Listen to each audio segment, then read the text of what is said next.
Hello YouTube, and welcome to another Kaptain mod. Now why was this one made? I don't know. You guys, I'm not going to explain it yet. You guys can't see it yet, can you? Let me fix that. Would probably help the Let's Play if y'all could, like, see.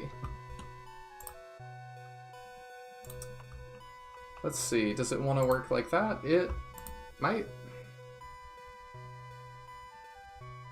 Nope, it sure doesn't. Kega, it says Kega Fusion is not a game. Alright. Hey, we had this conversation the other day. Yeah, OBS doesn't like Kega. I don't know why that is. I am on Streamlabs. Oh, well, nobody likes Kega then.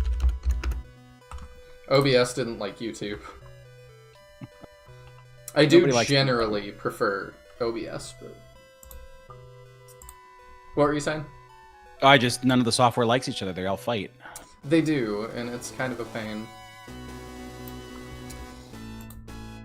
Alright, let me hit that reset button, and we will get this going, but you can see the title here. We are doing Shining Force, oops, all archers.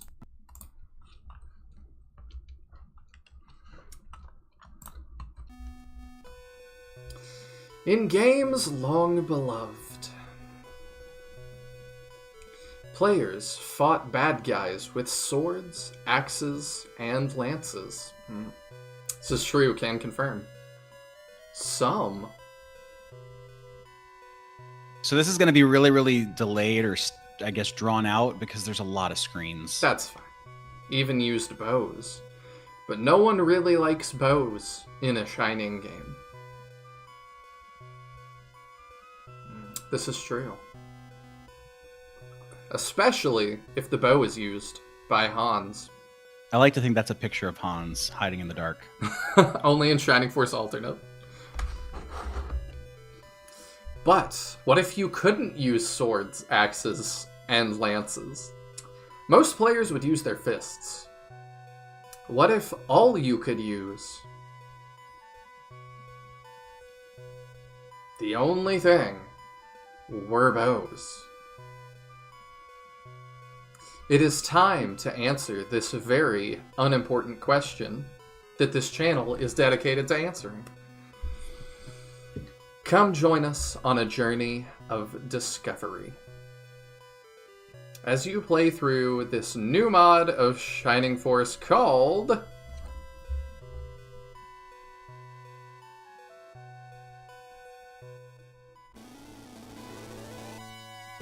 Shining Force, oops, all archers. I love it. So the idea here is it started out one of the Discords where somebody complained, archers always suck in a Shining Force game. And I said, maybe they don't have to. So for everybody watching, this is a gameplay mod. It's not a story mod. It's not even really a character mod, but it is a fairly significant overhaul of the gameplay. So don't expect a lot of changes in dialogue. It's all going to be mostly the same characters. You'll see some of them are reordered around, but the gameplay will be materially different and hopefully a lot of fun. I actually had a lot more fun playing this than I thought I would. Also, hello Tisbor, Cake Man, Bowie. It's good to see you all. I also like Hans Tisbor. You and I are in the minority, though. It would seem. Oh, hey. Yeah, I don't like Lo, and I don't like Ken, so Lo and Ken have been replaced with other characters. Okay. But other than that, it should be mostly the same. I have not played the guidance yet, so no spoilers about those, but I will at some point. I also hate Ken, though.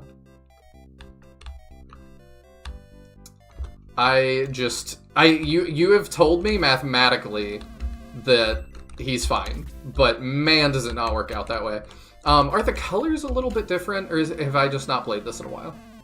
The colors are slightly different. The only color that's changed is that normally the color scheme on his cape is dark blue and then a light purple, and now it's dark blue and a light blue. I thought the blue looked prettier than the purple. Oh, so it everything does. else would be the same. Well, I don't know. I like purple, but this is a nice change. And it seems like it changed it for that Solju too. It does. It's the entire default palette, so anything that uses light purple will now be light blue. So like the Sword of Darkness, or we won't spoil what it's actually called now, is no longer a purple sword, it's a blue sword. Oh, hello. That looks like me. Sort of. Almost. Oh, it's Tismor! Or Tiadrin. No. I'm dumb. It is. It's Tiadrin. That's awesome! If you take the README for this file and read through it, Tiadrin is the reason that this mod was able to happen. He helped me make some very significant changes to the basic coding of the game to make it possible. So I figured what better way to thank him than to make him the advisor. Oh, that's so cute. I thought it looked like it looks like one of the portraits you've made for me on the sprite. It does. I mean, you both have a thing for red hair. We do. I haven't done that in a while, but... Bowie, why the sad face?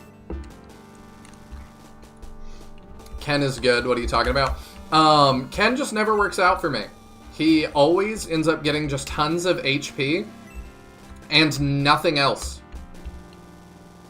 Like, so it goes real quick, and then he just ends up being like a heal sponge, and I just have to give him tons of MP, and I don't think he's good. Okay, we've got Ernest. I dig it.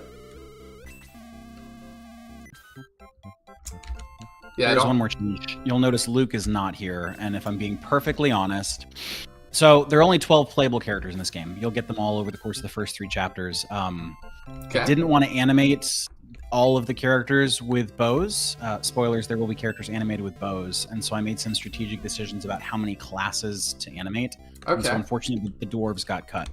I was chatting with Sinister, Craig, earlier. I would be more than happy to work with somebody if they wanted to do more animation, if they think this thing is funny. But for now, I think I'm just going to stick for the 12 characters. Yeah, I totally understand that. As like a gag, I get that you don't want it to be that much work. Exactly. There is a limit to how much I want to commit to the joke. That is very fair. But that is what we do on this channel. We play SRPGs so you don't have to. And what if everyone had bows? Always gotta do that. Always gotta throw the card at the guy. Of course. Okay, what kind of bows do we have, actually? Oh. Okay, so we have wooden arrow and short bow. Interesting. Alright, so do we have heal magic? Why don't you check Tarasu? Oh, he's got a heal arrow. Oh, and she has a flaming arrow. Okay, I'm picking up what we're doing. We're gonna buy a couple of these just in case. I actually strongly recommend it. This game has an interesting difficulty curve. It's pretty tough in the first half, and as the characters kind of round out in power, particularly when you get towards the long bows in the end of the game, it gets a little bit easier, but I think you'll be glad to have some herbs. And Cake Man says, Gaiden 2 is my first SRPG in 1993. That's crazy. What a first. That was on Game Gear, right? I think that's right. All the Gaiden games were. Do all the enemies have bows as well? We'll have to see.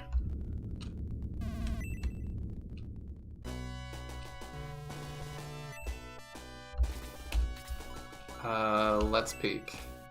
Oh my gosh, they do. Originally, they didn't. The first time I played through the game, they just had weapons, and I realized it really did make the game too easy. I see. Yes, we would mow lawns. Been there, done that. It was $30 new. And see, now I'm like, that's so cheap, but like back then that was more. Like, it's... Probably should have put Ernest in the front, but... So I assume the enemies recognize that they have bows. Yeah, I didn't change any of the AI, so, you know, the AI is still not very bright, but it absolutely does take advantage of having 2 range. Oh my goodness, it looks so derpy. Now, what I'm hoping, and you can just burst my bubble now if this is not the case, I am hoping that Yogurt makes an appearance with his gun. I thought about it, and I might do it in a future version, but no, he does not make a version, and he does not make an appearance in this version. RIP. Because that's like, you know, in this world, that's a gun. It's true. I think if I did it, I'd probably put him where Hanzo is, and so I did. I gave it some thought, and I was like, nah, I think I could see doing it in the future version for sure. Oh, that looks interesting. Oh, he's got a black bow. Mm-hmm. That's cool. Yeah, we have to remember, bows are based on the character's sprites. They are? So Yeah, well, because the bow is part of the actual characters, right? It's not a weapon. The arrow is the weapon. So all of the characters have to have, How do I do this? like that. Oh no, you don't equip it. You use it. Is it unlimited use? It is. Yeah. So to kind of go behind the curtain, originally I wanted it to be you attacked with it, but what I discovered was the key to making all this work. What Yadrin did for me that made this work is bows are now the equivalent of rings, so they equip in the jewelry slot, and they determine your range. So if you use a bow, you get different range depending on what kind of bow you use. And so it made it way more interesting. But it meant that because the attack range is based on the bow, you can't use magical arrows. Like I tried and it just didn't work. So ultimately, we went with using magical arrows as items instead. I did not make them chance to crack. That just seemed like way too fraught of a way to play it. So they are unlimited use. But I still think there's a lot of challenge even with the unlimited use items. We'll see. We'll see. Speaking of challenge, Ty, who speedruns Shining Force, has now taken up playing Flame Dragon Knights Plus. And it has been a joy to watch him struggle through that. He didn't play the first one. He didn't play the first or second one. Just straight to Plus. Yep, didn't care to. Just wanted to go to Plus. Who convinced him to do that? Nobody. He just contacted me and was like, "Hey, can you help me get this running?" And I was like, "Bet." And so now he's streaming that on his Twitch. That's fantastic. But man, is he having a rougher go of it than I did. Oh man, you had experience. I did. I was wondering how much that helped. Also, let me turn off the FPS counter, because if Teodrin pops in, he will tear me a new one for leaving that on. I just need to know, guys, if my rig can run Shining Force adequately. It is important. I understand. That's $70+ for inflation. See, that's a lot, but also I'm like, I would pay that for a new Shining Force. I would pay that for a copy of Gaiden now. Yeah, it's sad, but probably true. You probably have to. Yeah. And Tisbor says, you put a lot of work into this, Captain. Yes, you did. Yes, let it never be said that I will not commit to the bit. I mean, based off the other stuff you've made, I don't think anybody would say that. It's funny, though. I posted this on the Discord for the mods, and everybody was like, huh, that's interesting. Thank you for the reminder. I totally didn't. Are you going to post it in our Discord? But also, like, all the other ones. Because we've come home to Shining Force after forever. It's true.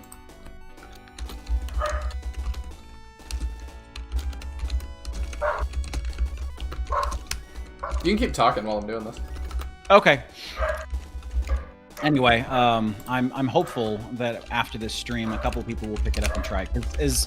I don't know how much fun it's going to be to watch. It's definitely a lot of fun to play. I've now played through it a couple of times, and I've enjoyed it both times. It's been good just for checking for bugs. I found a few bugs the last time through that I fixed before I sent it to you. But it's just fun. It's different. It is really, really weird not being able to attack directly next to people.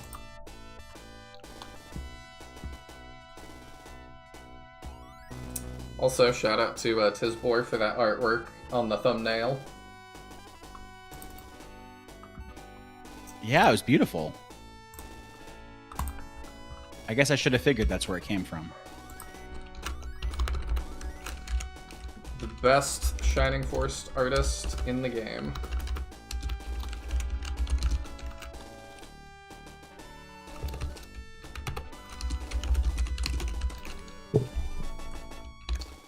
Throwing this in all the relevant Discords real quick. We'll just take a second. I'm very glad you said something, because I would have totally forgotten.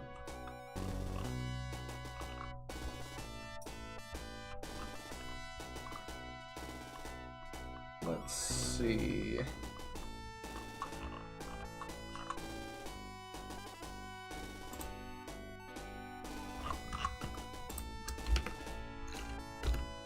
at one. Gotta make sure I don't accidentally at everyone again. That was tragic. What was tragic? Adding everyone in not my Discord. Oh, yeah. Yeah, that's not good. No, that sucked. So embarrassing. Hey, Meowth! Alright. All done. Shilling myself. Here we go. You gotta do it. That's right. You gotta do it. No matter what your artistic endeavor is. Okay, that was... I wasn't going to say it, but not putting Max out front was a good call. I made that mistake last time. Yeah, I thought about it, and then I thought about it. Yeah. Yeah, the other thing that's true when they're all archers is that you can get hit by a lot more enemies at the same time. Yeah, I had not considered that yet. I think we are all at full health. We sure are.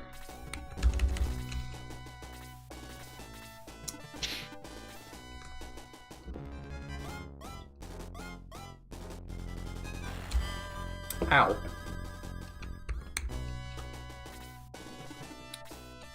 Oh, he attacked at one range. Right, again, I don't know how the AI works. They didn't change it, so like sometimes it'll use 2, sometimes it'll use 1. It just seems kind of random.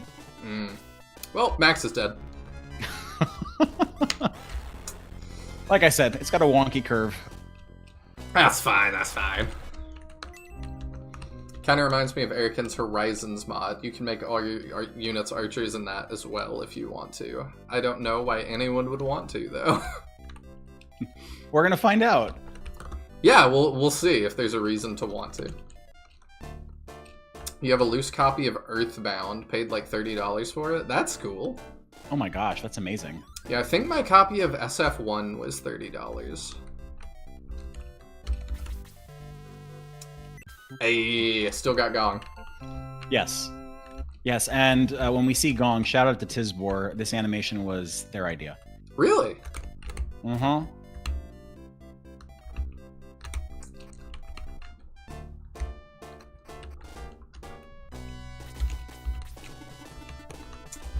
Alright, we don't have to be quite as afraid as I was at first, but... Agreed. The goblins aren't so bad, but when you bring in the dwarves and the rune knight, it gets tough.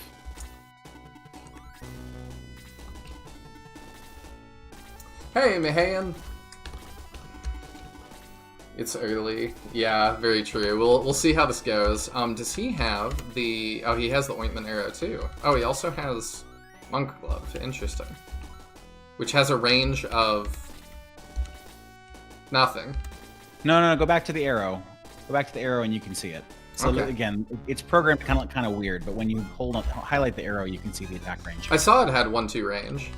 Mm-hmm. That's the gloves range. Oh. Oh, right. Okay. It'll make more sense when you attack with them. I'm not thinking with portals yet.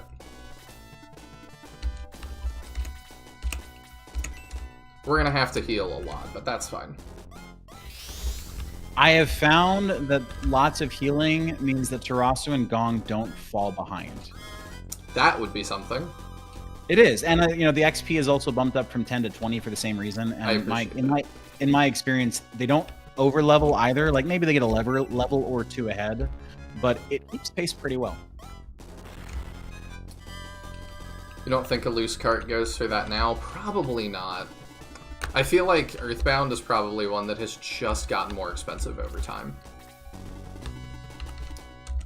Okay, so he can attack. Mm-hmm. Oh, he has 1-2 range. I will also say land effects now work. So if Okay. you want to stand on the places where there's good land. Oh my god, it's so dumb. He's got a glove, and he uses it to throw the arrows instead of firing the arrows. I see. Good idea, Tizbor.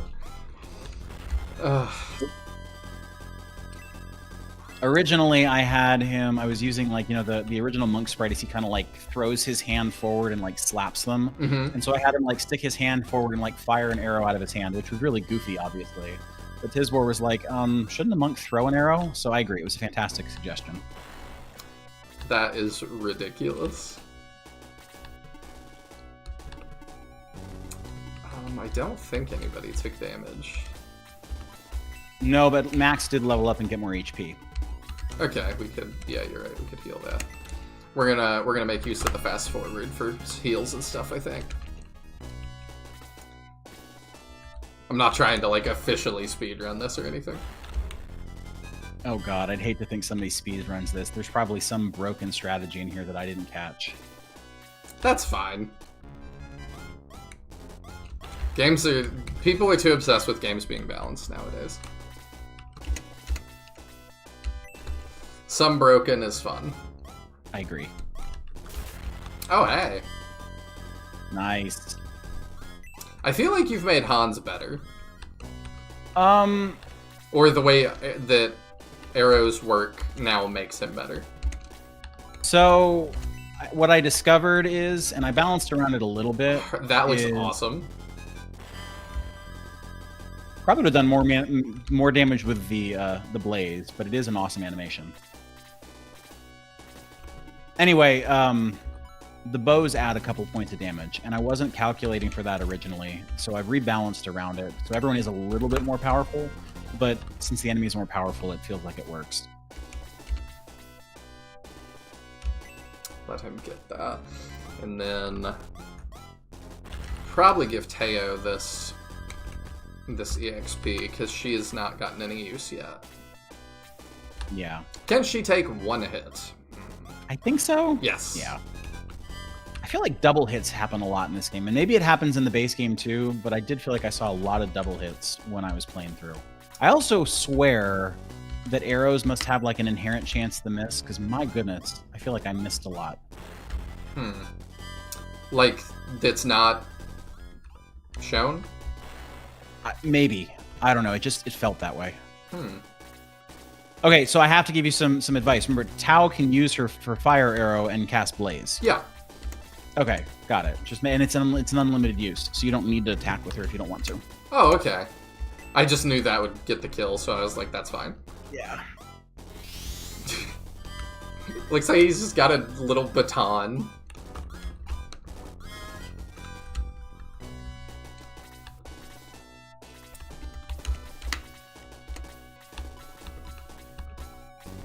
I guess, did I heal Max? Let's see. Oh, I did not. Thank you for the gifted membership, Tisbor. I really appreciate it. Bowie is now a member again. This is the third time you've made him a member, Tisbor. You guys are just best friends. Oh no, my alert box is not showing. Let me fix that.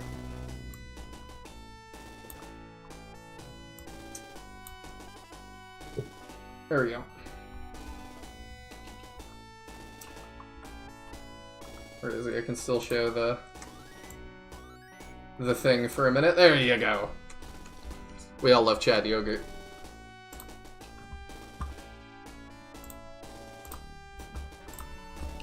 I don't remember. Where did that one come from? Just the art. I'm trying to remember. I think my friend Reely made it. It is fantastic. Oh, thank you for gifting a membership to Nick as well. It's all random. I know it's at least in part random, but I have a feeling that it's not totally random. Like, it probably has to do with a frequent viewership and stuff like that. Because I've noticed that for a couple of... okay, so does this have, like... okay. Let's not get her rocked yet.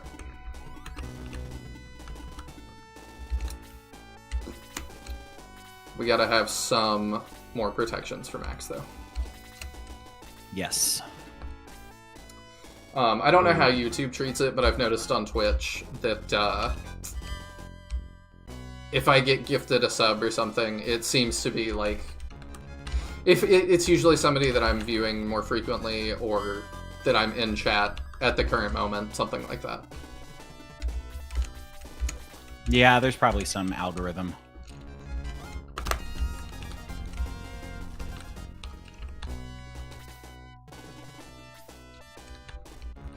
Okay, I'm okay with this. Yeah, considering how much the goblin does, I'm pretty sure that dark dwarf would have leveled her. So that worked out really well. It did. I'm putting Ernest at the front. Oh, at the front, just assuming he has the highest defense. But I guess I don't actually totally know that. We can always check it after the battle. We could check it during the battle. It's true, we could. Although I don't get to see Teodrin's smiling face. That is weird. Thank you for another gifted sub to Rescue Squad Cult. Why did it pop that up twice? And the first one was a animation that I didn't even make. I don't even know how that happened. Somebody go on your channel and add a present box? It's probably a default animation through Streamlabs. Okay, yeah. Standard, okay.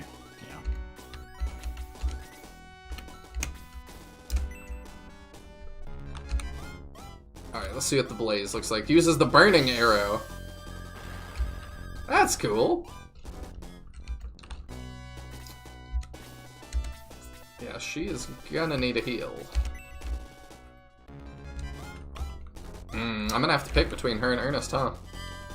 Well, you have 2 healers. You don't have to. Turn order. Oh, yeah. Good point. One of my healers is already gone, so...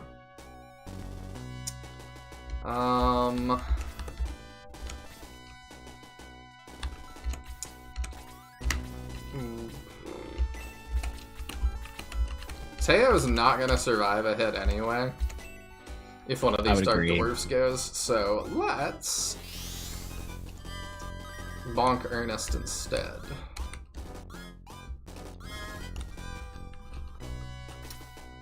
Yep, that would have been that anyway, so... Great.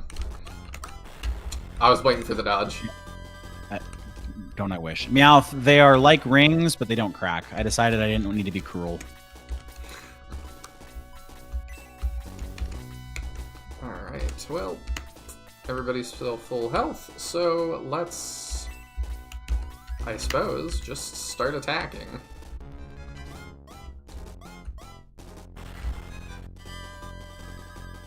We take the 2.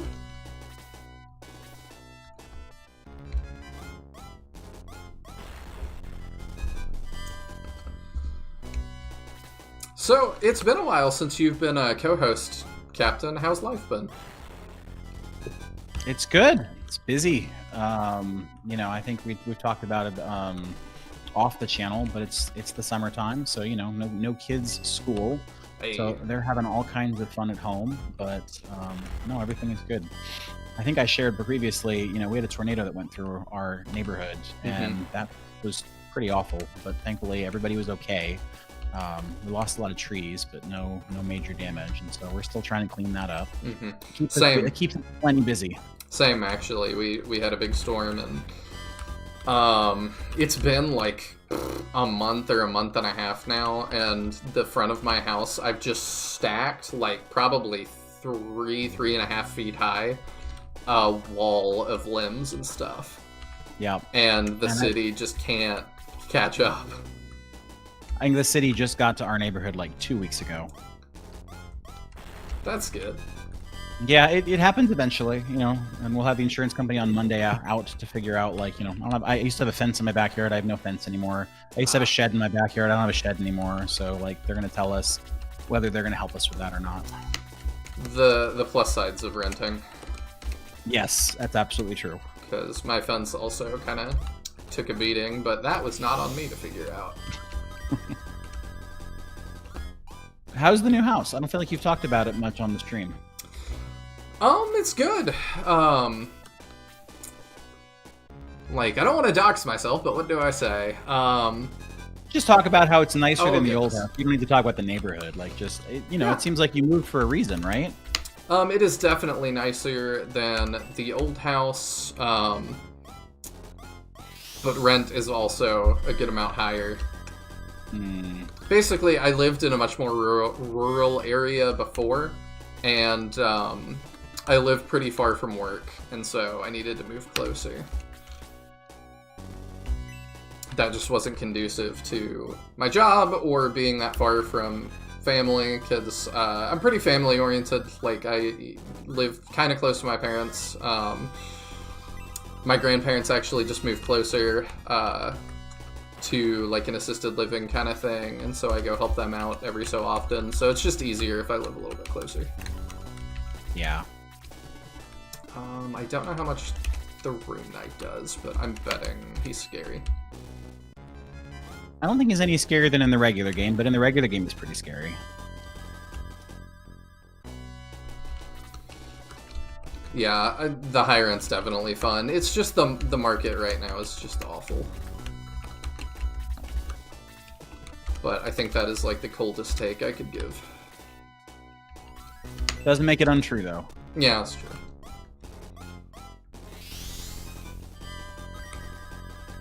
I actually almost ended up living somewhere else, and I was going back and forth with that landlord, and he just kept being squirrely about stuff. Like, I wanted a couple things fixed before I moved in, and he kept saying, yeah, I'll do that, and I was like, alright, like, you know, I want to kind of see that in progress. And he kept kind of kicking the can down the road and being like, I'll let you know in like a day or two. And I think it's that he was talking to some other potential tenants that were not asking him to do anything.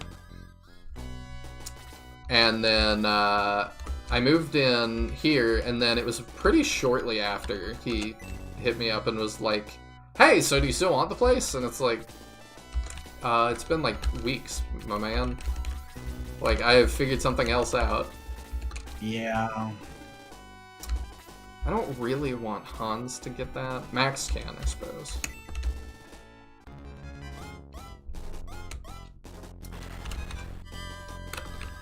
Most places are cheaper to rent than to own right now. I mean, technically, it's always cheaper to rent in the short term, but the problem... Sorry, I wasn't ready for Teodra to pop up. Also, hi, Teodra. You're Nova now. Oh, he just joined the stream at the perfect time.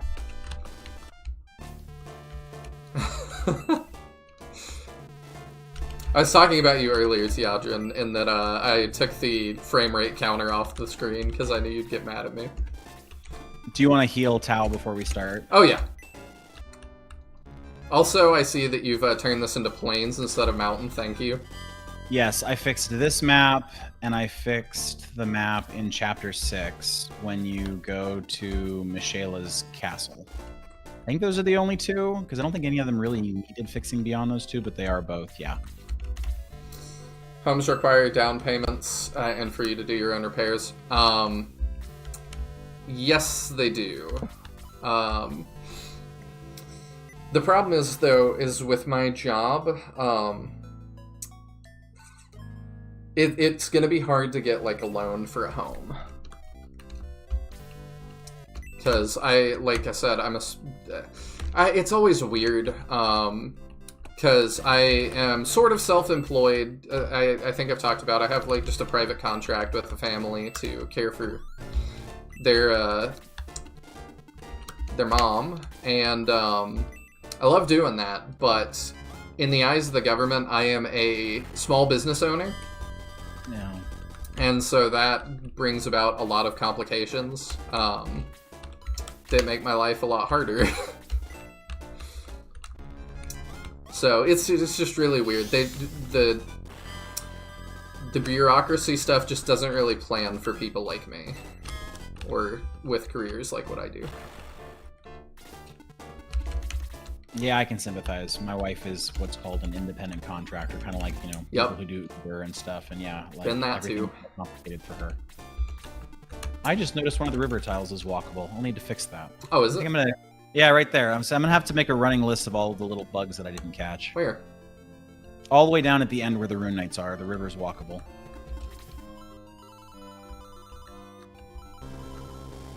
Oh, I wouldn't see it yet. Yeah, I was gonna say you'll see I it when see. we get over there. Okay.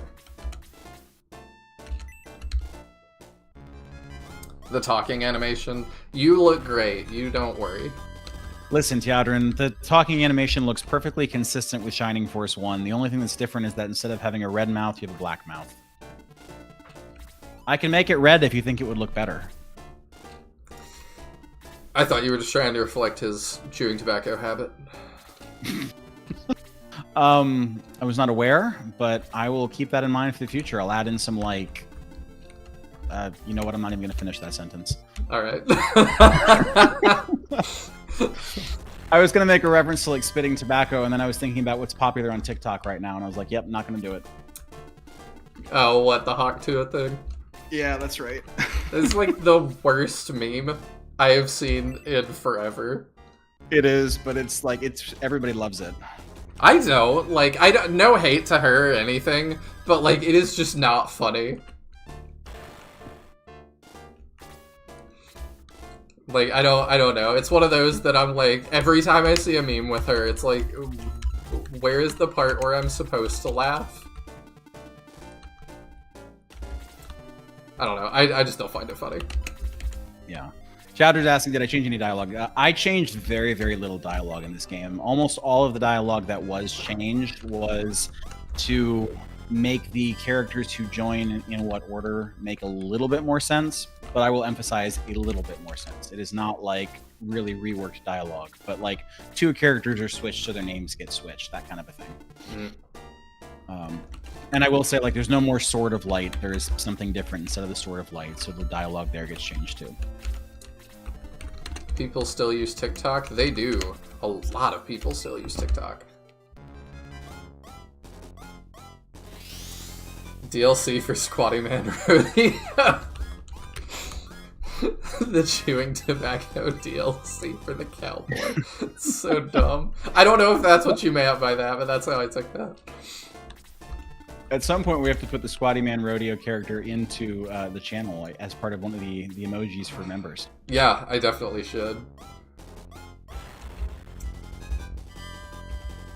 I thought it was interesting, too. I saw a thing the other day regarding TikTok that, you ever watch Shark Tank?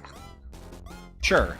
I know people have talked about, like, the owners of TikTok are being, like, kind of mandated to sell, which I have conflicting feelings about. But Mr. Wonderful from Shark Tank is one of the front runners to trying to buy it. Oh my god. My kids love him. Honestly, seems like not a bad dude. No, I don't know a ton about him. But at least on the show, I think he generally has good criticisms. Can sometimes come across a little mean, but yeah. You know, he seems like he wants people to succeed. Most of the time. Every so often you get people that just have a dumb idea, and he says, hey, this is a dumb idea. I like watching that show sometimes. What? I was saying, I appreciate that. You just gotta shoot straight sometimes with people. Sometimes you don't have a good idea. Yeah, there's one I saw that was like, these guys that, like, created a box that you, like, you plug your phone into it, and it charges it for you while you're in an event. And, basically they were like, okay, how much does this cost a business owner? And they were like, well, you lease it from us for, like, I forget how much it was, like thousands a month. Oh my gosh. And already the Sharks were kind of like, I don't know if that's a great business model for this. Because why would you do that? And then they said, yeah, and to retrieve your phone, you use a thumbprint scanner. Planned, calculated, that was fine. I was gonna say, did you see that double miss? That was, never mind. It's gonna be, Bye, Tao. It's gonna be another miss, it's fine. Never mind. But yeah, they were like, you're gonna use a fingerprint scanner or whatever, and he's like, okay, a bunch of drunk people are gonna, like, scan their finger once, it's not gonna work, because that technology sucks, and then they're gonna rip this off the wall. Yeah, that sounds about right. Like, it's just not a consistent thing. And then they tried to, like, say, no, it's good, it's a good idea. The lag on that arrow makes that funny. Yeah, there's a reason for it. I won't explain it right now. Some other time, but it looks dumb for a reason. It used to look a lot better, and I made it dumb on purpose. Okay. But I will basically, the end of that thought, real fast, was that some of the other sharks had already invested in something similar, and for like 1/10 of the cost. Yeah, I mean, that's the other problem. You could have a great idea, but if you think it's worth $1 million and it's not, then nobody wants to invest in that either. To catch up on chat real quick too, Tiadrin says, I love being on the totally confused edge of the loop when I see everyone complaining about the Hawktua, but still never having heard the actual meme. I mean, if you know what it is, that's pretty much it. Yeah, pretty much. You're really not missing much.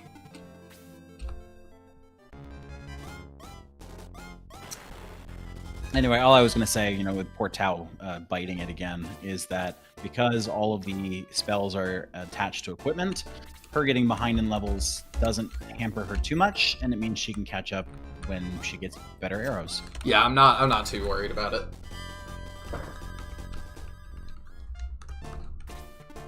I did find that, kind of like in the regular game, mages are kind of busted. I see. Use our one range here. I don't even know what it is aside from the phrase Hawktua and that some girl said it. I have zero context. That's it. I mean, there's more to it, but I'm not going to finish it. I mean, yeah, that's really about it, though. Like, it just came from... There's a popular, like, format right now for, I guess just content. I don't know what I would call it. Like, doing street interviews. And I assume that most of these people just do about 1 billion of these street interviews until someone says something interesting or controversial. Yes, I would assume so, too. Why wouldn't you? It basically costs nothing. Yeah. And so you just do that. And, like... I'm not totally knocking it. Like, there's some fun content out there that is that. But, yeah, that's just a meta right now.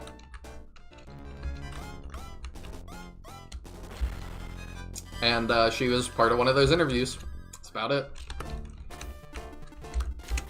How much she's been able to stretch that, though? Like...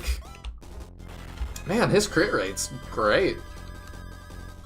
I don't think his crit rate's any different. I think we're just getting lucky. But the more that I talk to people who know more about the mechanics of this game than I do, the more I realize I don't understand any of them. Same. Like, I had gotten really excited. I thought I had figured out everything there was to know about leveling up because, in Shining Force Alternate, they have the ability to level up characters. And so I just literally just used the level up function in Shining Force Alternate for 20 minutes, just leveled up characters 100 times.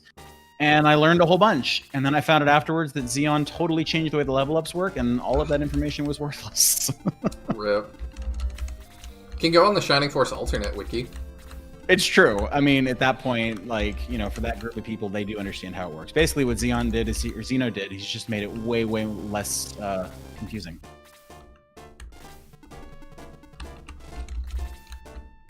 Are they, like, fixed levels or something? Kind of. They're not totally fixed. But, yeah, see, there's that waffle pile that's not supposed to be there. No? They're more like Shining Force 2, where it's more consistent. Not completely, but, you don't get the 7 and the 8 per level like you do in the base game.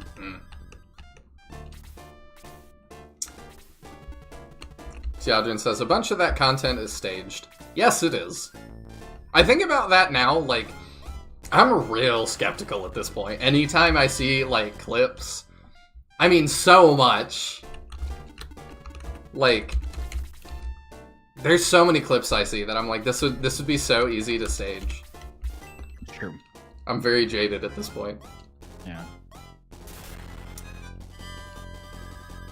The crits continue. Yeah. Empty I wish level. I could take credit for them. You can't have Hans without an empty level. It wouldn't be Hans. I guess that's true.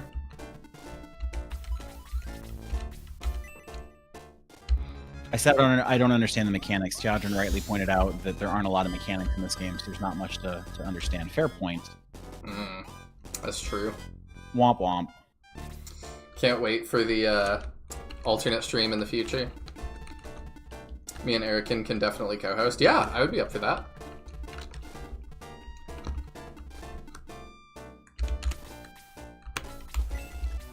I am always up for mod creators to co-host. Let's see. I don't really want him to get more EXP. He's kind of blazing ahead.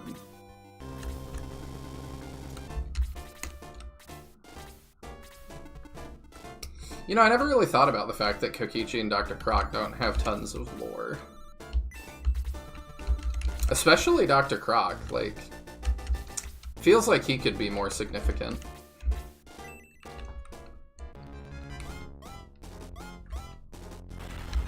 It's true. We could build out the lore of all these people. I mean, you think about it. The whole world is built on the idea of there was all this ancient technology and it's been lost forever. Mm-hmm. You could have a lot of fun with, are they inventing new technology? Are they rediscovering old technology? You know, because both of those are pretty well-traveled tropes that you could do a lot with.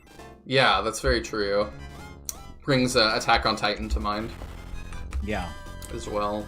I've thought about doing like a novel series or something. Like kind of fan fiction kind of stuff, but it's one of those things like Teodrin says that it's like, if I'm going to put that much effort into something, I probably should just put that effort into something new. Yeah.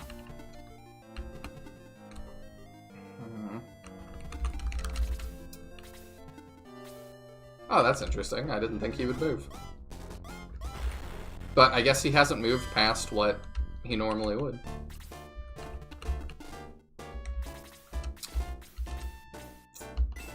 Max actually is cut off from heals.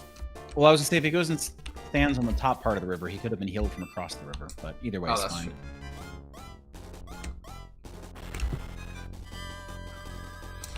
Both Kokichi and Dr. Croc give me new technology vibes, but it's not really talked about. Yeah, I agree. Yeah, Kokichi very clearly is creating his own flying machine. But what we don't know is, like, did that flying machine come from an existing piece of ancient tech? I mean, especially since he is in Bostoke, where they're digging up ancient robots out of the quarry, it's possible. Who knows? Yeah, I don't know. Like, there's also, you know, even if he's making it new from his brain, it's like, you know, physics exists in a certain way. The world just kind of works in a certain way. Could it have been done before? Right. You know, I don't know. Yeah, I like reading about that kind of stuff, about like even the real world too.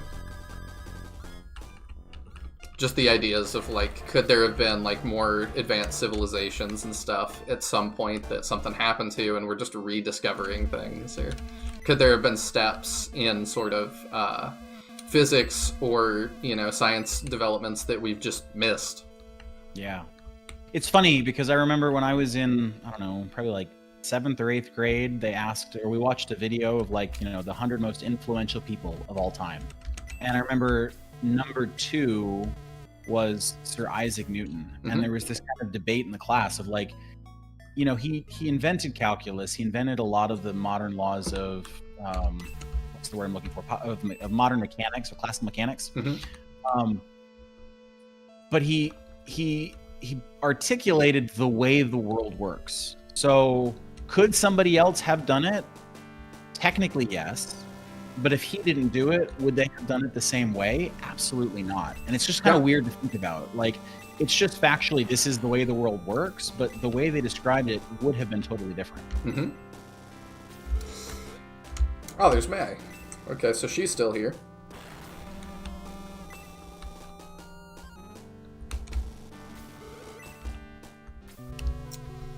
Yeah, it's very interesting to me to think about that stuff. And something that one of my friends said to me really, like, shaped... It really made an impact on me. And that was...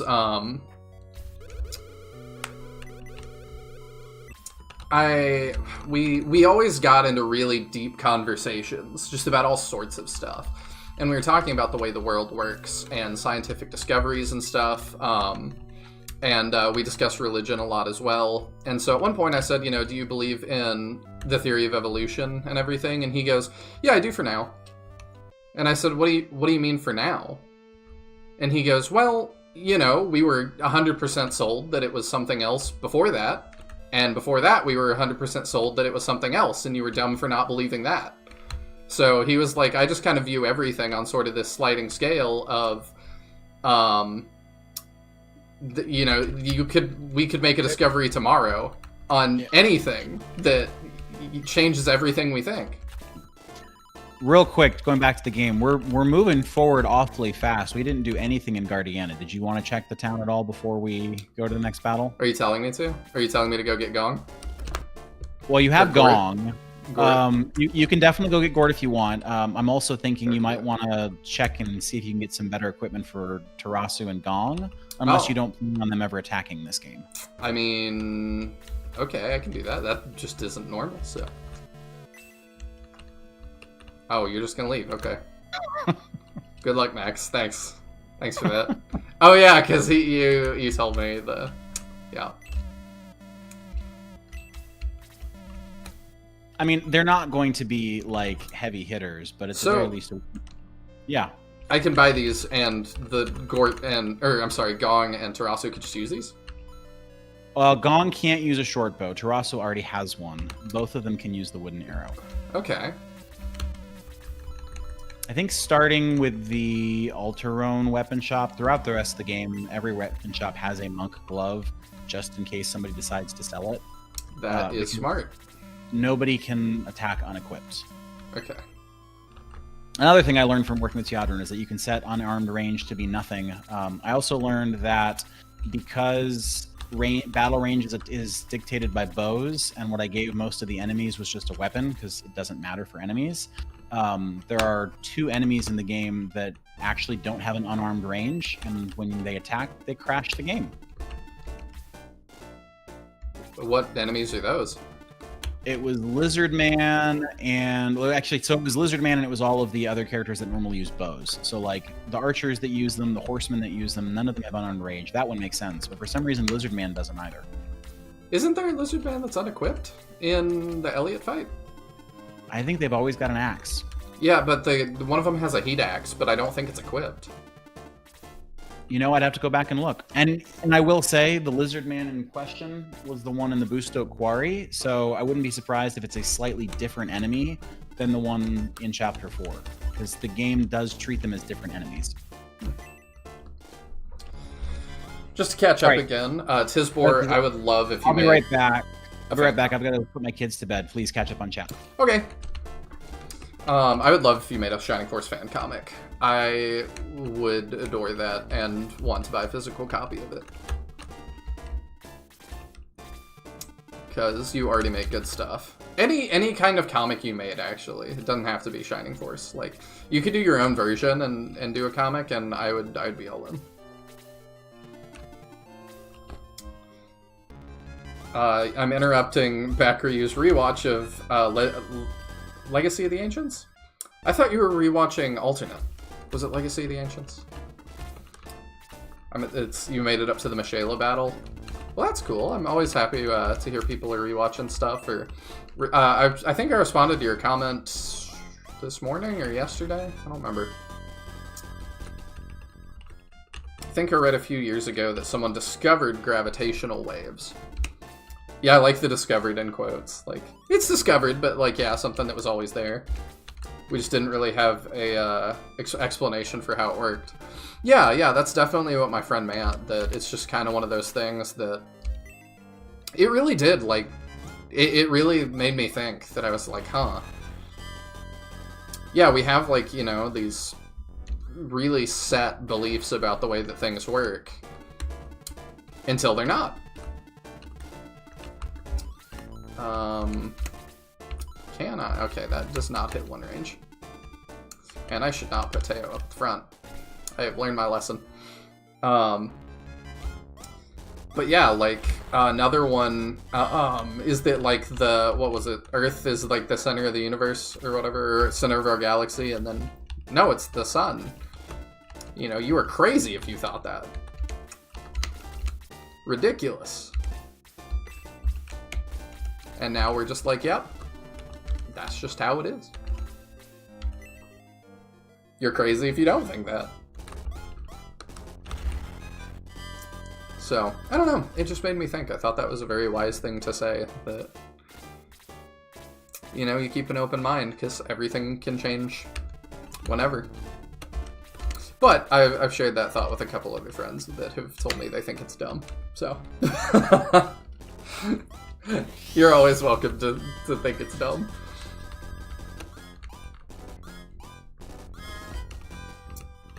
Just, Tisbor, just make the comic something like Doomblade, where it's kind of shining but legally distinct technically. Great advice. Absolutely. Oh yeah, that's still walkable. Let's use that. I really don't know how I've not, like, messed up this giant bat already. You probably missed several times, haven't you? I have. And now Max is asleep. Some things are the same in this game. Some things are different, but some things are the same. Some things, yeah, just never change. Got sleep arrows. I mean, there might be sleep arrows. Loving the convos, pretty interesting. I appreciate that, Bowie. Also, perfect. Teo can take a hit now. Yes, she can take a hit. Plus, she's on the mountains, which helps a lot. Oh yeah, I forgot. You said land effect is a thing. Right. It becomes a real interesting component in the later game because a lot of enemies end up being a lot tougher. Like, the damage that you do in this game is pretty comparable to the regular game, but you're not used to having mountain effects. And so, like, a lot of enemies in Chapters 6 and 7 are really tough. Which is fun. I think it's more interesting. But, like, it was like, oh, wow. But I am glad you're enjoying it, though. It occurred to us that we've not done a co-hosting stream before. We've done co-hosting, like, call it podcasting with Shining in the Darkness. Oh, yeah. But it's been a while, and it's a different dynamic, and it's great to interact with you guys and to talk about things you guys want to talk about. I totally forgot about that.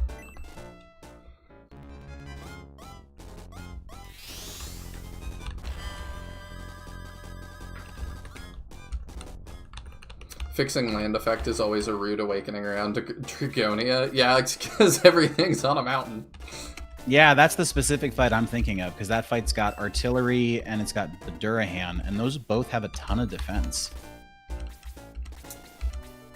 You should get that. We doubled Gong's attack with that new arrow. There we go. Now we do more than 2 damage. Hello, Caldera. Thank you so much for the $2 donation. I really appreciate it. Hope you're doing well in California. Oh, Quentin, you're here. I'm so excited. All right, I'm not going to spoil it, but, like, yeah, I'm really excited. Quentin, I love that you, like, want a new Kaptain mod, and we finally do a new Kaptain mod, and the first thing you say when you pop into chat is an idea for another Kaptain mod. I have no idea how you do an all healers mod. Would it just be every character can heal? Because obviously you can't kill anything with all healing, and there are lots of fights where you can't just run away. Quentin, you kill me. No, he doesn't. Healers don't kill. That's what I just said. Oh, yes, my mistake. I'm glad you're here, though.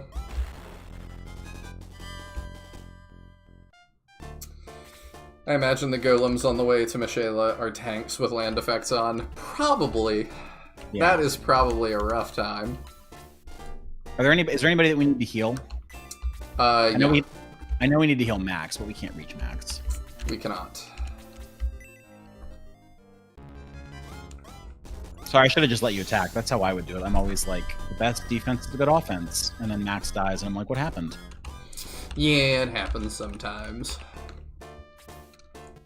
But that's just the way it goes. Make all the enemies undead? That'd be interesting.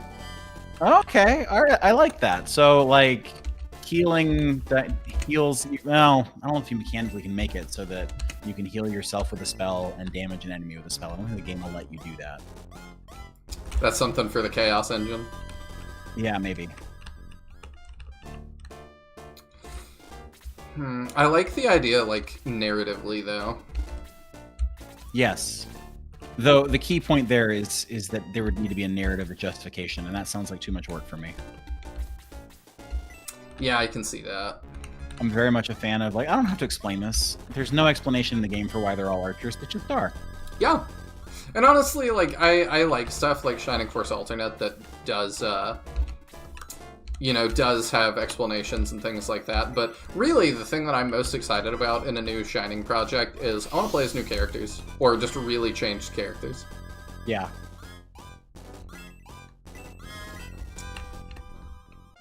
Hey, Sheldon! Long time no see. You could just use the Blessing spell, which heals allies and hurts enemies. What is that in?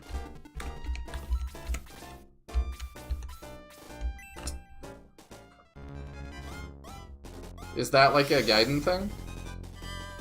I'm not familiar with it. I'm assuming it must be from either Gaiden or maybe from Shining Force 3. Because it would be tough if it wasn't, like, already kind of established in this engine. Right. That's what I was thinking. I could go and look and see if the editor has an ability to heal allies, damage enemies, but I don't think it does. SF3. Well, that doesn't do us too much good here. As far as I know, there's no real SF3 modding yet beyond translation. But I don't know how much of demand there is for SF3 modding beyond translation.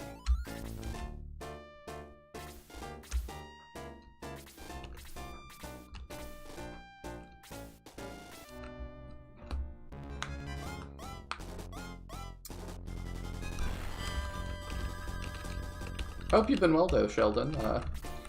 It's good to see you. This is why I love magic users in vanilla. Infinite accuracy against 75% hit rate or flying units unaffected by terrain. There's range and AoE. Yeah, it definitely adds up to be really, really good. There's definitely been times I'm not even really trying to, and I end up using all three mages. There's SF3 modding, but only really by the translation team, and they don't release much publicly. They've done battle edits and neat stuff, though. Okay, cool. They should definitely release that publicly. I feel like those are the most common edits. Like, I know even for this game, I was looking at the Shining Force subreddit the other day, and somebody was talking about how they rebalance this game to just make it a little bit more balanced. And I think everybody can play a game and say, you know, this map sucks. I need to get rid of all the mountains, like I did. And I feel like, you know, there's a lot of value in that. It's just the same game, but a little bit better. Yeah. It does make me wonder, like, what the original devs were thinking sometimes, and I wish, like, I know there's some interviews out there, but even then, I don't think they would be up to, like, current, you know, standards, or people would go into, like, as much fine nitty-gritty detail as I would want. Because I would love to, like, pick one of the devs' brains on, like, a per-battle kind of thing. Like, what were y'all thinking? Yeah, almost like this, doing a Let's Play and having a director's commentary. Yes, very much. Probably should have healed there, but whatever. Gong is gonna fly ahead with that attack.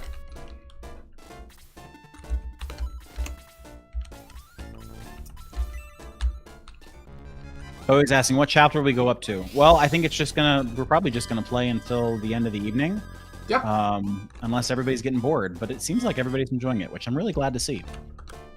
Yeah, I mean, I would potentially do the whole game. I don't know.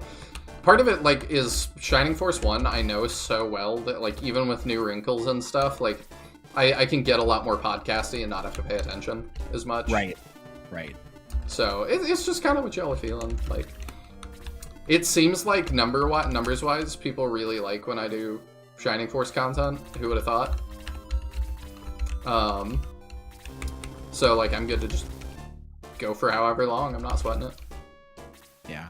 I don't quite have Teodrin and Nihil's stamina, so it won't be until 3 in the morning, but it'll be, you know, a few hours. Yeah. And if Kaptain's got a dip and we want to keep going, you get Sin Bears. It's true. Oh, no! Tactic. Told you the early game.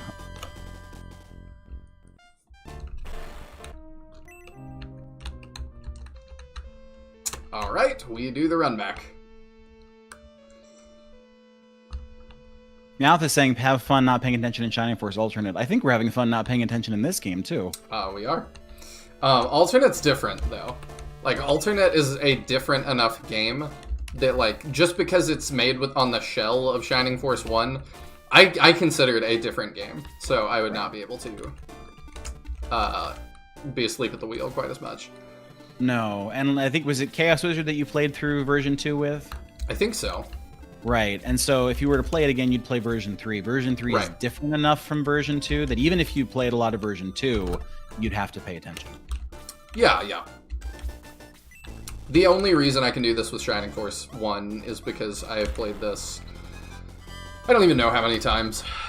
Yeah. And there's a few curveballs thrown in, but not too many. Which, by the way, a fun thing I didn't know the other day, or I didn't know till just the other day, I've talked about my first time playing this was the Sega Smash Pack on my Windows 95. They made the Sega Smash Pack for Game Boy Advance, and so the original Shining Force is actually on Game Boy Advance, and I never knew that until like 2 days ago. I didn't either. It's funny. I remember the first time that I played all the way through Shining Force, because I played through it in pieces several times at a friend's house as a kid, was Resurrection of Dark Dragon. If I'd known I could get the Smash Pack and play the original, I almost certainly would have done that, but I had no idea. Speaking of convenience and stuff like that, how is the iPhone like emulator going? Oh, it's great. That's what I've been using to play this. I played through the first time when I was doing all the debugging on computer, which was probably for the best because I was like finding all kinds of problems and having to type them out. But after I'd fixed most of them, I wanted to play it a second time just to kind of see how it played, and I played it on my phone. It was amazing. Original, or as in Resurrection? No, original. Like, it's just vanilla Shining Force 1 on the Game Boy Advance, which I think is super cool. I might need to get a copy of that at some point. Because, I just need more copies of Shining Force 1. Absolutely. It is the game I own the most copies of. So I'm looking at Sega Smash Pack on Game Boy Advance right now. The version that I'm seeing only has 3 games. Really? Yeah, it's got Golden Axe, Sonic Spinball, and Echo the Dolphin. I swear I saw like an eBay listing for this, and I looked on the back cover because they had a photo of it, and it had a photo of Shining Force 1. Maybe. I'm not seeing it. That's all I can say. It doesn't look like it's got Shining Force 1 in it. What did I see? You saw lies. May have seen a bootleg. I mean, I thought when you said my phone, I thought you were going to ask me about my bootleg Nintendo Game Boy, because that's another interesting story. But, it's a thing. Let me catch up on chat real quick, and then we can talk about that if you want to. There's not much to talk about. I'm really curious how the game through the whole... I'm really far behind, hang on. Let me jump all the way back here. Getting SF3 to run is a pain in the neck. I've tried playing it on my phone, Retroid computer, my Legion Go, where I finally beat all 3 scenarios, and back to my phone again. Yeah, whenever I do it on the channel, I will most certainly need help getting it set up, but I've heard that it has gotten easier over time. Would love to hear the Takahashi brothers thoughts on all this now. Yeah, I would like to hear that, and also their thoughts on the community stuff. Did they think people would be using the Shining Force engine to make fan games 30 years later? Probably not, but it'd be cool to know what they thought. Let's see. I do feel that we could be getting an all casters mod. Quentin, if you were an old man that was trying to predict the weather with his bones, I would not trust you. I don't know what these feelings are based on. We will get the all casters mod when you make it. Yeah. What I'll say about an all casters mod is that the reason that I think that I ultimately moved forward with this mod is that as I started to think about it, yes, it's all archers, but because you've got attacking archers and magic archers and healing archers, there's a lot of variety to it, right? Gong's got a glove, so he throws at short range. Like, there's enough variety to make it really entertaining. I don't know, without more spells, how you can make all casters anything but one note. Yeah, it would be very... These bats. It would be very tough to make it interesting, because, like, you're also limited by MP pretty hard, especially early game. So, like, are you just gonna do, you know, am I gonna be sitting here spamming Blaze 1 until I get enough MP to, like, progress? It would be rough. Yes. Could be a fun challenge mode. Spell. Yeah, oh yeah, thank you. You're welcome. Normally, like when we're playing Shining in the Darkness, I'm like, I'm here to help. I'm not really sure if I'm here to help or not, so maybe I shouldn't say anything, but I feel like I'm here to help. I just looked as well. Don't see a GBA Smash Pack with SF1. I don't know what I saw then. Maybe it was a bootleg. That's pretty funny. On eBay, it is possible. But then I'm like, that tells me that somebody, like, in, like, the gray market ported Shining Force 1 to the GBA, which I think is hilarious. Right. Somebody disliked Resurrection of the Dark Dragon enough that they wanted to play Shining Force on the Game Boy Advance, but wouldn't play that. And took the matters into their own hands. Right. Also, of course, Resurrection of the Dark Dragon is, like, expensive now, so I can understand. I think so. I remember I got my copy from my grandma for, like, a birthday or something, because I had it on my, like, birthday wish list. And I thought it was going to be a sequel. I had no idea. It was pre-easy access to internet times. And right, then, it's not... Yeah, booting it up, I was like, oh, it's the same. And then, like, Narsha and Moloch started doing things, and I was like, the heck is going on? Yeah. It's something else. I really liked it as a kid, and I did too. I still do. It's goofy, and like there's canon. The canon of it is questionable, and there's some changes I think are dumb. But I honestly view it as like another Shining Force alternate. Like, wouldn't it be cool if this happened? It's like, yeah, it would. Yeah, I did like the Max and Kane being related. I guess I must have just played it that early on. Like, it was weird going back to the original game and that not being the story, because just maybe it's because it's so tropey, but it made so much sense. Mm-hmm. I also love in casual Shining Force conversations going, "Yeah, Zuika," and everybody goes, "Who?" Yeah, the new guy from Resurrection of the Dark Dragon. Yeah, I've played that. Who? Right. You could do melee casters, just have Gong cast Fist. That sounds awful. Gong only mod? Somebody would do it. There's a Shining Force 2 mod. The only thing it changes is Gong is in it. Well, I mean, Keith just did a playthrough of Shining Force 2, I think, where he played as just Gong. Maybe Shining Force 1 is just Gong, but like literally was just a playthrough on the Shining Force community Discord like a month ago. I mean, it wasn't particularly interesting, but they did it. Why not? Right. I remember there used to be a website. The website's still around. That is like retroachievements.com or something. And basically, it's just people, like, it's all self-reported. And they just add like Steam achievements to old games for you to just have more fun with it, challenge yourself. And I wish I had archived the page, because they've changed the Shining Force ones now to ones that are reasonable. But whoever updated or uploaded those originally, they originally were like solo runs with every character, including Yogurt. And I was like, I think it was self-reported, like 4 or 5 people had done the Yogurt one, and I'm like, y'all are lying. Yeah, that's like, and this was like long enough ago that I don't even know if we had stuff like the editor things to even set that up properly. Right. So I'm like, I get having like a Teo only one, and like, yeah, you could do it. It would probably be annoying, but you could do it. Right. I can't believe Shining Soul is like $100 cartridge only now. It's not that great a game. Yeah, but, you know, Shining Force has a passionate fan base and very little support, and that is a recipe for high prices. I did look it up. Resurrection is only $65, so it's expensive, but it's not prohibitively so. I saw this great post the other day about like the eBay prices of Paper Mario Thousand Year Door falling, and like returning to $60 or something, with the caption like "Nature is healing." Well, it's funny you say that. I remember when I first graduated from college, I got my first full-time job. I moved into my first like apartment by myself. My first purchase as an adult was Chrono Trigger, the original cartridge. And I paid $30 for it because at the time it had just come out on the DS, and so there wasn't as much demand for the original cartridge. Mm-hmm. I don't know what it costs now. I'm sure it's significantly more, but I'm never going to sell it. I'm sure too.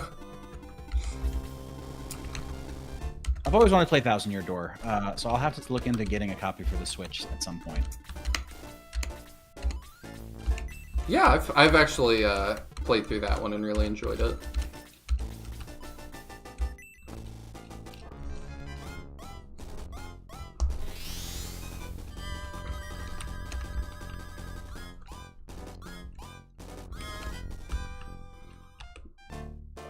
Let's see. Trying to catch up a little bit. Part of that SF1 content that was changed around or cut from our version. I know that. I don't know if Ari ever finished her version of the Japanese, like, direct translation. I really want to play that, though. I would be very interested to play that, because y'all know I am, like, a stickler for... I hate localization 9 times out of 10. Like, there's very few instances that I think it improves a game, and 9 times out of 10, it just kind of comes across as, like, I can write a better story than this beloved author that has made $1 bazillion with their writing. Like, no, you can't. But yeah, having tried to do some like minor dialogue changes in a couple of the maps that I've made, like it's easy to write funny dialogue, which is why most of the time I do it, because just it's easier. Writing dialogue that doesn't feel weird and stilted, harder than you'd think. Like you'd think I'll just write it the way that I talk, but it turns out like either you talk weirder than you think that you do, or when you write dialogue, you don't actually write it the way that you talk. I think some part of it has to do with like when you think about how you talk too much, you start overthinking immediately. Like it's just weird to do that. It's hard to, it's like when somebody goes act natural and you're like, crap. What does that mean? What do I naturally do? How do I stand? How do I sit? What do I do? Right, it's like when people say, you are now aware of the fact that you're blinking and you're aware of the fact that you're breathing. Thanks. You're welcome.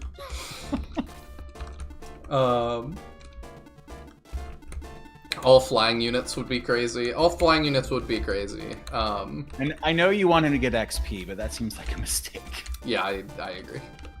Will not. I will refrain. Yeah, I think it was Ernest that needed the heal. Tarasu needs a heal too. Oh yeah, you're right. Let's do that. Oh, I already did that. Never mind. That's fine. Sorry about that. I did not make it so you get healing or XP when you don't heal anybody, so that doesn't work.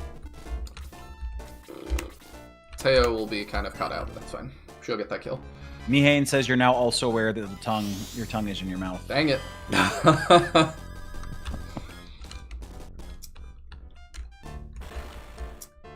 Take a bow. This is actually funny. Kaptain is funny.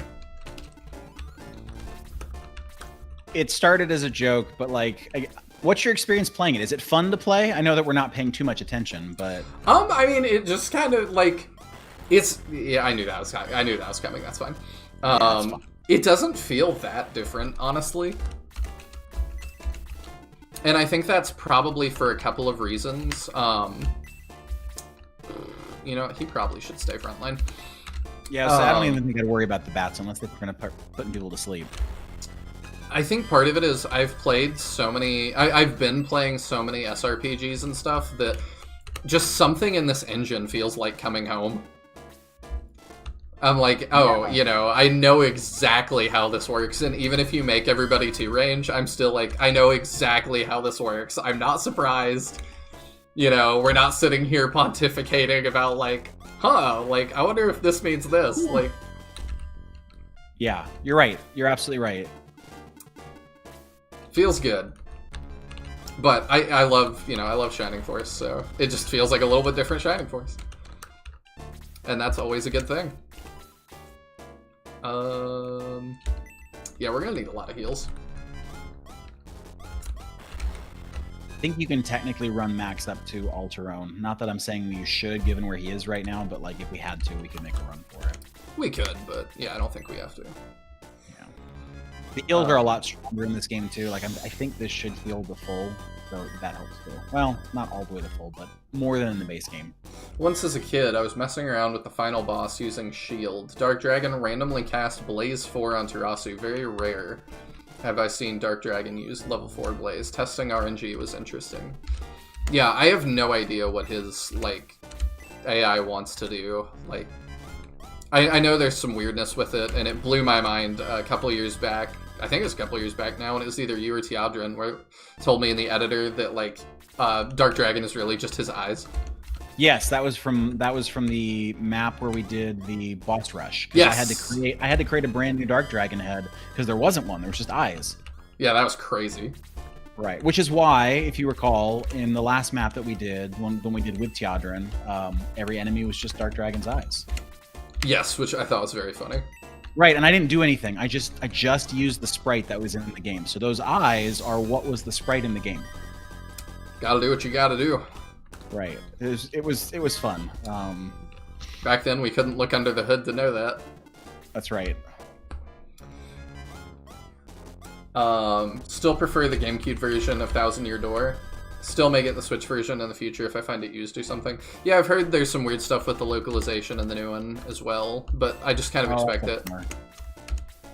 Huh? I said that's a bummer when they change the localization that way. Yeah, I'm never a fan of that. But I haven't looked into it too much because I'm just not that passionate about Mario. I've said that a couple of times. Like I don't know. I was a Sonic kid. I think that's part of what it is. I mean, Mario's fine. I do really enjoy the Mario RPG games. I love Super Mario RPG. I loved the first Paper Mario. I've heard the second one, Thousand Year Door, is really good. His games are super fun to play, but I've just never, like, okay, maybe this is a hot take. I have just never found the design of Mario that appealing. I guess it's a hot take, but I don't disagree. It's effective though. Like, and this is like, you go back to graphic design. It was just like they made him this weird cartoony character because it meant that you could draw him in 8-bit and he could be instantly recognizable and frankly iconic. Oh yeah, I would never knock it. Like, clearly the design is strong enough to have survived decades. Max is definitely in not a great position, by the way. I do realize this. You don't like Sleeping Max? I do. So that Rune Knight's almost out of health, so you can kill it. Yeah, we're gonna have to. He just had his turn. True. So if you attack one of the other two, maybe then they can't come in and attack Max. How much health does he have? 1. Yeah, and the bats do 4. So like, you can't use an herb on another character, can you? Can I not? I don't remember. She doesn't have one either. Ah, never mind. We'll kill it. Don't forget to hit the like button. I appreciate it, Tizbor. Earthbound has an amazing localization. I have heard that. I've heard that Earthbound is handled very well. To be fair, I could have written a better story than Fire Emblem Fates. Having played your games, you already have. But you don't. Yeah, we can. Oh, okay. Thank goodness. You don't get a medal for that. That's the bare minimum. Fates, I think, had good ideas. It just got way too big for its britches. I think I want to herb him, too. Yeah, I can see that. OG Chrono Trigger now on eBay, loose. First price I saw was almost $240. Sealed is double that. Yeah. I get sealed being really expensive, but I'm also one of those people that's like, okay, now he's not asleep, but okay, yeah, we're gonna have to just keep him healed. It can be cool to have sealed stuff, but like I try to avoid buying sealed stuff because I'm like, I want to play my games, I want to listen to the like CDs I buy. Like, I don't know, I can't wrap my head around like wanting to buy stuff to keep it wrapped in plastic. No, I can't either.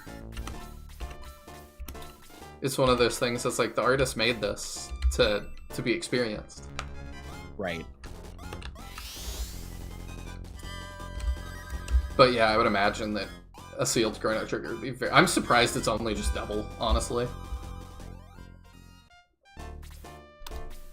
I know I tend to write too many rejoinders at the start of lines, so I try to avoid it. My natural action is to start 50% of sentences with, well... yeah, I've said before and kept it vague on purpose, but I help out with some manga translation from time to time, and often that's done by people who English is a second language, and I just had to go on a rant about you start half of your sentences with the word but. It is interesting how that works. I have some coworkers that are from India, and I work in called the business world, right, where there's a lot of email communication, and the way that they write emails is just very drastically different. All right, bye. Yeah, he does that. He did that last time I played through. I did not put that in. That's just the AI for some reason. I wonder if maybe like Max moved out of range. I don't know. Thanks for stopping by, Sheldon. Yeah, thanks, Sheldon. Good night. But yeah, it's interesting. In this case, I think it's that like the Japanese probably has something like you're thinking, like it's just like I'm being contemplative. Like they probably have a word for that or something. Yeah. And we don't. So it's like, okay, what do I fill this with then? And he just can't come up with anything better than the word but. And I'm like, I think it works, kind of. It just, when you do it a lot, it becomes very noticeable. It does. Yeah, and the example that I would think about from my coworkers is the use of ... And particularly like ending, especially like an email or a text message, ending all of them with ... See, one of my coworkers does that, but he's older and just has no idea. I thought it was like really passive aggressive to start, and it doesn't help that he's also just very passive aggressive. So maybe it is. But I had to learn, no, that's not him being passive aggressive. He just ends every message with ... Yeah. Right, and then they see if you end things with a period that it's considered like aggressive. Yeah, Bowie, so there is one mechanical change. The reason that level ups are happening this way, one of the settings that the editor allows for is, what's it called, rollover XP. So normally in the game, when you get to 100 XP, no matter how much you get, it just resets to 0. In this game, you get the extra XP. So if you had 98 and then you got 10, you get 2, and then you get 8 more. And so level ups do happen faster in this game. And you can promote whenever you want, but I think it's fairly well balanced for promoting at roughly chapter 5.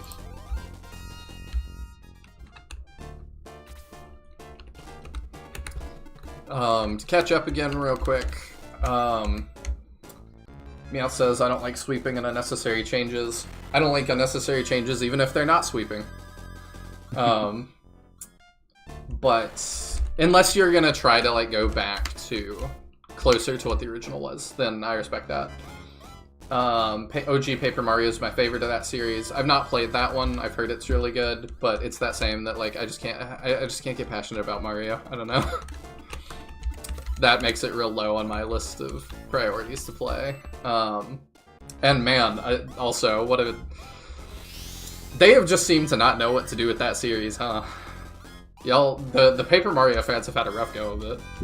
Oh my gosh, it's true. I heard the origami one was pretty good. Like it was back towards the original few. I heard that as well. Sticker Star was terrible. I had a lot of friends that didn't like Sticker Star. Right.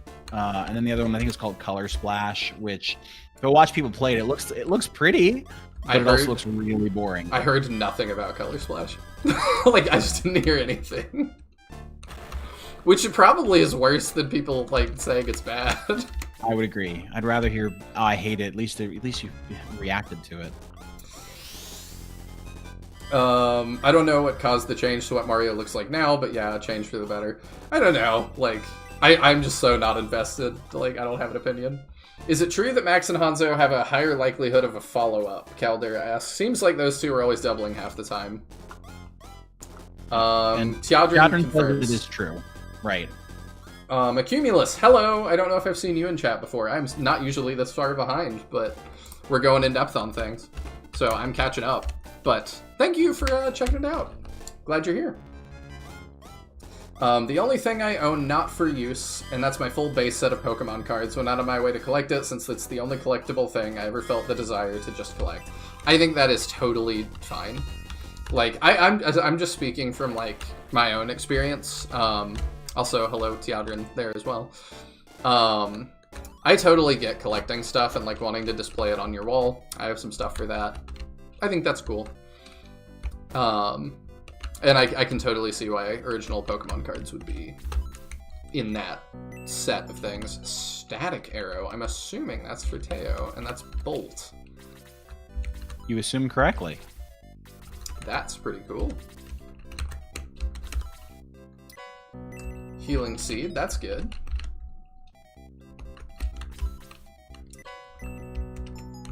It's just an investment at that point. And if you don't really love... And you don't really love the hobby, I don't get what you're saying.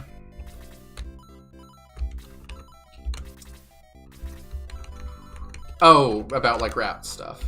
Yeah, I know what you mean. I've got thoughts on, like, the whole resale market and stuff, and that it's, like... I don't know. It kind of bums me out at times. Because I've definitely found stuff before that I'm like, oh, this is way underpriced. Like, I could totally buy that and then sell it. But, you know, I don't. Because I have the thought that's like, if it's not something that I'm interested in buying, I have that thought like, you know, a fan of this is going to come in and they're going to see how underpriced this is and they're going to think that's so cool and that they have it's such a lucky day for them. And I want them to be able to have that moment. Because I've had that moment, and that's cool. But I know there's, like, YouTube... You know, for my analytics and stuff, it's like, oh, you like retro games? Like, it's YouTube's definitely suggested, like, you should follow all these resale people. And I'm like, eh. Yeah. I don't know. I'd rather see games get to, like, a home that would appreciate them than just people buying and selling as, like... you know what I mean. Yes. Okay, so yeah, see, there's the Monk Glove, so if for any reason you dropped it or threw it away, you could get one. I am a master of inventory management. I don't know why you would think that could happen. Have a good night, Bowie. Thanks for stopping by. Alright, let me skip back here. Where was I? Yeah, the ... is to be continued at the end of text messages. That is definitely how it reads now. Stop being an RPG when Super Paper Mario hit. Origami King is surprisingly good. Best return to form in a long time. That's good. I've had so much fun in the child years playing Mario Party with brothers and cousins. I love Mario Party. And I am playing it a lot with friends right now. And I'm excited for the new one. I just wish they would, like, put more effort into it, because it feels like they used to put more effort.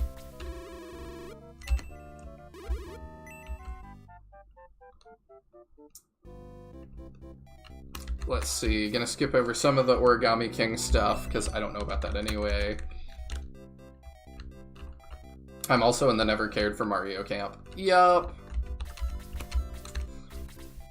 He's just not cool. Sonic is cool. Is that the same arrow? It's not. Burning arrow to flame arrow. Is this Blaze 2? It is. And what happens if you like the static arrow? What happens if what? Did you look at the stats for the static arrow? Yeah, they're worse. Oh, they give agility. Is that it? Yeah, so just keep an eye on the different arrows. There's little bonuses. There's more to this game than just attack. Okay. Not the way I'm gonna play it, but I appreciate that. I understand that. It's like in Fire Emblem when it's like, you got a point of luck. I'm like, oh, that's so great. Into the bin it goes. Right. No, and this I know. Resurrect. Huh? I said, don't forget to resurrect Tao too. Oh yeah.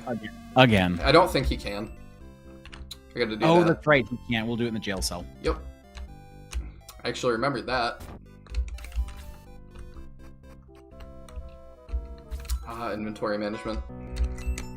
This Alterone gives so many freaking healing seeds. I want the record to show all of these healing seeds that are here are in the base game. And I was just like, why are they here? And I didn't get rid of them because I didn't really have anything to replace them with. But like, I don't know why it gives you so many. Another ointment arrow. I assume I can just sell that because... Yeah, it truly was like, I just have to put something here. Like, what seems like good filler? Oh, we haven't done an ointment arrow. Let's do that.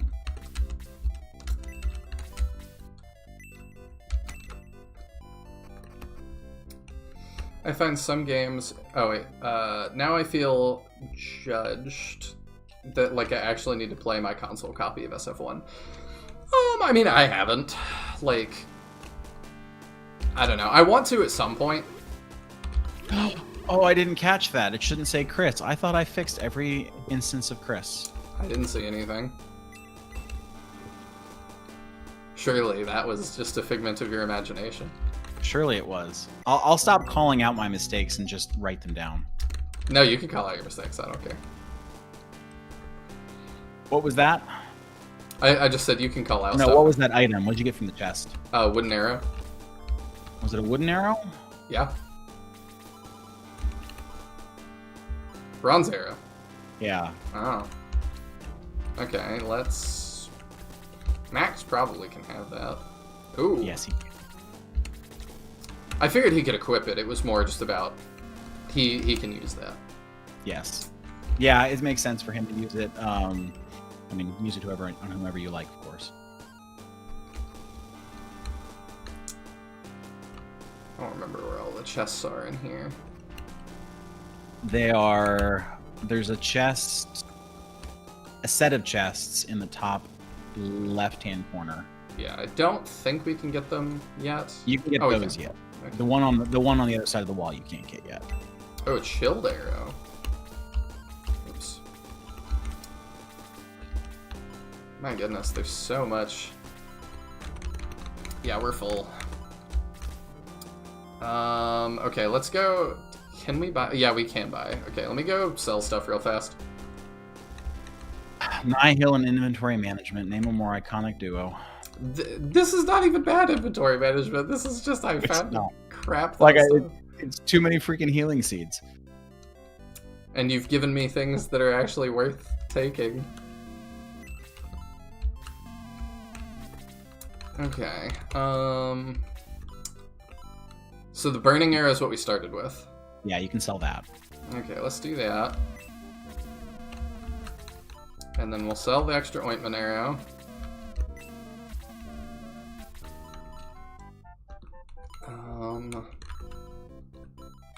Maybe sell the healing herbs. Just stick with seeds. Ernest has 2 arrows too. Yep, let's sell one of those. Yeah, we could sell one of those and give him a healing seed, you're right.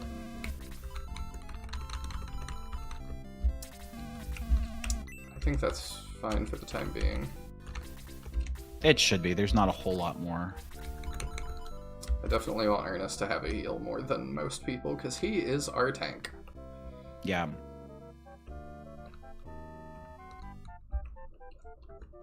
I refuse to interact with the party member. What are you talking about? I don't see a party member.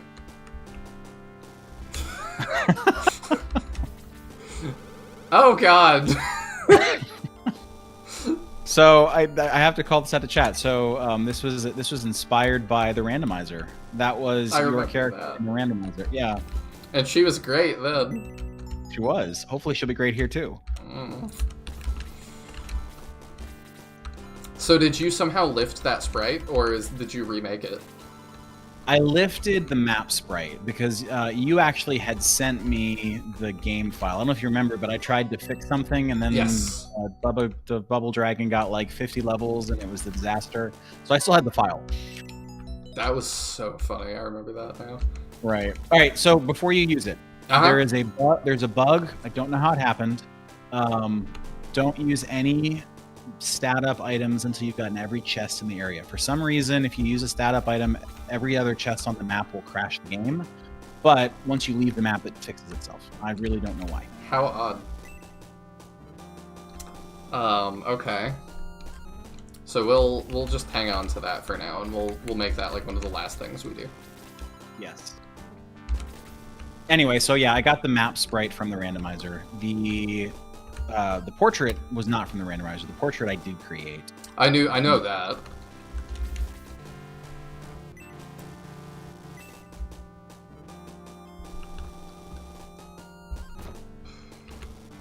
Grab the thing.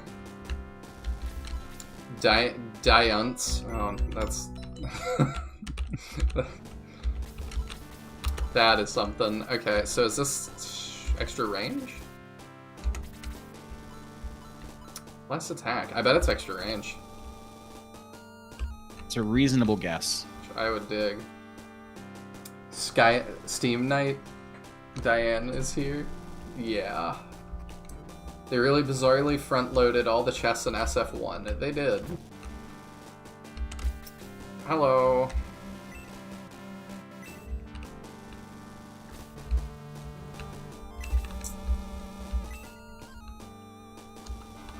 Yeah, Quentin's been here. There are more town areas to roam around in SF than there is in FE Engage. That doesn't surprise me. Because it feels like, I haven't played Engage yet, but it feels like Fire Emblem would definitely consider that kind of an afterthought. Yeah. I'm hoping Engage is just better than the past, but you and Teodrin have told me it is. Because I definitely was getting sick of the monastery. I was ready for the monastery and Three Houses to be over. Yeah, it's not better. I mean, I guess it's a little bit better than Monastery in that there's like virtually nothing you have to do in the equivalent of the Monastery, but it's equally tedious. She says I have a tough suit of armor and stuff. I appreciate that change. Yes. Yeah, and she's got a headquarters message too. Oh, okay.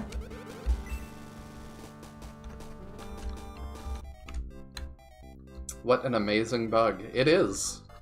I'm glad you liked it, Chowdern. I love finding bugs that nobody else has ever had before and having no idea where they came from. I was about to say, yeah, I've heard of that happening with people's fan games too, and then I was like, oh, that was you. Yeah, I was going to say, when I asked, everybody else that I know in the modding community was like, nope, never seen that before. Breaking new ground.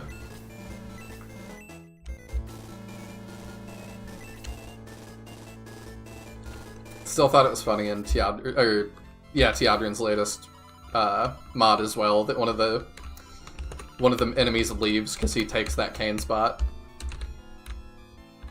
Yeah, but the Kane is technically on the map. Like you know, there's a limit to how many enemies you can have on a map, and the limit on this fight is one less because of Kane. I guess you could program it for Kane to not leave, but if Teodrin can't figure it out, then it probably isn't possible. Well, the enemy is there in the first time you do the fight, but then if you egress or somehow go back and do it again, he's now missing. Because if you egress here and then come back, Kane, it does not appear. Yeah, I remember experiencing that with Shining Force Alternate. There's something weird about this fight. A lot of fights replay the start of battle script, but for some reason this one doesn't. And I remember telling Erican, I think you have a bug. And Erican was like, I mean, kind of, but it's like that in the regular game too. So I think if we were to egress from this fight here, it would just start without showing us Kane again. I don't know why that is. Messing around with 90s source code is fun, seeing how everything works with tech back then. Yeah, it often, from talking to friends that do that, it seems like, at times, held together with duct tape. a lot of things that it's like, it's fine because it works, but like we've broken our own logic and just kind of stitched this together, but no one will ever see this, so it doesn't matter. And it makes for some really fun ways of like working around it. Like I think my favorite example was, again, back to Shining Force Alternate. In one of the fights, well, I'll just say it's in the Kain fight.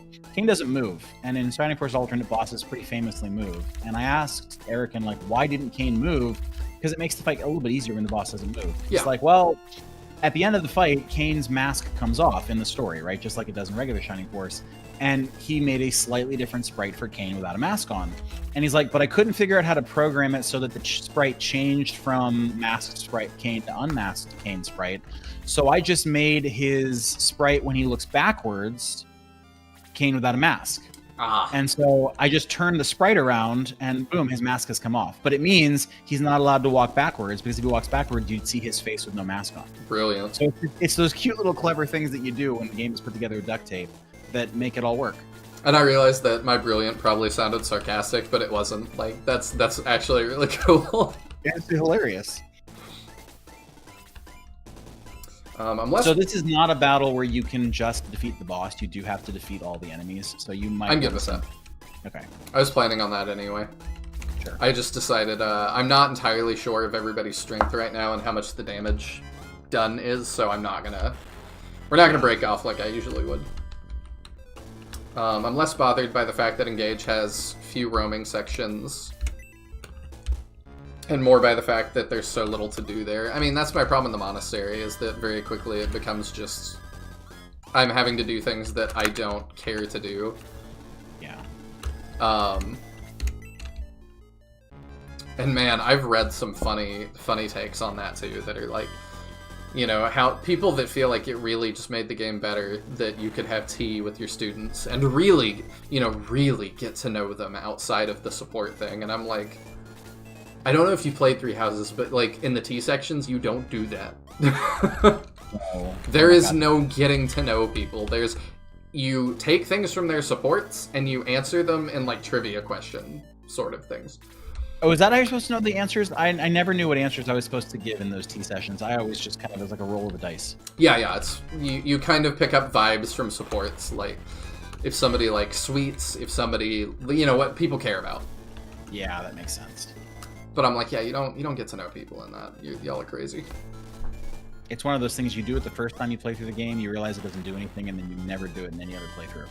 I also hate it because it breaks my immersion, because there's times that, like, after, like, there's a scene where somebody betrays you. I'll try and go light on spoilers. And somebody's really, really angry about it to the point that, like, his dialogue in the monastery is just him screaming. And then I can go, do you want to go have tea? And he goes, absolutely, that would be lovely. Oh my God. I know exactly who you're talking about. I've not done that playthrough, so I don't know how angry he probably gets, but like I can just imagine it. That's hilarious. I did the tea thing specifically because I was like, will it let me do that? It's so tonally off, and the answer was, oh yeah. That's amazing. It's more compact than the monastery, and with fast travel, it's not the end of the world. I mean, the monastery is not the end of the world. It's just a mild inconvenience that stretches on for 40 hours. Yeah, I agree. I don't love any of this, but he's gonna have to do something. Hey, I fixed that issue, because now in my mod, if your main character dies, it just goes to the game shutdown screen. Okay, that makes sense. I know you were letting me play a really early version, and I greatly appreciate that. Interesting. Chilled Arrow has two.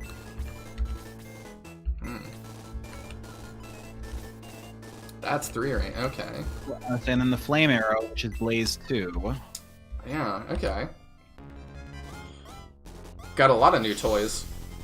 Yes, Tao should be in a much better spot now. Like I said, like if she falls behind because of the way that the spells work, it helps a lot. There we go.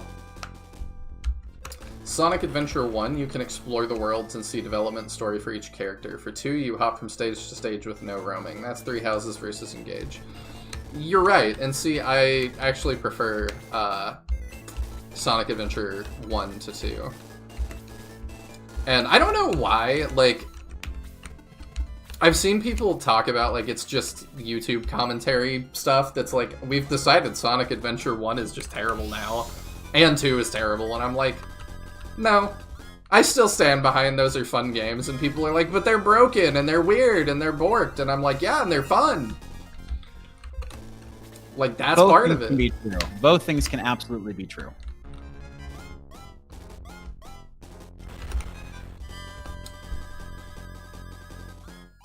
Did we check Max's range with the longbow? I did see that it was 3. Okay. I didn't use it this time because I was not thinking, but...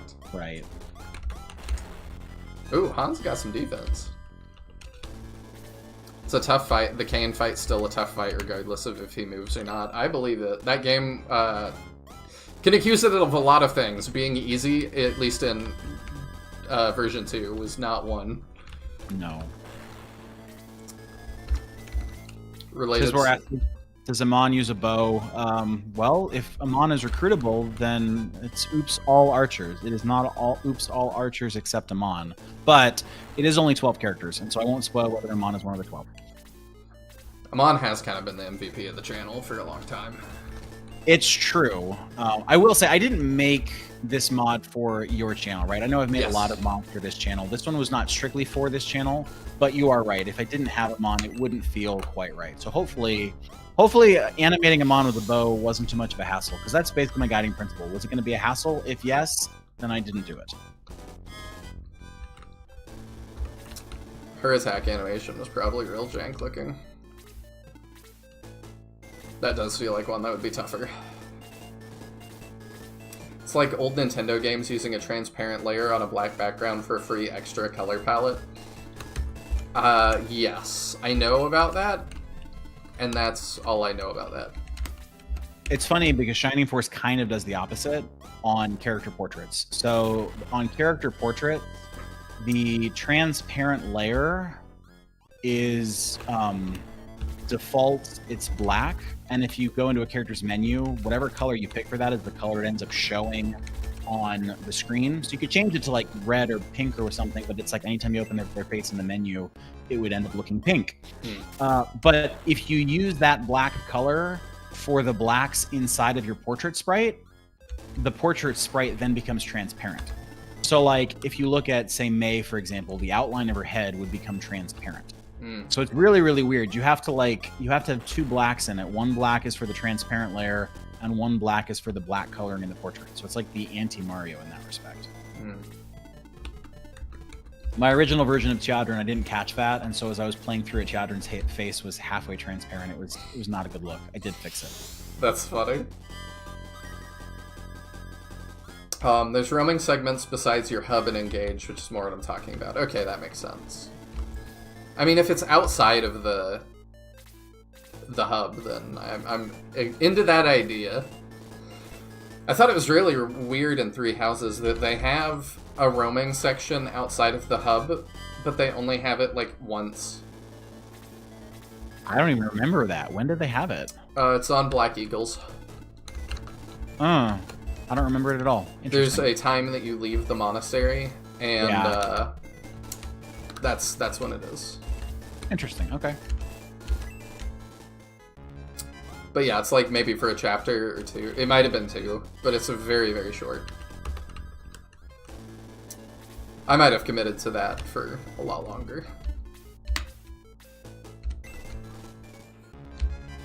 Oops, all archers except Amon is a great mod idea.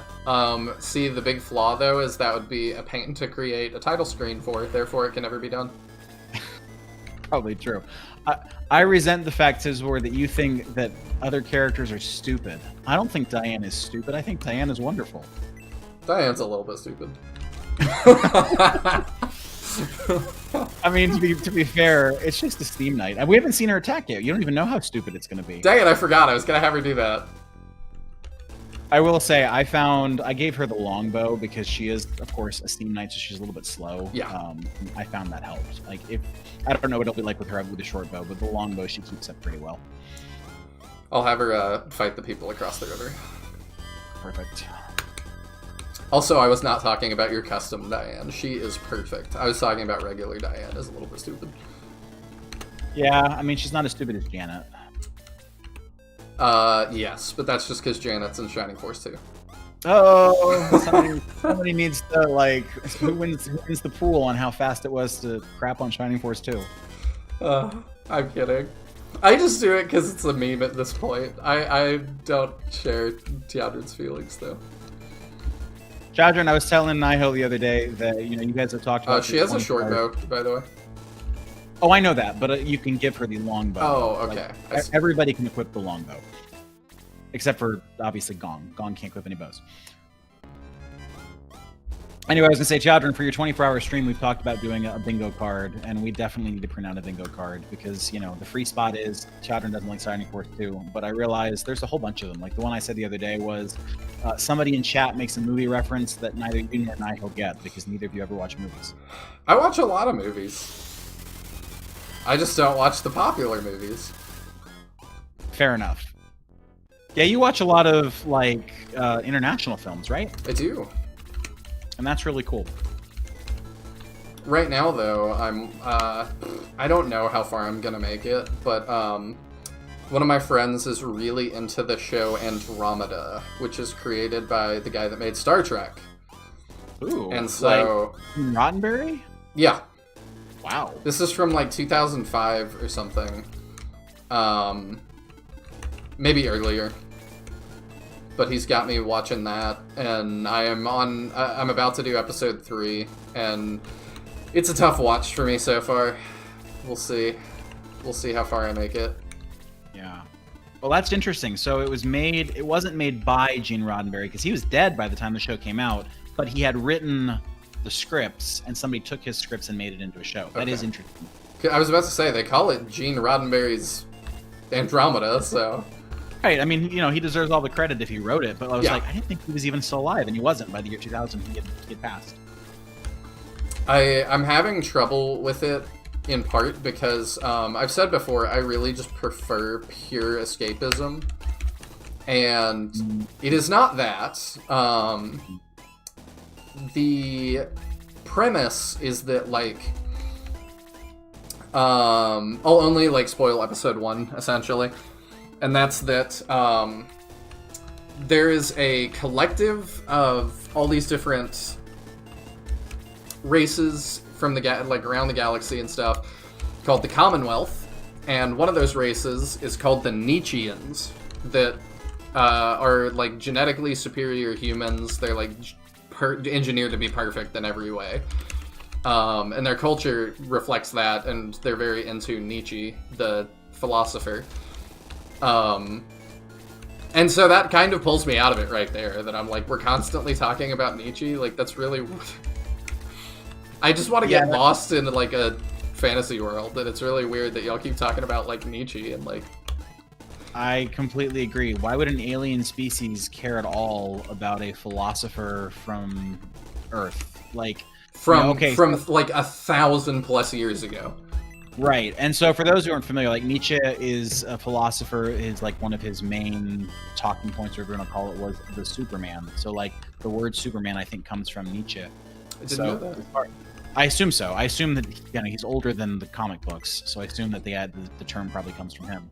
But, like, yeah, the idea of we've been this race of perfect human beings or perfect aliens for thousands and thousands and thousands of years, but then somebody tells us that a philosopher on Earth talked about us a few hundred years ago and suddenly we're obsessed with it? That doesn't make any sense. I don't think that's quite what it is. I think it's just that they always were obsessed with it.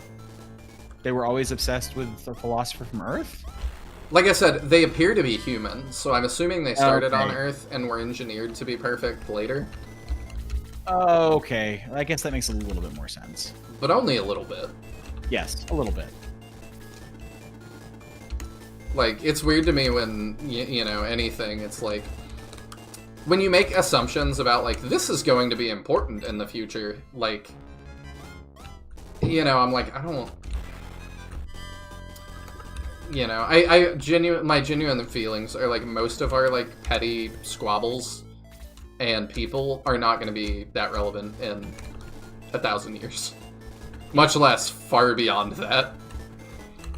Did you watch Bright? I feel like we talked about Bright on the stream last week. I did, and we did. I didn't hate it. but it's been years since I've watched it, and I would need to watch it again.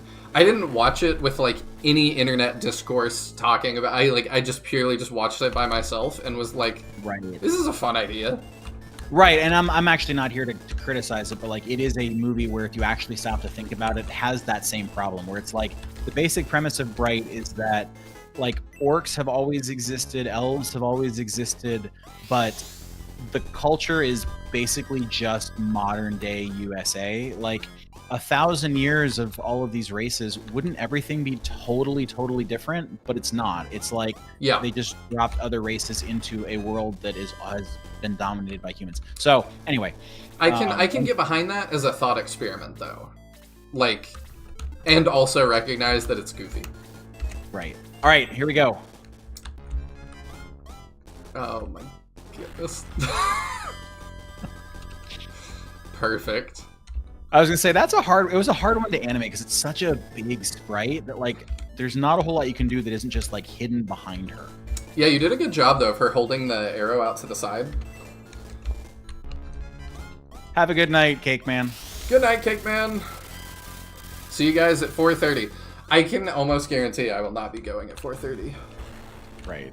And if you are, it will be Sinbear's Tactics because I certainly won't be here.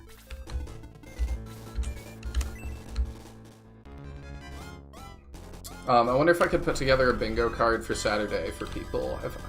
If I had enough ideas, I know there are generators. I mean, I can send you the one I used for your last stream. But what he's talking about, just by the way, is this Saturday, Teodrin is doing a big 24-hour stream, trying to make it all the way through Shining Force 1 and 2 permadeath, but you can donate to kill characters. And I spent probably way more than I should have to send him a bunch of punishments for if he loses characters. So y'all go donate, y'all go make him lose characters, and make him do fun stuff that I have sent him. The last of which, I believe, got delivered to your door today. Oh, that's exciting. And you've been like conspiring with his family members on this, right? I have. Mostly they have tried to spare him and have just advised me of things that are too mean or that he would just never do. So he's been spared a couple of my more devious ideas. I really want Diane to get this. Yeah, I mean, Dark Dwarves aren't very dangerous, so even if it attacks max, you're not at a high risk, right? Yeah. I do agree with what Bowie said earlier, though. Like, the levels are very high. Like, that third fight was pretty rough. Yeah, we're supporting the charity of Teodrin is going to have a child. Which, has he, like, announced that anywhere except on his Twitch stream? I feel like it's just people know now, but, like, I don't know. Did I miss that on one of your streams? I mean, I think he talked about it here. Did he? Okay. You can stand there and take hits, that's fine. Because obviously it's exciting. It's a big life event, and it's something that is just, you have a first kid once. Oh, yeah. Oh, that's happening this Saturday. It is. I, unfortunately, have a friend has invited me to some things that I could not turn down, so I will probably not be able to be present for a lot of it. But I'll be dropping in intermittently when I can. I'm probably going to download the Twitch app to my phone for the first time just to drop in and check on you guys and see how it's going.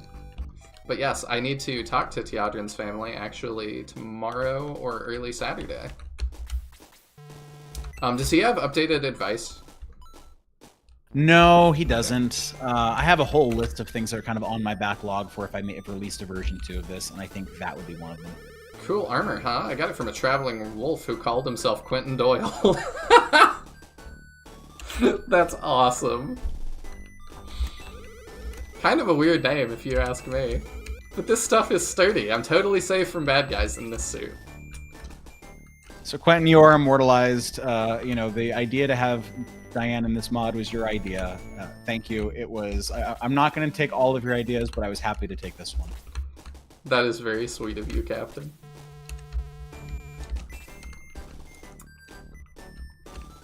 let us continue. It was on my Twitch stream and on my Discord. I think it's come up here in passing. Maybe one of the nights we were playing my games. Yeah, I think so. I think I prompted you to talk about it, because that is a big deal. And we want to celebrate with you.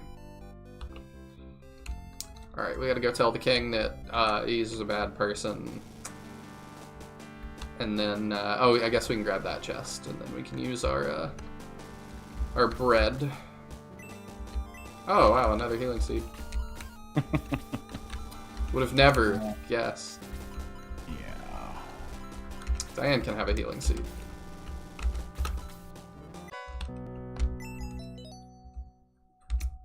I was gonna message you tonight to figure out what we're supposed to do. Hit me up after stream. I can do that. Really, it's gonna be, I need to probably video chat with your family either tomorrow or Saturday, and I will reach out to them to do that. And I am going to have people, I'm gonna have them put all of the different things in a number, like, if you have, like, grocery bags sitting around, like Walmart bags or Kroger or whatever grocery store y'all have out there, if y'all could just rewrap stuff in that and add the numbers on top of it that I tell you, then I will make, I have a list of kind of achievements, and I will make that correlate to the number. That's kind of my plan. I appreciate that you said Kroger and not Kroger's. Why would I call it Kroger's? You know, I don't know, but it is totally a thing. And I don't think it's just Kroger. Like, people do that with words all the time. They do it with Aldi, too. Instead of saying Aldi, they say Aldi's. I've heard that, but I thought it was Aldi's. No, it's just singular. And Kroger is singular, too. People say Kroger's, they say Aldi's. You have a real low health. You use that.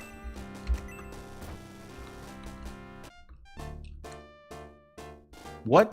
Uh-oh. That's never happened before. The Nihil gift right there. What just happened? We walked through and it... Yeah, hold please. Like, try it again, and if it doesn't work, I'm gonna have to go check the event codes. I just played this like 3 days ago, and it did not do that. It's fine. That was really weird.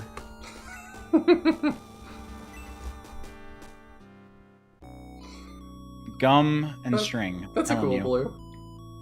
Yeah, I mean the green's fine, but I'm a fan of blue, as evidenced by the replacement of the purple. Chowder says now it's a Nihil stream because it broke. Yep. Yeah. I was gonna... Oh, wait. Looking forward to meeting Little Tiadranet in December. Oh, y'all have already decided on a name. No, I'm kidding. I'm gonna do a save state here. We'll call it All Archers 1. That way, if it breaks again, we have a save state to revert to, because I'm realizing I hadn't saved this whole time. Yeah, I'll talk with your wife when she has time.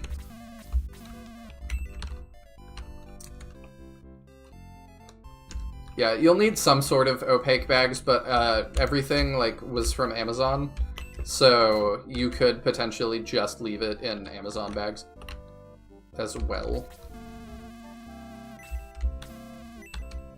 If y'all want to know some of the achievements as well, some of them are for specific characters, like if you lose Xylo, I thought that deserved its own thing to happen.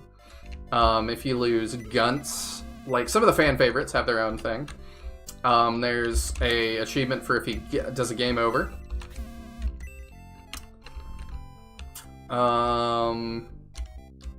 What else? There's specific achievements for centaurs and birdmen. Definitely don't need more healing seeds. Yeah. I wish there was more options in the item shop. Like, I didn't add any new items to the item shop, and it's kind of lame. Medical arrow, that's different. You can probably get rid of his short bow. That's true. If I'm gonna keep him with this, though.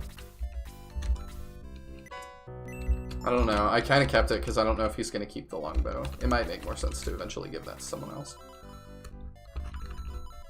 So we'll give that to Tarasu, because he's usually healing.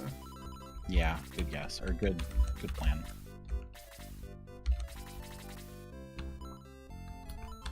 Okay, that's the same thing. I don't know what that does, so is it heal too? We'll find out. We're already ranged.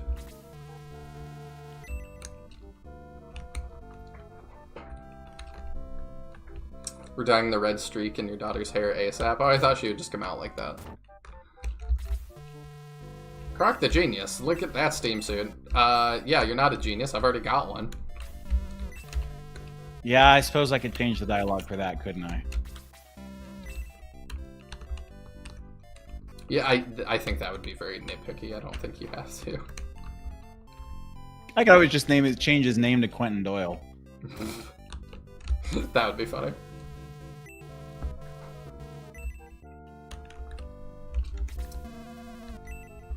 Okay, I think we've done all the things that we need to do. To Monarena. I agree.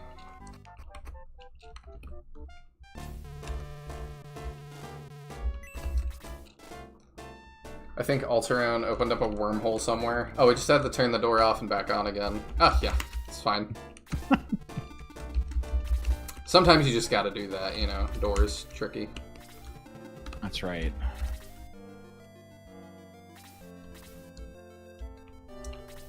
Could have been a thing with extended characters. I mean, this has 12 characters, so I'm betting it's not using extended. Well, it is, but it's not using it. Well, so extended characters does more than allow you to use more than 30 characters. It also is what allows you to customize different portraits for promoted and unpromoted. So, I see. Yeah, that just I liked having more customization, because you can still change portraits and battle sprites without extended characters on, but it means you have to make sure you go in and change them in their original spot. And so it was faster to use extended characters for things like Diane. See, I'll also say... Oh, go ahead. Go ahead. No, you go ahead. I was just saying, I'll also say, as people who've modded Shining Force 1 know, you can't recruit Pell, or you can't not recruit Pell. Like, you have to recruit somebody after the laser eye fight. Pell is not in this game. You are not going to get Pell. So I had to move. I had to move somebody else into his spot. And so without extended characters, it would have been a pain in the butt. I'd have had to like overwrite all of Pell's stuff. I see. Xiaojun says, one of the bags was not opaque, and while I tried my best not to look at it, what it was, I have early concerns. Like I said, your wife vetoed things that were too mean. I think you will be just the right amount of fine.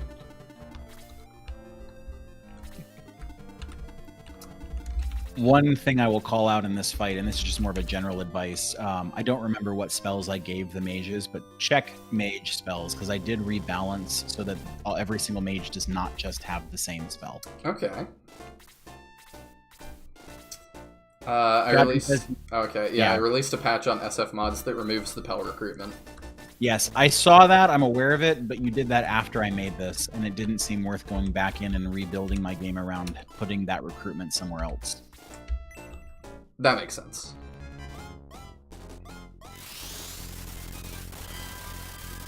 Nice. Yeah, that static arrow is pulling a lot of weight for you. I'm surprised the speed ring didn't have a quick spell. Instead, they gave it egress, which was a waste because they were angel wings for that. I agree, and I definitely have sent myself back to a town thinking I'm casting quick, and then not doing that. That's pretty funny. It was not funny at the time. I was very bummed out. Yeah, I can imagine. I don't know if that's a good idea. Probably. I mean, they're not as scary anymore, but yeah, I mean, I appreciate being cautious. Like, the zombies are still very scary.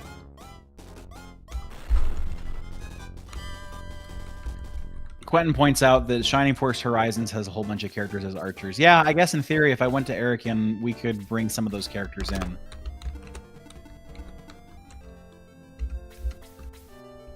all of the art that is in this game is my art. It's not from anybody else. So at least for now, it's wholly created by one person. But I'm not opposed to partnering with somebody else to add more characters.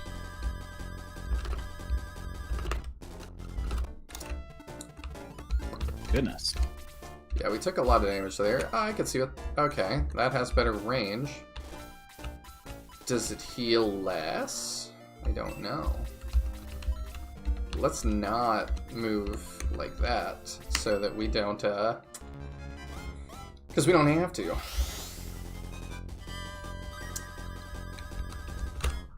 I always sell the speed ring for a quick buck.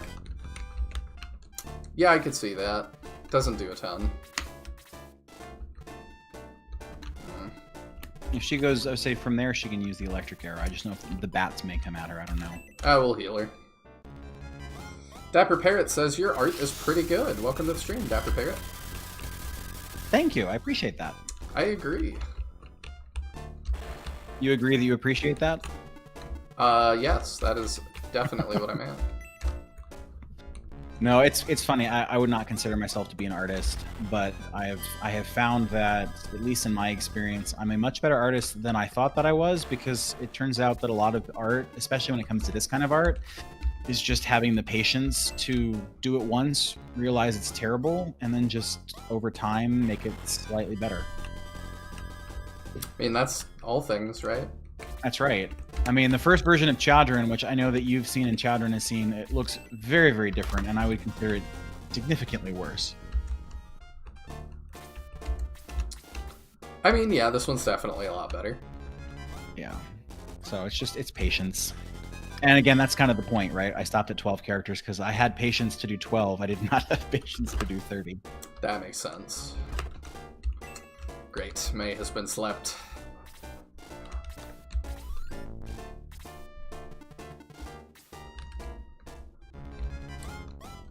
Really, art is just pattern recognition. Oh, that's modding. I mean, all of it, kind of, right? Because, like, I assume once you learn how to draw something once, you can do it again, and that's kind of pattern recognition. It is. You're right. Like, I don't necessarily know how I'm going to draw a character, but I've done it enough times that I'm pretty confident in how I'm going to shade the character. Because, like, Shining Force, if you want to do it to look like Shining Force, they're all pretty much shaded the same way. And so, yeah, you're right. After you do it 5 or 6 times, you kind of know what you're going to do. Mm-hmm. And that's something, too, that I don't think about, but then there's times that I see art that doesn't have that, and I'm like, this is off, and I can't tell you why. Right, and that was the biggest problem with the Chadron sprite, or the portrait, is that it didn't look like Shining Force 1. I was like, it looked very, very similar to, like, his icon here on YouTube. It looked much closer to it, actually, but it didn't fit the style of Shining Force 1. And so the reason for the change wasn't even necessarily the art was bad, but it was weird. It was like, why does this face look different from everyone else's? Oh, I'm just memeing because I've said modding is just pattern recognition like a half dozen times in the last week when people ask me how I do stuff. Yeah, you can include me in that group. I asked him once and he was like, I mean, it's just pattern recognition. So I was like, okay, do you want to do some pattern recognition and figure this out for us? Yeah, that's how I felt with, like, watching him work on that Flame Dragon translation thing, which we'll get done one day, by the way. Like, hex editing and stuff. I mean, it was, to me, it just looked like he was in the Matrix, like, and I'm like, how do you know what to do? It's like, you know, pattern recognition. It's like, this is all just gobbledygook. It helped, though, that, on Baidu, there were some people that had a little bit of instructions for, like, where different things were stored. But it's just a lot of numbers, and I see that and my eyes just glaze over. Yeah, I understand. I've realized, like, when it comes to creating games, the thing that's, I think, I underestimated the most, but that there's probably no way to avoid, is the sheer amount of repetition. Like, anytime you want to do something and you have to do it, like, you know, 30 times, because it turns out that every time you want to do it, you have to do it again. What do you mean? Just like creating more instances of it, or? Yeah, like a perfect example. I don't know if you remember in the original boss rush map, the one that I made for you and for Daniel, where at one point the entire party joins and it's this really goofy, like endless loop of music. And the only way to add the characters to the script is to add a node in the script that says character join. And you just have to do that 30 times because there's no other way to make the game know to add all 30 characters. And so there's a lot of stuff like that. Like anytime you want to add dialogue, you have to add script for open text box. You have to add script for show character portrait. You have to add a box for what is the character going to say. You have to add a box for close character portrait, and then one for close text box. And so if you want to have a long conversation between characters, it's just like box after box after box after box. But see, Tiaudrin's the kind of wizard that creates a button that just says create text box. Well, and if you're doing it in the actual coding and not in a mod, you can probably do that. You can probably, like, with some code say, create subroutine dialogue, and then in the subroutine it says open box, open box, open box, close box, close box. But in the editor, you can't do that. Oh, he's got Blaze too. Okay. Yeah, I don't think anybody gets any. I don't think they get any particularly weird spells until chapter 3. But because a lot of the characters are still using Blaze 2 in like chapter 6, and it's just like that's ridiculous. See, I wouldn't even know. So, Meowth, you're saying you hear Greek spoken. Are you talking about what I'm talking about, or are you talking about the stuff in chat? Because I felt like I was keeping it pretty high level.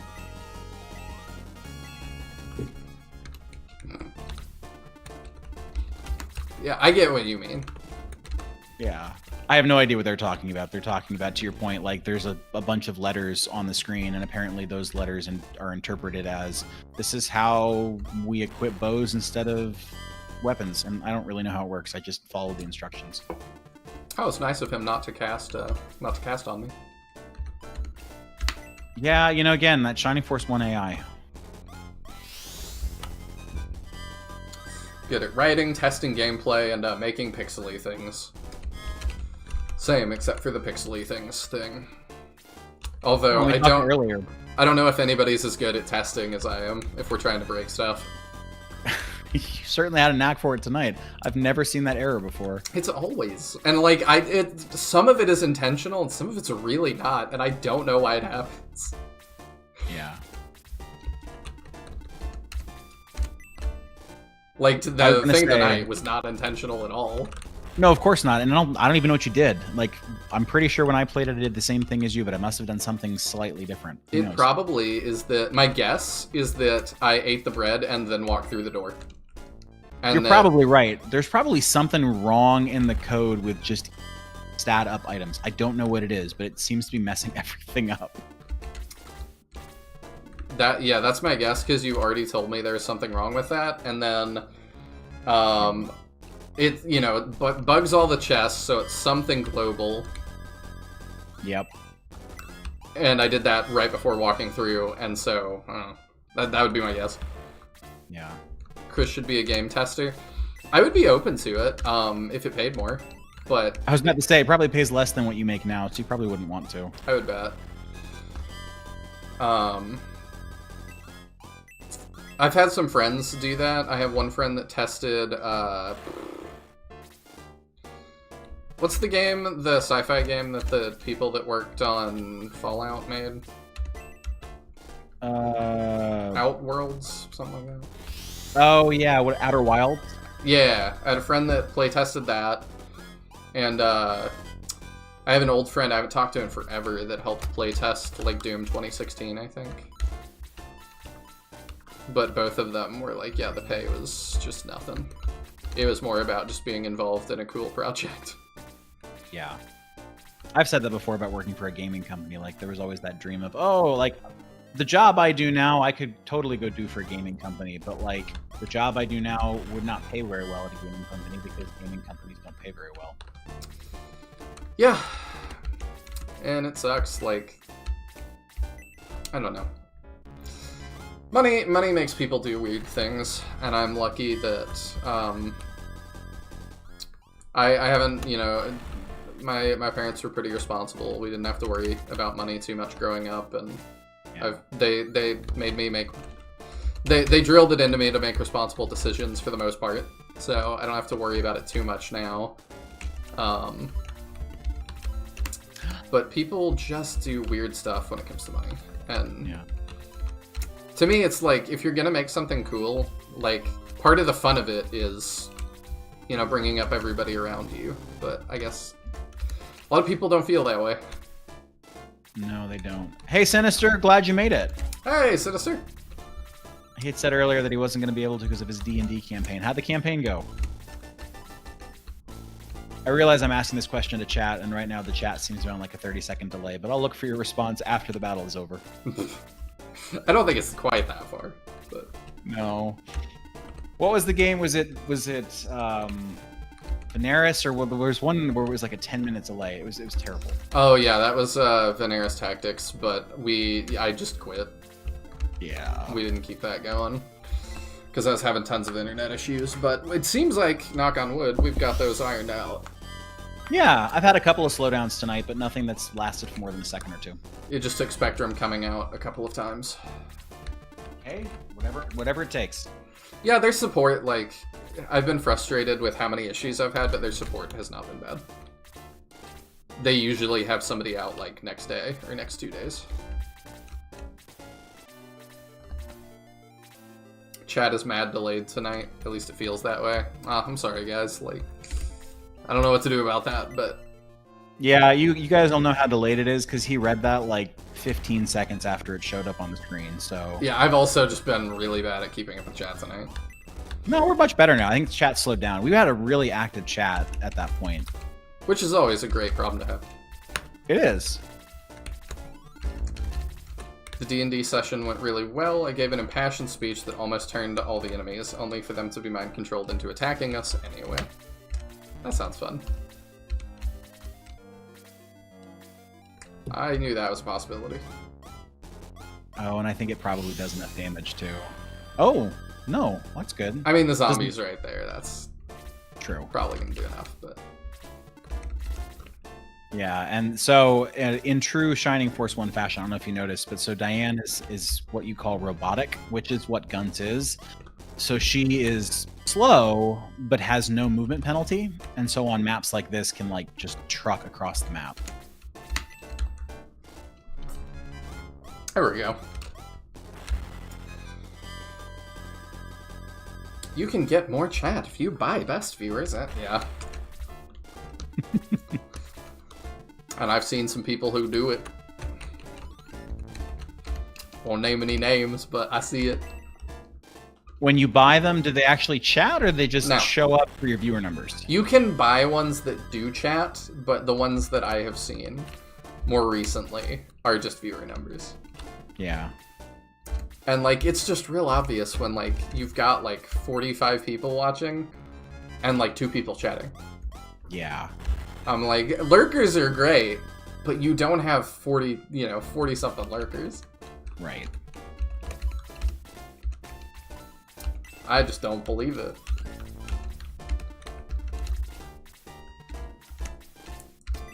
Senator asked, is Diane holding her bow backwards? Kinda, yeah, like she holds it backhand, I think is probably accurate. And then when she fires the bow definitely, the force is so strong that it flips the bow backwards after the shot is fired. It's a little jank. I've seen stuff like that. These zombies got some defense. Right, well, and part of it's the terrain. I don't think I boosted their defense. I might have, but part of it's just that 15% terrain bonus. Tiajin says, I know who you're talking about. Someone who has their numbers in the 70s and has like 3 active chatters. I know you do. You and I have had these conversations. But people gonna do what they gonna do. Doesn't really affect me any, so whatever. Right.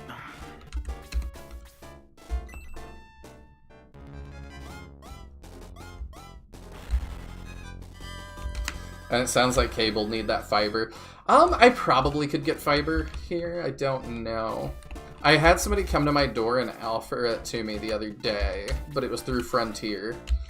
And I have them at work, and they are abysmal. So I would not...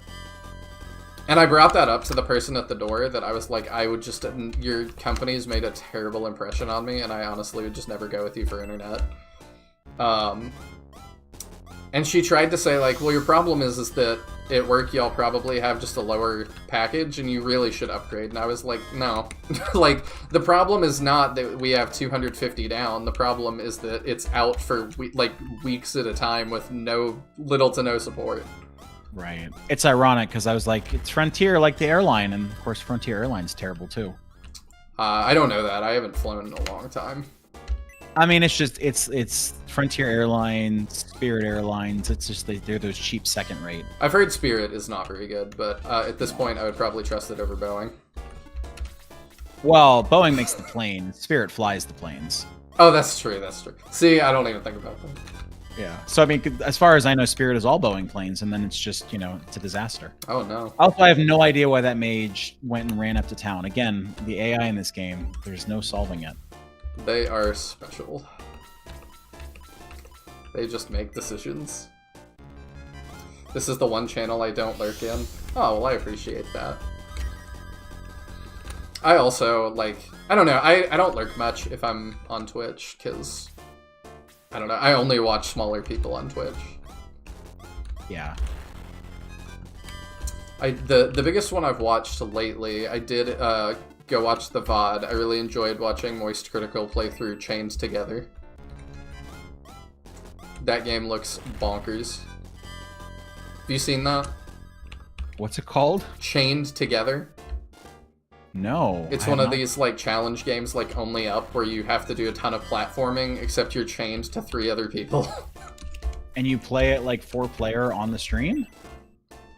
Well, it's, multiplayer. Yeah, that sounds amazing. It's amazing to watch. It looked brutal to play. That's fair. But it was a fun watch. I would trust jumping out of the plane with my parachute ever Boeing at this point. That company scares me.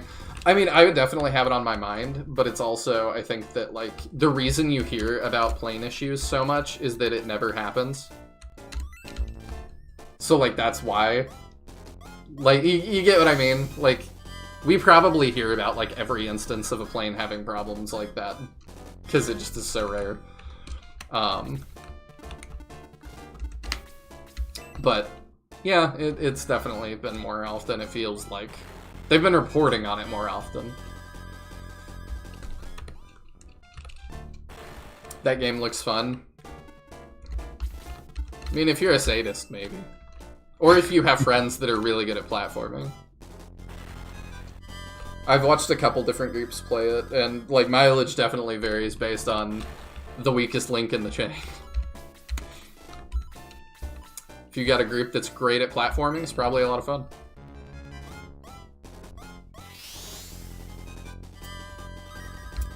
Let's see. I see Hans is still abysmal. He's been fine. It's just these guys have a lot of defense. I'll lurk if I need to work on something. Yeah, that's true. I do that sometimes. But even then, often if I'm lurking, I'm not, paying that much attention. I'm just focused on something, and I want something in the background, and I want to give views to somebody I like. My parents have Frontier fiber, and it's awesome. And they can get up to 2 gigs symmetrical. Well, I think that it just depends on where you live. Fiber in our area is pretty bad. Or, I'm sorry, Frontier in our area is pretty bad. But in other areas... fiber in a big city being bad would be a surprise. At this point, I'm convinced Boeing is just named after the sound their planes make when they fall and bounce off the ground. Could be. Yeah, could be. By the end of this game, you will remember to use items instead of cast magic, I promise. Probably. We'll see. Then I'll be locked into that. It's true. I often lurk because I don't have a lot of interesting things to say. I'm sure that's not true. We've definitely enjoyed having you on the stream tonight. Yeah. This battle went really well. There were a couple of close moments, but and maybe it's just because the characters are a little bit higher level than normal. But that wasn't bad. I have never had a close moment. I'm an expert. It's true. You are an expert.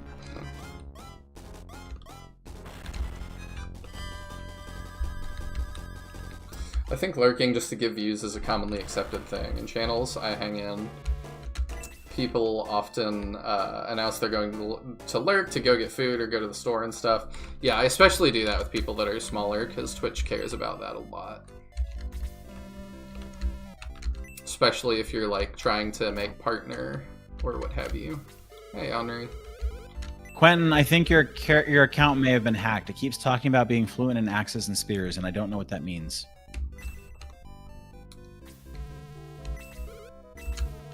The cape on him looks really good. But my father, the bow of light. And Guardiana, is it true? Yes. Yeah, we sort of missed it because we fast forward. Well, I don't know if it fast forwarded. I think it was when I was leaving. The bow of darkness that Kane used. Oh, my bad. That's okay. I'm betting Henri's gonna go back and be a princess. Oh, thank you for the membership, Caldera. I really appreciate it. That helps the channel a lot. I use it to buy games like Sinbear's Tactics. That is a gift that keeps on giving. It is. Did I lose anybody? I don't think so. I don't think so either. And I don't think anybody got poisoned. I know the zombies can poison. Yes. I usually haven't taken poison yet. The first time I usually encounter it is the boat. Yeah, zombies do it. The enemies on the boat do it. A couple of others. We always gotta do this, right? No, you don't have to, but it is funny. He's like my favorite NPC.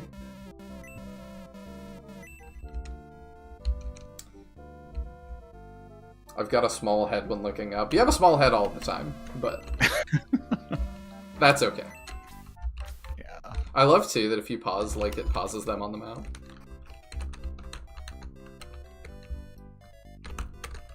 I joined late, so are archers good in this mod? I mean, archers are good, they're bad, they're everything in between. They are my only choice. Okay, well, let's... Okay, I have space. Hey, we have the egg. We do. That's something.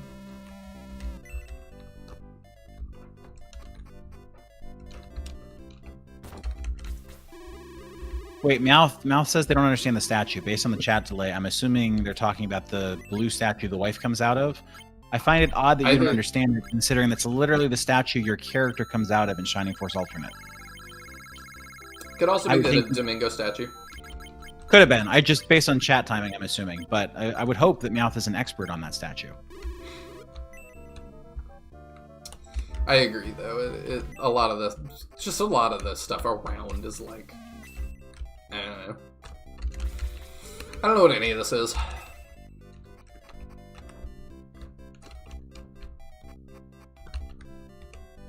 I've thought about doing like a whole series on like just speculating on what these things are, but I don't know if anybody would care.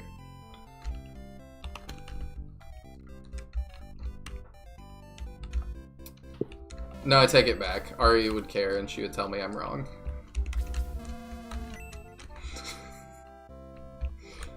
But I think that would be it. You know, some things there are right and wrong answers for. Sometimes it's better just to argue about it. I'm not knocking it. I appreciate the passion. Poison is nothing because of the antidotes, but sleep, oh god. Yeah, sleep does seem to be the most difficult to deal with status condition. I will say, I did bump the poison, right? Again, the editor lets you do that. The poison is much more dangerous in this game. It's not more common. I didn't give it to new enemies, but like the poison is more than just 2 damage. It was funny. I went back and was watching old videos because Sinister Designs was asking... I made some comments last stream, I guess, about Walk with the Living that were a little bit confusing. So I went back and grabbed that video for him. And I had forgotten... Okay, hang on. Oh, okay, she actually does join. Yeah. I feel like that's going to be broken to have 2 casters, but... We'll see. I mean, they are really good. I won't deny that. Frozen arrow. I guess that's better than the chilled arrow. But poison in that game did 50% of your health. It was Oh my gosh. ridiculous. I say that's awful. It was. And like that the chapter I sent him was like one of the hardest chapters I've done in an SRPG. It took me so many attempts because what I was saying last time, I'm also going to save state again just to keep that going. Was that they introduce a bunch of thieves to steal your items and stuff, and he was like, well, is that not normal for like Fire Emblem stuff? And it's like, no, not chests. They steal items off of your characters, and your characters get items to like be kind of customized a little bit. And yeah, that's really bad.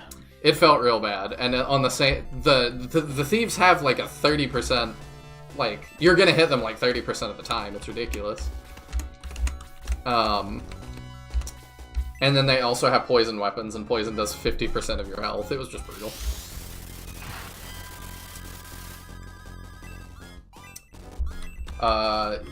Yeah, that one, I mean, with the chat delay, I still don't know what statue you're talking about. I guess it's the one Kaptain was talking about. I would say, based on the follow-up comments, it's the blue one.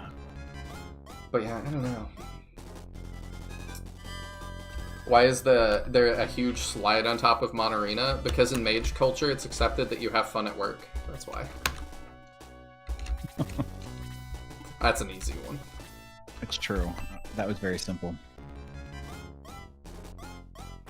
Oh dang, that blows. Yeah, it was brutal. I don't know what, like... And I was pretty critical of it in the moment, that I was like, I do not know what you are thinking. Like, this is just far more difficult than any other map that you've had me play thus far.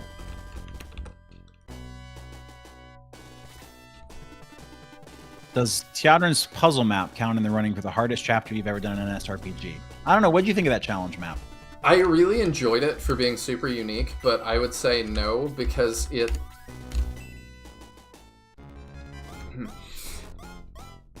Oh, wait. Are you talking about the Shining Force puzzle map or the Fire Emblem one? Ooh, good question. Cause... I thought he was thinking about the Shining Force one that we played together. Yeah, that's what came to mind too, but that drastically alters my answer.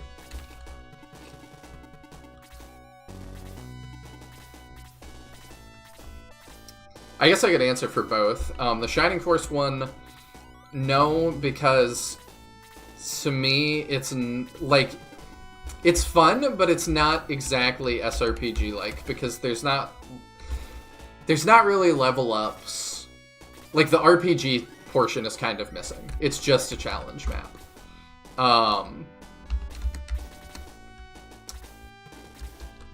You meant the Shining Force one? Yeah, it's just a one-off map. I probably wouldn't count it. Because normally when I'm talking about that, I'm talking about in the grand scheme of an entire campaign. The Fire Emblem one I would count, but I honestly can't totally say, because I just save abused a lot. And kind of brute forced it. I would have to play it again, which I will do at some point when I have more of an attention span for that kind of thing. And just try and see, like, how tight is it for sure, and yeah, then maybe. It definitely would be in the running, based on what I've experienced so far. I don't know if I want to keep giving Ernest EXP.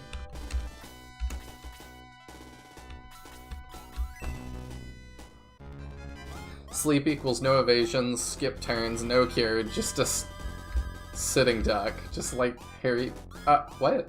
Just like Harry Potter? I don't understand that one. No, I don't either. Okay, let's see what Henri does. Oh, that's just 2 range. Okay. Okay, let's not see what Henri does. Well, I'd say you could go up and kill the zombie or kill the dark mage. I don't want her to get hit by that. What she would have gotten hit by that turn. That's true. I just got her. Let's keep her alive for at least a minute. Fair enough. She doesn't need this to go out like Tao. Teo's not going out quite as much anymore. Yeah. I always forget. I always said Tao as a kid. Everyone, it probably is Teo, and like everything else, who knows? But I think it's probably more likely Tao. I just always said Teo, but yeah, I remember reading. You know, we talked before about like, you know, what were your sources for information as a kid. I swear I read like some guide somewhere that was like, it's like Dao, you know, DAO, but I have no idea if that's true. Yeah, we talked about in the Discord just a couple of days ago that people are just making stuff up in those guides. Yes, exactly. Kind of want to give this to Diane. That makes sense.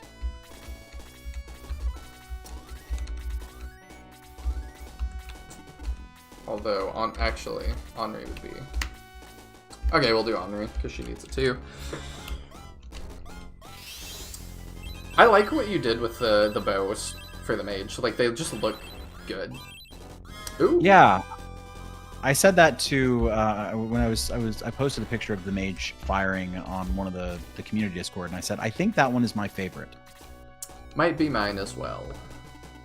The priest one's fun too. Like, you don't really pay as much attention to it because they tend to just be using healing, but I had to get a little bit fun with that one too. Like, a lot of them are just like, well, whatever. But the priest and the mage were fun to draw.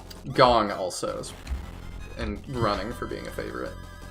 Well, and in that one, though, I didn't do anything, right? All I had to do was animate the arrow. The rest of it's just his default animations. But that also made it that much funnier. Oh, Harry Potter was in reference to having fun at work in mage culture. That is... I don't know. Do they have fun at work in Harry Potter? They do at the school, for sure. But, like... It's a good question. Do they have fun outside of that? You know, do they have slides? Do they have magical slides? I've never seen one. I don't know. Their government seemed to be kind of a stick in the mud. Yeah. And not nearly as fun as one would think. Well, I mean, you know, because government in places outside of Wizarding World are usually lots of fun, right? Yeah. But, I don't know. I have a lot of qualms with the world building of Harry Potter. I think it's a very fun story, but I think that if you think about the world too much, it falls apart faster than a lot of other fantasy worlds. Oh, yeah. Yeah, like some of the magic that they have and the implications of the magic they have is just, like, terrifying. And then it is never brought up again.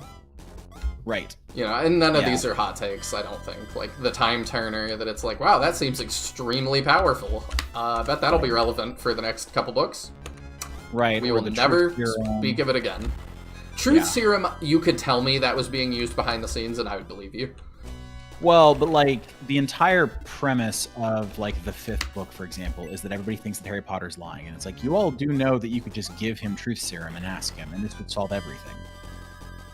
Yes, that, or like another one they talk about is the stuff that makes you super lucky. That like that would have big implications. That was like, I get that they said that's really hard to make, but it's like, why would important people not be using that often? Or like, you know, when they're going out to like fight Voldemort, like Harry and Dumbledore are in the later stuff, it's like, yeah, it'd be a great time to use that. Yes. But we just don't bring any of those up. And then the idea that, like, the thing that's stopping Voldemort from, like, being a threat to the rest of the world is, like, a high school, essentially. To be clear, it's a preparatory academy. My mistake. That is one of the things that's very true about Harry Potter is that, like, yeah, it's a magical world, but, like, you talk about how the government's very stick in the mud. A lot of the stuff in it is just, like, what if it was exactly the same way that it was in the UK? But it sounds like you're getting further and further away from the mic. Oh, sorry. I looked over. We've got company over, and they opened the door, and I was checking to see who it was. Oh, I see. Does the company like Shining Force?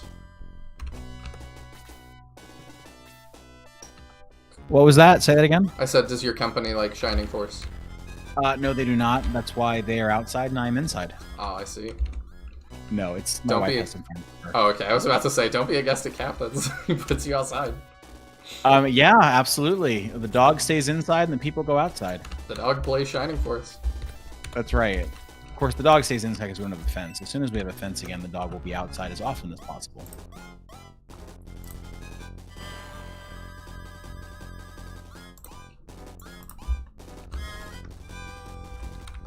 So, Sinister had an amazing idea in chat, and I actually had this idea as we were playing a few minutes ago, and it is potentially motivating me for a version 2 of this, which is, you know, in Shining Force, kind of like with extended characters, which somebody talked about earlier, anytime that you try to extend the number of things in this game, it seems to break the ROM.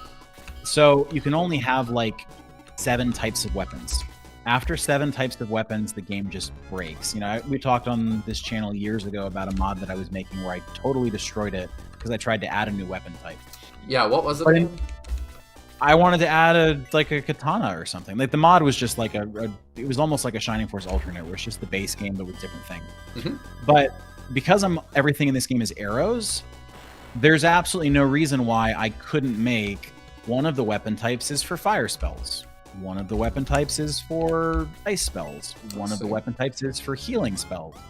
So I might do that. I might be like, all the healing spells are their own different type of unique arrow sprite, and all the frost spells are unique arrow sprite. And they'll still fire from the bows, but they'll be, you know, different projectiles. Mm-hmm. So I appreciate that, Sinister. That's a fantastic suggestion that I already kind of had bouncing around in my head, but I think it confirms that it's worth looking at. Yeah, I think that sounds interesting. I also like, to jump back for a second, Teodrin says, Harry Potter mostly has child negligence at work. True. What child negligence?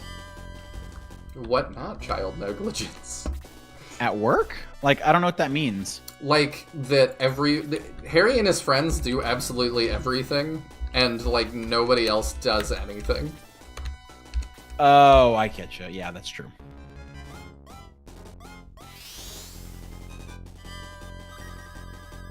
Yeah, Chowdern, you're right. I did know about that. I know that's how Shining Force Alternate got multiple weapon sprites, but that sounds really complicated.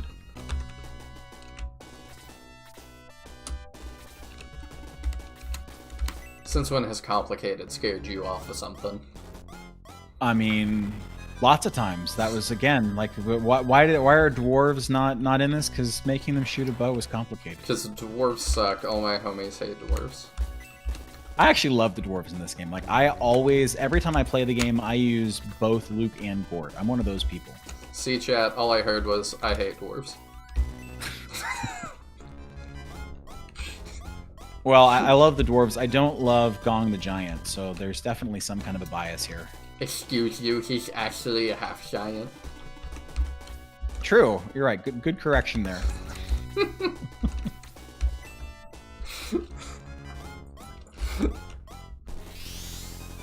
That's how I felt talking about I don't know if y'all saw, I added a music section to the Discord for like music discussion and stuff, and I'm like talking about like the correct terms for like subgenres and stuff. I definitely feel like that.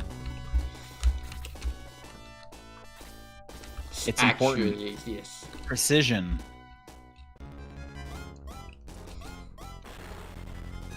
And Lo is a hobbit, not a dwarf. Yeah, but we hate Lo for different reasons. That's right. Yeah, you'll notice Lo is not in this game. I mean, he will show up later in Tarasu's spot, but like, he's not playable, and he will never be playable. I'm not complaining that Lo is gone. No. And really, like, there's nothing super wrong with Lo. It's just that, like, it's impossible to keep healers leveled, and he is the first healer, so he's the first to fall off. Which is ironic, because of course, in the way that I've rebalanced it, your healers are like the highest level in the whole game. Yeah. But I won't say there's nothing wrong with Lo. There's nothing wrong with Lo in the English game, but we all know in the Japanese game he's kind of a creep. Is he? Yeah, I don't remember exactly what he says. remember. He says something to somebody, or either he says something, or one of the female characters says something about him. I don't remember which. Hmm. Yeah, Meowth knows what I'm talking about. The more I learn about Lo, kinda glad he's not in a lot of mods. Really? I'll have to look that up. There's something wrong with Lo. He's the only healer who doesn't learn Aura in vanilla. Okay, fair.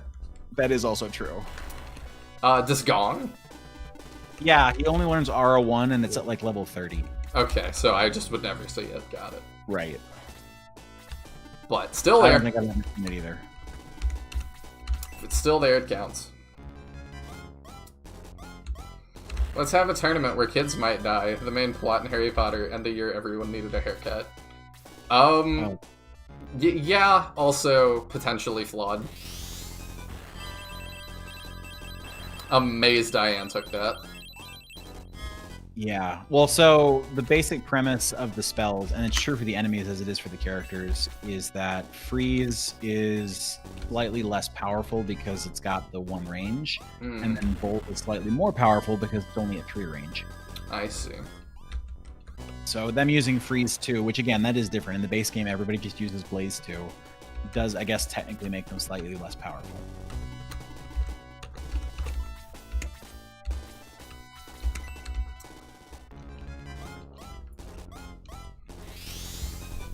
A whole level 1 with almost 0 MP to actually make use of it. Yeah. But I appreciate that Gong has other utility as well. Yes. He can throw a punch when I need him to. Right. Well, and like, in the last map that I made, I had a Gong character, and that was sort of my principle with Gong, was it was like, oh, he can heal, but he's mostly, like, give him quick, give him boost, like, make him less of a healer and more of a cleric. Mm-hmm. Because it fits his character really well.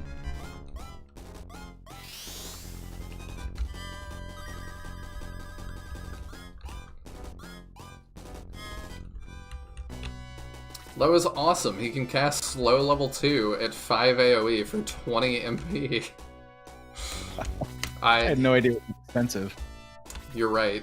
You know what? You've totally changed my mind. And what level does he get that? Like, I bet it's higher than I've ever sent him. Because y'all gotta remember, I don't grind in Shining Force. Right. Well, and of course, it's even worse in Resurrection of Dark Dragon, because it has the Shining Force 2 logic, where once you promote, the levels, you have to start over. So, like, level 22 means you have to get to promoted level 22. Oh, yeah. I forgot about that. Yeah. Right. And so, like, it takes forever to get a lot of spells in that game, because anything that comes after level 20, you basically have to get 40 levels to get to it. Redonkulous.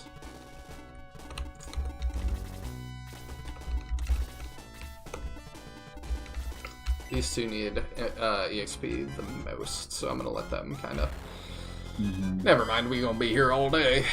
That's what mages are for.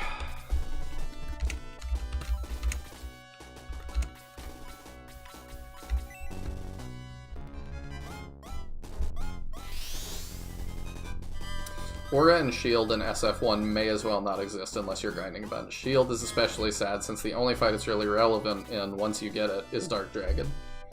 Since mages are gone and it's all just piercing damage. Yeah, that makes sense. I think Tarasu gets Aura pretty quickly after you level him up. Either that He or does. starts with Aura. So, like, you could use it at least in Chapter 8, but I understand that people don't. I usually have Aura on Tarasu.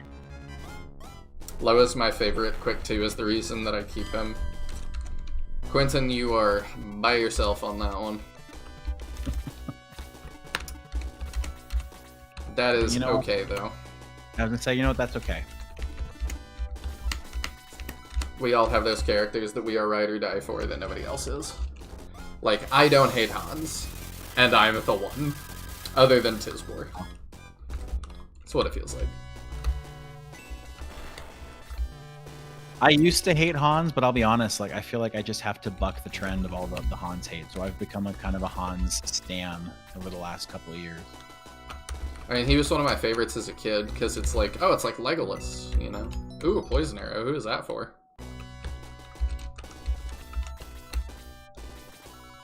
Oh, the game probably doesn't, that's right, the game doesn't technically tell you, does it? I guess when you buy it in the shop, it says who can equip it. I'll save you the trouble. Mages and priests can both use it. Okay. So that's going to be more utility for Gong, I think.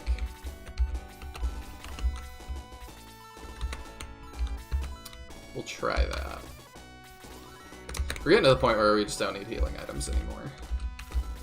Yeah, I would agree.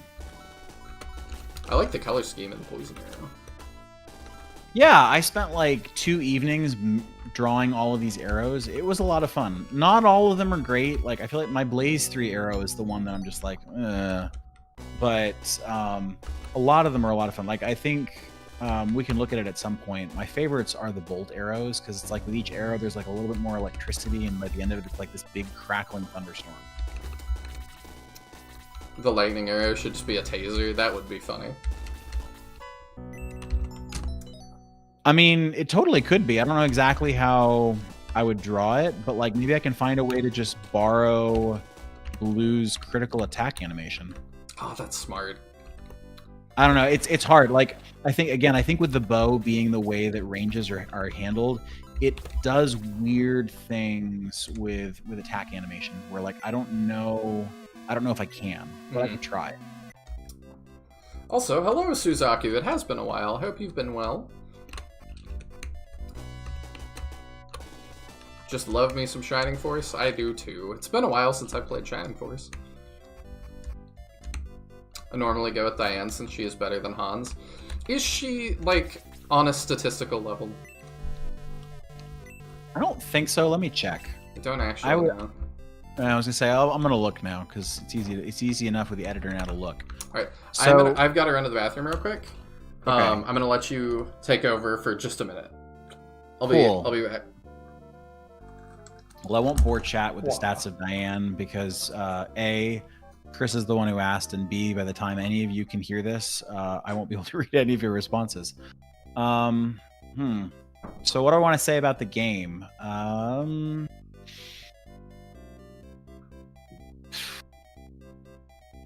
I think we've kind of seen everything that there is to see at this point. We haven't missed anything, which is good. The marionette fight should be a lot of fun. We've got a couple of interesting character recruitments coming up.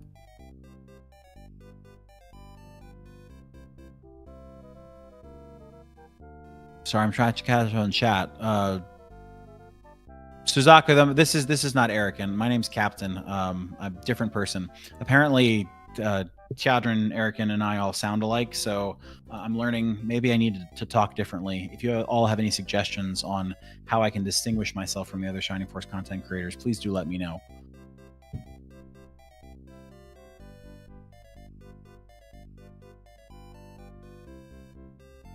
Maybe we can do cameras. I have said that to Nihil a couple of times. Cameras might be an interesting way to visually be distinct, because I know at least Chowdhury and I do look very different.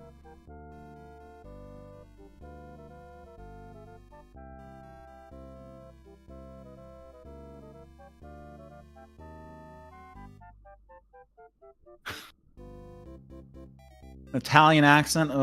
See, Chowdhury, I think you should do the Italian accents because we have established you are fantastic at accents from Flame Dragon Knights. And at some point, we're going to go back and we're going to continue a stream that Nihil and I started where we did pre-recorded, and you'll see my voices are not as good as yours.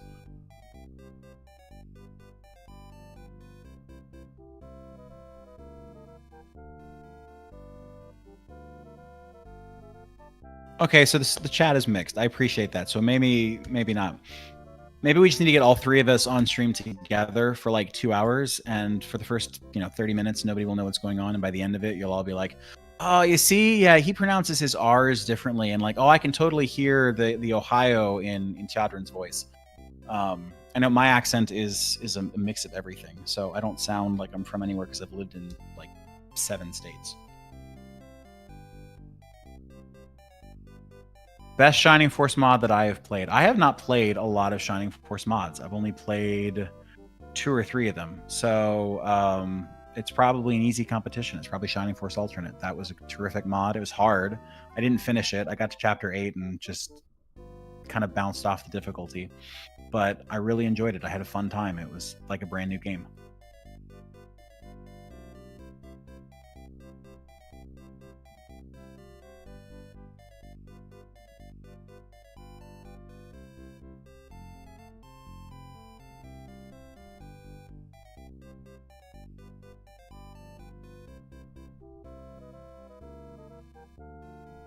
Well, I was going to pause and wait for Nihil to get back. I thought, how long could this bathroom break take? But I can see we need to continue this. So, yes, really, Alternate's probably the only one I've played. I've seen lots of mods be played. I actually first got into the Shining Force community, like this community today, by watching Woodhouse 204, who, of course, used to play a lot of Shining Force 2 mods. So I've seen Shining Tactics, I've seen War of the Gods, but I've never wanted to play them myself.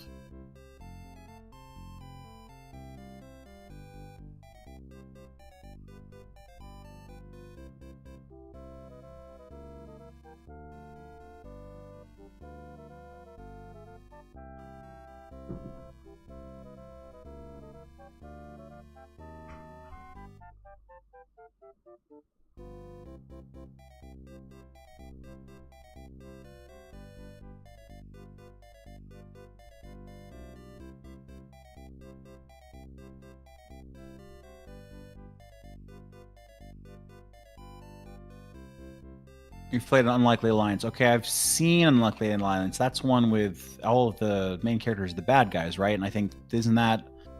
Lynx is definitely a part of that one. I don't remember who else made that one, but it's from the same similar community.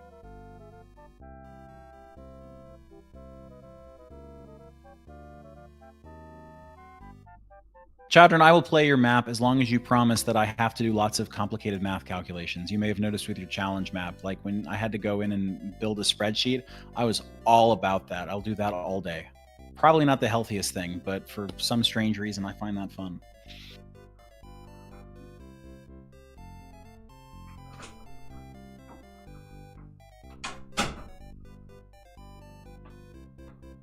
I assume that loud noise was Nihil coming back. I have returned. There he is. There I am. What did I miss?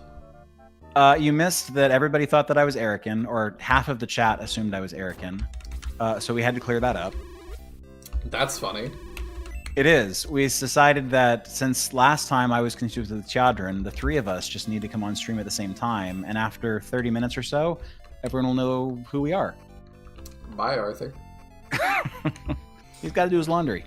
You and Erican sound more similar than you and Teodrin do, though. Okay. We also said that if we did cameras, that would also help. Probably. Always helps to put a name with a face, or a voice with a face. Chowdern says, we definitely didn't make fun of your hair while you were gone. I know you don't go back and re-listen to the recording, so we'll never know. I don't know, I might. I used to. Oh, really? What would you do with the recordings? Like, would you, like, take notes? No, I, like, edited stuff into, like... Oh, yeah, you know, and I did that in real time, because my editor at the time did not have the ability to do it in anything but real time. Yeah. Now, it can do more speed, and that's nice, but... You could get the flame arrow for Henri. I don't know if you want it. Nah, I don't care. Oh, I got a sleep arrow. I forgot about that. Who can use that? Same as the poison arrow. So you could give that to Henri too. I probably wouldn't. It probably makes more sense on the priests, but you can. Okay. Let me go sell some stuff real quick. Yeah, that makes sense. Because we got some stuff that we are not using. So I guess Max can stay with the 3 range. That's been fine. We'll sell the short bow.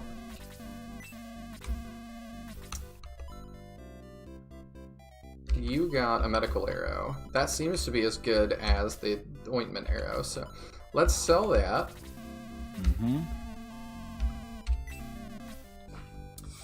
Would I do a playthrough of Shining Force CD one day? Absolutely. I guarantee it. I will do all of the Shining games at some point. I just also get distracted sometimes because I just love SRPGs that people have not played. And so sometimes those are Shining and sometimes they're not. Yeah. Even when there are very good reasons why nobody's played them. You might say that. Yeah. Don't forget to give Gong the medical arrow too. Oh yes, thank you. I don't know. Every game I've played, I've had like some level of appreciation for. Yeah. I think the only one I didn't really like from the stream where Sinbearer's Tactics first came on was the one that was kind of the gotcha style. Like that one I wasn't a fan of, but the rest of them definitely were at least worth playing. Yeah, we'll go back to the gacha one at some point. I've been grinding it every so often, off stream. Oh, okay. But yeah, it's pretty rough. And all of that music got me copyright dinged. Oh, that's right. Which does not surprise me. Mouth wants to know if you've played Phantom Brave. I have not. I've heard of it, but that's Yeah, I've heard it too. about where my knowledge ends.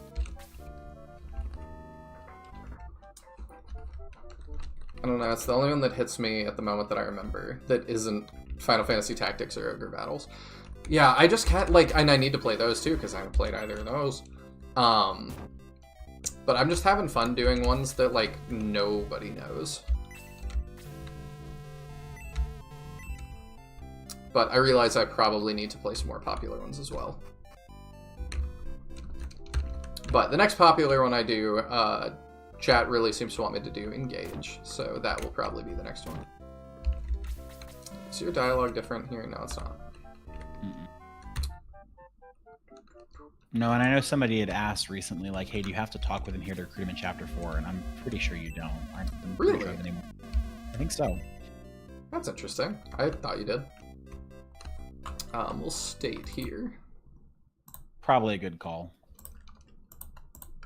Again, this fight shouldn't be harder, but it is hard. I think we're stronger than we normally would be. Yes, I mean, the XP overflow definitely does make that true. Boken's Heroes is a super fun mod. I am aware of it and definitely will play that at some point as well. It looks very cool. Congrats on 900 subs. You're getting to 1K soon. Thank you. I should have brought that up. But yeah, thank you guys for 900 subs. I'm really, really stoked about that. I kind of can't believe that happened. And we'll have to do something really special for 1K. I don't know what yet. I don't know what y'all would want, but we will do something special for it. An Iron Man style stream. Maybe not Iron Man, but like a long stream might be what the people want. Yeah, I wouldn't be opposed. Could do a 24-hour stream, but I also don't want to just rip off Teodrin's idea. Yeah. I mean, it's not like he invented the idea of a long stream. He did. Oh, sorry. I got that wrong. No, you're right. Yeah, I don't know. I don't know what I would do. I'm so hyped for you to experience Engage's writing. I mean, it can't be worse than Fate's. Like, there's just no way.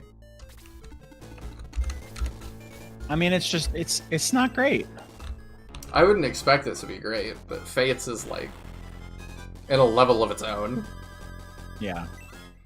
Fate's, like, dug a new tier. I haven't seen it, so I can only assume. Oh my gosh. Oh, it's something. Quentin says, yeah, I guess Quentin Doyle would be a fun nickname based on the character profile picture. Yes, Quentin, that was the joke. Doyle is the name of the character that your profile picture is based on, so I did give it that name because of that. I see.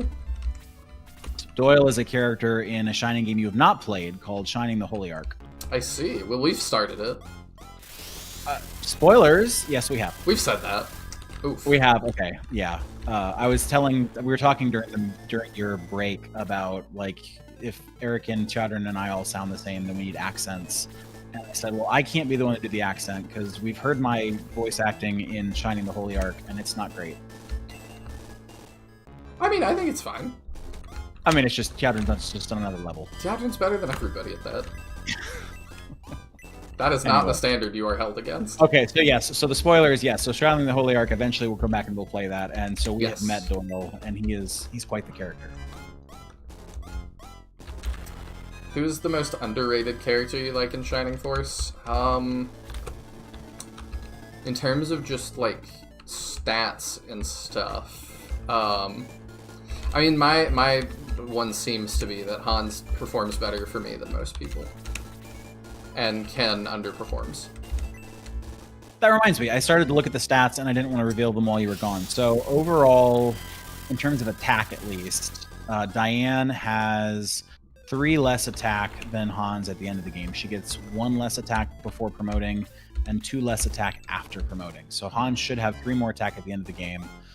He should have 1 more defense. No, 2 more defense than her at the end of the game. He should have the same agility. He should have 4 more HP. And holy crap, and then like 5 more crit percentage, which you don't see, it's a hidden stat, but like Hans is objectively better than Diane in every single way, except for the fact that all of his curves pre-promotion are backloaded, which means if you don't level him up to 20, you lose out on a bunch of those stats. That makes sense. Right, and that's always the problem. Nobody wants to get all the way to level 20 with a character not gaining any stats. I get it. I hated when Hans would level up and just get nothing. It feels bad.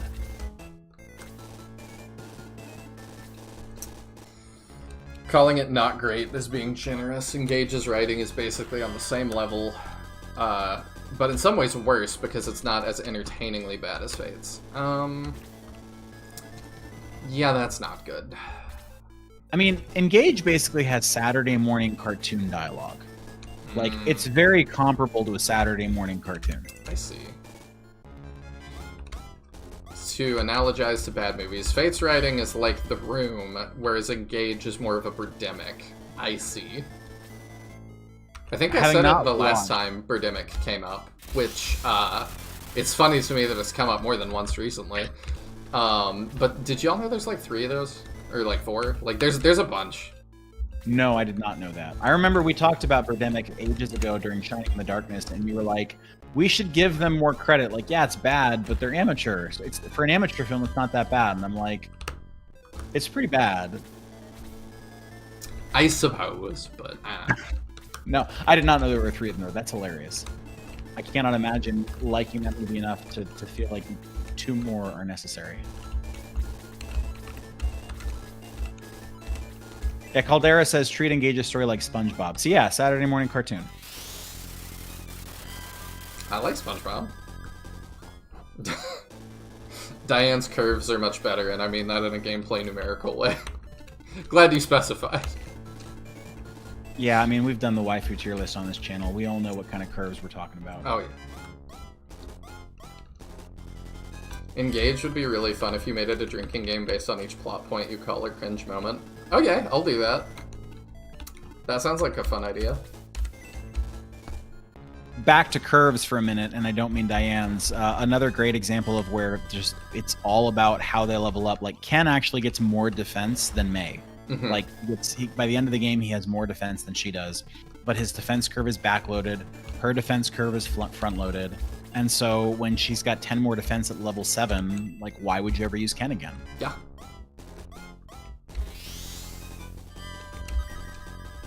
And like I said, I've carried Ken through the entire game, and multiple times, and it's just never worked out. Right. Yeah, if you use him to end game, I think technically, right, in terms of overall stats, it's Arthur, and then it's Ken, and then it's May. And then Ernest and Bank are in there somewhere, and Pell's at the bottom. Yeah, and Pell goes much better for me. Probably because of front loading. That's exactly right. He's got a ton of pre-promo stats and then not as many promo stats. I would literally die of alcohol poisoning. Yeah, I would I have no problem doing a drinking game on stream, but I'm a mega lightweight and I'm not going to pretend otherwise, so it would definitely be something very weak. Max just always gets put to sleep. Yeah, it seems that way. You know what? No, you're at 1 health. I'll do it to a different one.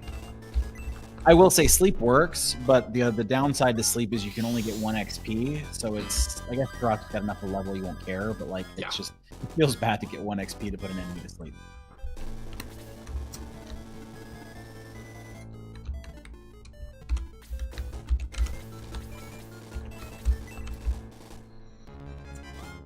Three houses equals Avatar: The Last Airbender. Amazing story and world building. I highly disagree. Yeah, I do too.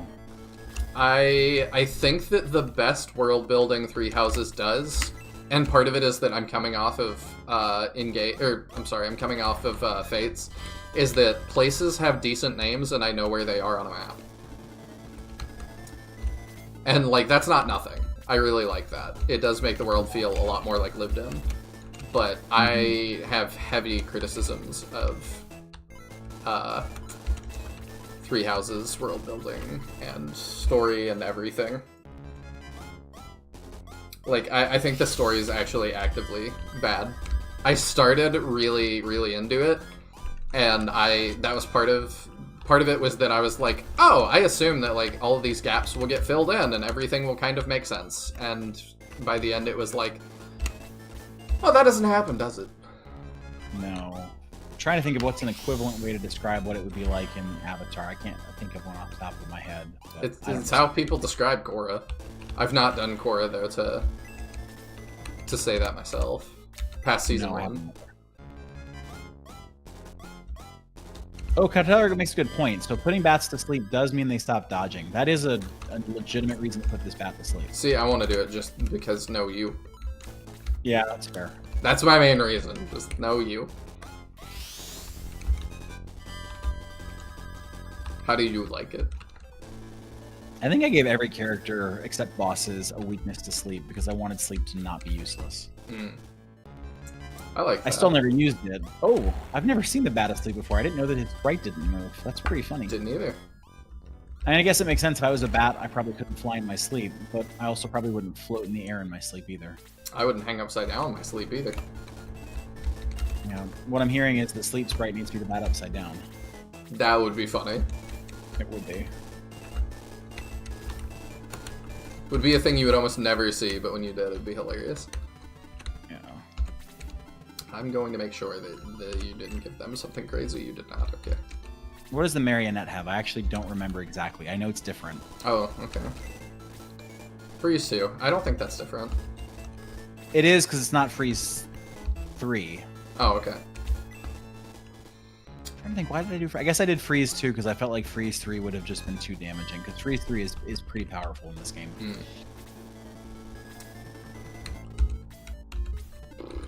I want to try the poison thing. He's not the one that has that. Let's sleep. I don't care. Who would you say is the most difficult character to level up? Adam or Blue? And explain. Adam. Because his move is much worse than Blue. I agree. Adam is the worst character in Shining Force. And I won't go into that because I've done it a couple times. But Adam, like, by all metrics, is the most useless character. Yeah. The other thing I'll say about Blue versus Adam and comes to grinding is, like, the first battle that Blue is in is the battle down to Michela's castle. Probably don't want to level him up there. But then Michela's castle itself, there's those horsemen right there when you come in. They're super close. Blue can fly up, attack, kill them, and you can egress, and you can grind that pretty easily. There are no fights like that after you recruit Adam where you can do that. That is also such a big run back, though, that it would... I mean, I've done it before. I love Blue, or I did when I was a kid, so I've done that grind many times. Oh, I think he's cool, but yeah, like, I've done it for both. And, like, neither are good, but yeah, Adam is worse. I have never grinded Aleph, Tarasu, or Adam. I just couldn't do it, because again, it's in those battles, it's such medium. I did it for... what did I do it for? Legacy of the Ancients, I think. Yeah, I think I remember you doing that. I remember, like, didn't you even, like, publish a video of grinding Adam or something? I might have done it super sped up. Like, I didn't. Right. I definitely didn't show it all. No, I think that's right. I care about I'm gonna go back to your channel and look. God, that was a long time. But yeah, a lot of chat was saying they'd never used Adam, so I was like, I'll do it. So y'all don't have to. That's what I do. Let's see. Ken was always a good knight for me. He always ended up with a Valkyrie for me because my dumb younger self thought he was the spear one and May was the lance one. I mean, that makes sense. I can see why you'd think that.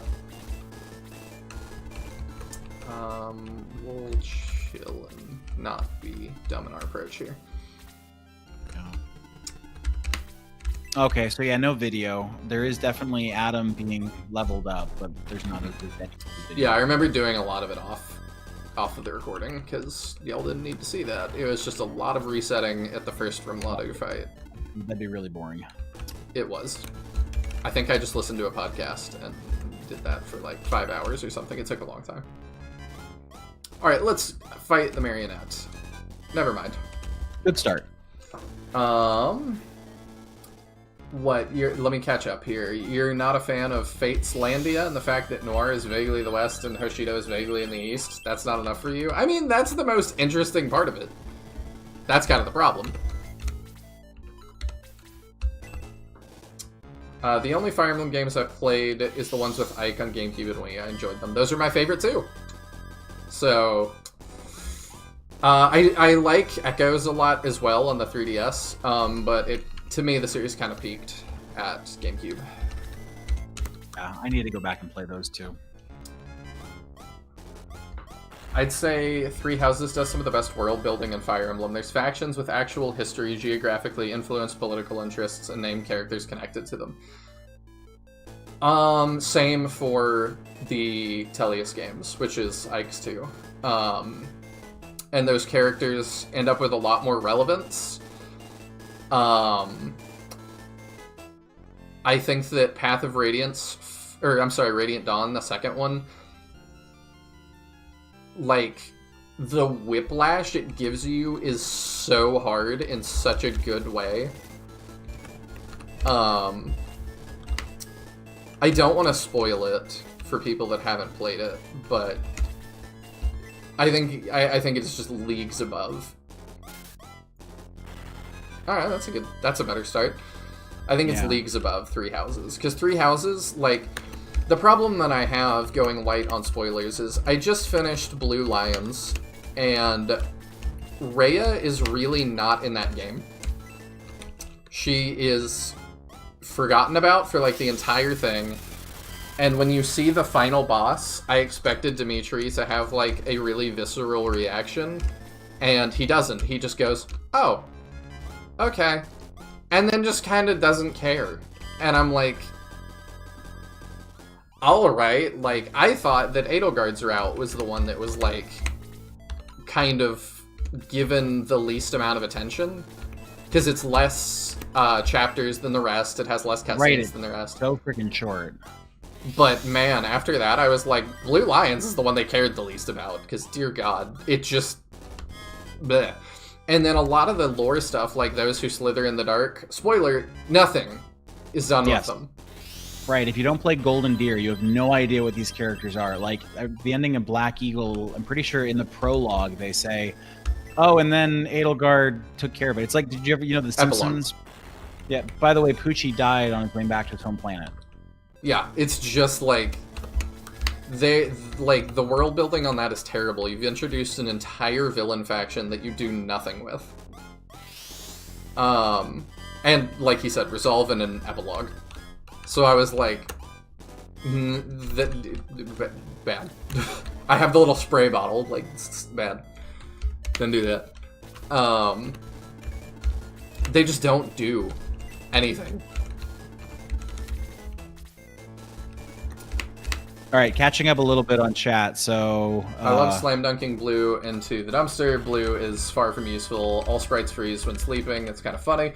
There's a glitch when the enemy is sleeping. Sometimes they're invisible the turn after the spell takes effect. Didn't know that. Me either.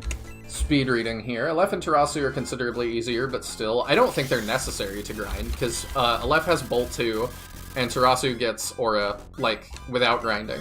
And those are both useful enough spells that it gives them reason to be in your party. How many times did you get a chance to see Blue's second attack animation? Very little as a child, because Blue did 1 damage, and then he did that super cool animation, and then did more 1 damage. Right, are we talking about the promoted animation or the unpromoted animation? Because there are different ones. Both. Yeah, because, like, I've seen the unpromoted, the lightning bolt, several times. I've only seen the, like, it's like a blue version of Xylo's attack. Like, for some reason, I've only seen that a couple of times. I am the opposite, because you can promote Blue so quickly. I feel like his regular different one doesn't make that much sense to see. Yeah. So Chowdrin's saying, yeah, there's a lot of older games that have the history, political interest, and then Suzaku says you think of Blazing Blade, because Blazing Blade is Fire Emblem 7 with Elowood and Hector. I have not played it. that is a game that does. It's got a whole bunch of factions. It's kind of weird the way that it does it. So like you get halfway through the game, like a lot of Fire Emblem games, the halfway point there's like a big battle, and then there's a major turning point in the story. And after that battle, they give you like a 45-minute exposition dump, and it's actually super interesting. I dig that. Where they do all the politics, and they're like, this is the kingdom of Bern that you've never heard about, and like, all of the story to that point has been one of 3 kingdoms in the overall continent, and then they introduce the other 2 kingdoms at the halfway point of the game, and it is super interesting. I never mind lore dumps like that, because, I mean, like I said, the Ike games are my favorite, and man, those might as well be visual novels. Right. It sucks for streaming, but it's a ton of fun to play. Yeah, I know some of the Fire Emblem YouTubers I watch just, they have like their one Path of Radiance and Radiant Dawn playthrough that is with story, and the rest is like, if we're doing a challenge run, we are skipping all that. Right. Because it's too much, and I totally get that. I still need to go back and play those, but part of the reason too that I know y'all are like, I don't know how you haven't played some of these, and it's like, yeah, fair, but I am gonna do it on stream, and that's why. So doing another save state.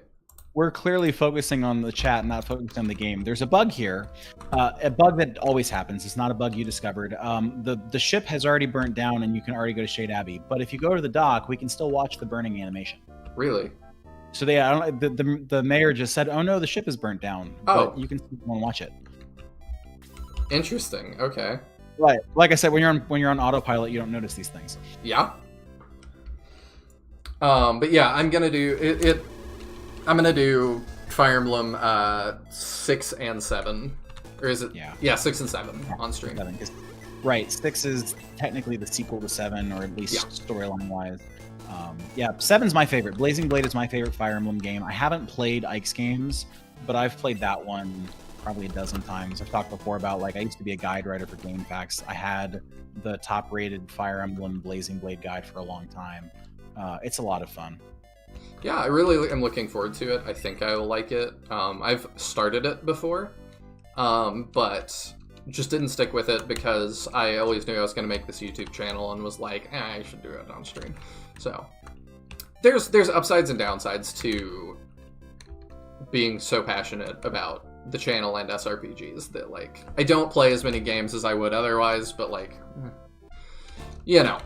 I've turned one of my main hobbies into a different thing, and there's times that makes me happy, and there's times that it kind of is a bummer, but I obviously like the upsides more than the downsides. Yeah. I've always felt like the hardest thing about being a gamer is that I've never had a lot of friends in person that I liked to play video games with. I had a few in, like, high school, but, like, as an adult, I just, for whatever reason, have not met a lot of people that I hang out with that play video games. Same. That's where this kind of content creation is great, because it's like, hey, it's like hanging out with friends, and we can just do it from across the country or across the globe. I mean, I've never had that many friends into Shining Force. Like, no, the couple I did as a kid, I got them into it myself, and I will catch up on chat in just a second, by the way. I kind of made them into Shining fans myself, and part of that what helped was that the Sega Smash Pack only checked to see if the disc was in it when you booted it. Oh, okay. And then it ran off of RAM, I assume. So you could just take the disc out. So I would bring it to friends' houses, and we would boot it up and play Shining Force or some other things. And then I would just take it home with me, and they could keep playing if they wanted to. That's awesome. Yeah, and for me, it was the opposite. I got into Shining Force because of a friend.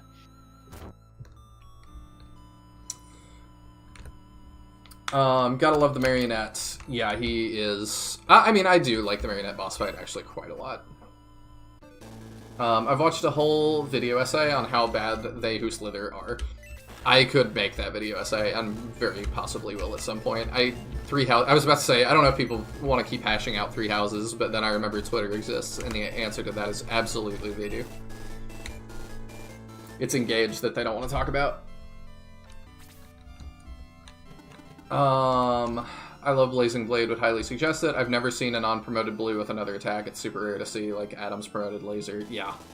Too many of the old FE titles have enemies motivated by evil cults. Three Houses War being motivated by actual ideological divisions is super interesting to me, even if they did shoehorn in Those who slither in the dark. The big storytelling weaknesses are more about plot than the world it's set within, IMO.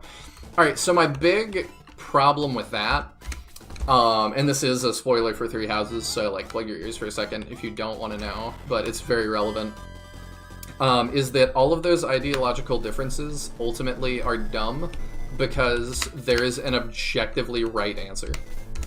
It would be really cool if, like, everybody had a point, but some of those points involve, like, the church is evil, really, and they don't know what they're talking about. And you as the player know the church is not evil, they know absolutely what they're talking about, and they are right about everything. Objectively. Did the church do any of the sigil branding, or the crest branding? I don't remember. That is not exactly a thing that happens. Are you talking about... Yeah, like they have the crest, and what's her name from the Golden Deer who has two crests, and she was like a science experiment. Yes, that was not the church. That was those who slither. Right. I was gonna say, because like it would be much more interesting if it was like the church had been the ones that were doing it, because it's like, oh my gosh, they're experimenting on people. And then if you find out the church is doing it because that's how they combat those who slither in the dark. Like there could have been more nuance in it, but you're right, because the slither is kind of the objectively evil. There's just no nuance. Like Edelgard is objectively, factually wrong about everything, as is Claude. Because Claude also is like, I don't believe in the goddess and stuff, and it drives me up the wall that Byleth, as a voiceless character, doesn't go, you're wrong, I've met the goddess. Right. I have literally met the goddess, you are objectively wrong. The church is objectively right. Because that's something that you as the player know. But Byleth will not voice that. I don't remember enough about the game because I haven't played it in a couple of years. Like, given the character has amnesia, like, at the point that Claude says the goddess doesn't exist, does Byleth know that that is the goddess? Because that happens later in the game that they realize that, isn't it? Very possibly, but it never comes back up. Right, that's fair. So I'm just like, help a friend out, you know? Like, I like to think that if any of my friends, like, went to heaven and met Jesus, literally, they would bring it up at some point. You would think. That was something. I think this conversation about Three Houses has us a bit distracted. That's fine. I was not thinking with portals there is the problem. I was going to say, obviously, the Shade Abbey fight's a little bit tougher because the 2 range does make a difference. Though the zombies don't have it, it's just the skeletons. Mm. I did not choose to give any of the unarmed enemies a weapon. So if the character has a weapon in the base game, then they get a bow. If they're unarmed, they stay unarmed. You gotta thank Smash Bros. For adding Marth and Roy for getting Fire Emblem overseas. Oh, I do. That definitely got me interested in them originally, because I was like, who are these guys? These are awesome. Right, and especially since Fire Emblem 7, Hector and Elowood kind of look like Marth and Roy, so you're like, oh, it's the game with Marth and Roy, and then it's not. It still blows my mind that Roy's game is not local, has never been released here. Yeah, it is crazy. Which order are you going to play them? That is a great question. Probably gonna do this the game where Hector is playable first, probably, because I like to play things in chronological order the most usually. So I did that as well, and I don't think it's the worst thing in the world. I will say, we were talking before about, like, people have talked before, you know, Shining Force 2 is better mechanically than Shining Force 1. That's very true of Fire Emblem 6, which is Roy's game, versus Fire Emblem 7, which is Hector's game. Mm-hmm. Fire Emblem 6 is mechanically much worse than Fire Emblem 7. Going back to it, for chronological purposes, might be frustrating. For a regular person, I would agree. You are forgetting what I put up with. No, and like I said, I did it too. Like, it's totally doable. Yeah. But, like, you're going to spend a lot of that time being like, oh god, this is frustrating. I think that Fire Emblem got its UI together far more than other games that I play far earlier. So I will probably be alright. It's not that it's broken. It's more just that it's horribly unbalanced. Like, you know, axes have like 50% accuracy and swords have like 100. I see. So they very significantly rebalanced it in Fire Emblem 7. I think magic is straight broken in Fire Emblem 6 too. That'll be a nice change, because in Sacred Stones, swords serve very little purpose. Yeah, that's right. Also, did I just do the exact same thing? You did, but you didn't get punished for it because one of the skeletons didn't come down. The skeleton that did it last time, did he already move? I think he did. I'm not sure. Oh, well, never mind. It's fine, we dodged these. Yes, we do. By going to the Shadow Realm. We didn't need gold. Nah. Who needs gold? We actually really don't need gold until the end game. There's really not a lot to buy until... Well, I say that. There's a bunch of stuff to buy in Chapter 3. We'll figure it out. It's fine. I will not game over again. I will pay a little more attention. 7 is definitely your favorite. I'm looking forward to it. What is your favorite villain in SF? Oh, wait, I'm sorry. I didn't mean to skip over that. I've never really had IRL friends into the SF games. I have not either. Till recently, actually. Made a new friend, that, was totally unrelated to this, and then, he wanted to set up a Discord. I was showing him how I set up mine, and he goes, "Oh, you have a Shining Force section," and I was like, "You're never gonna believe this." That's what I do. Okay, yeah, let's just get Max out of here. I gotta go. I'll be right back. Okay. Let's see. Poison him. Who's your... sorry, and the closest my niece got to actually playing an RPG other than Pokemon was me trying to get her into FF4. She didn't stick to it, but she did like when we played Paper Mario together. We did voices for everyone. She was having a blast. That definitely can make a game fun. Done that many a time. Who's your favorite villain in Shining Force? That's tough. A lot of them are really cool. I like Kain a lot. Dark Souls are very cool. I'm gonna interpret that question partially as who is your favorite, like, weird villain? Like Zalbar or somebody. If I'm gonna do, like, a Zalbar or something, who would my favorite be? I don't consider Elliot a villain, or he would take the #1 spot.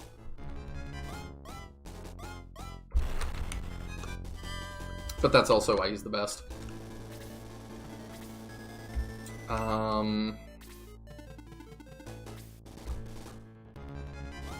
I'm trying to, like, think through. Lemon is really cool.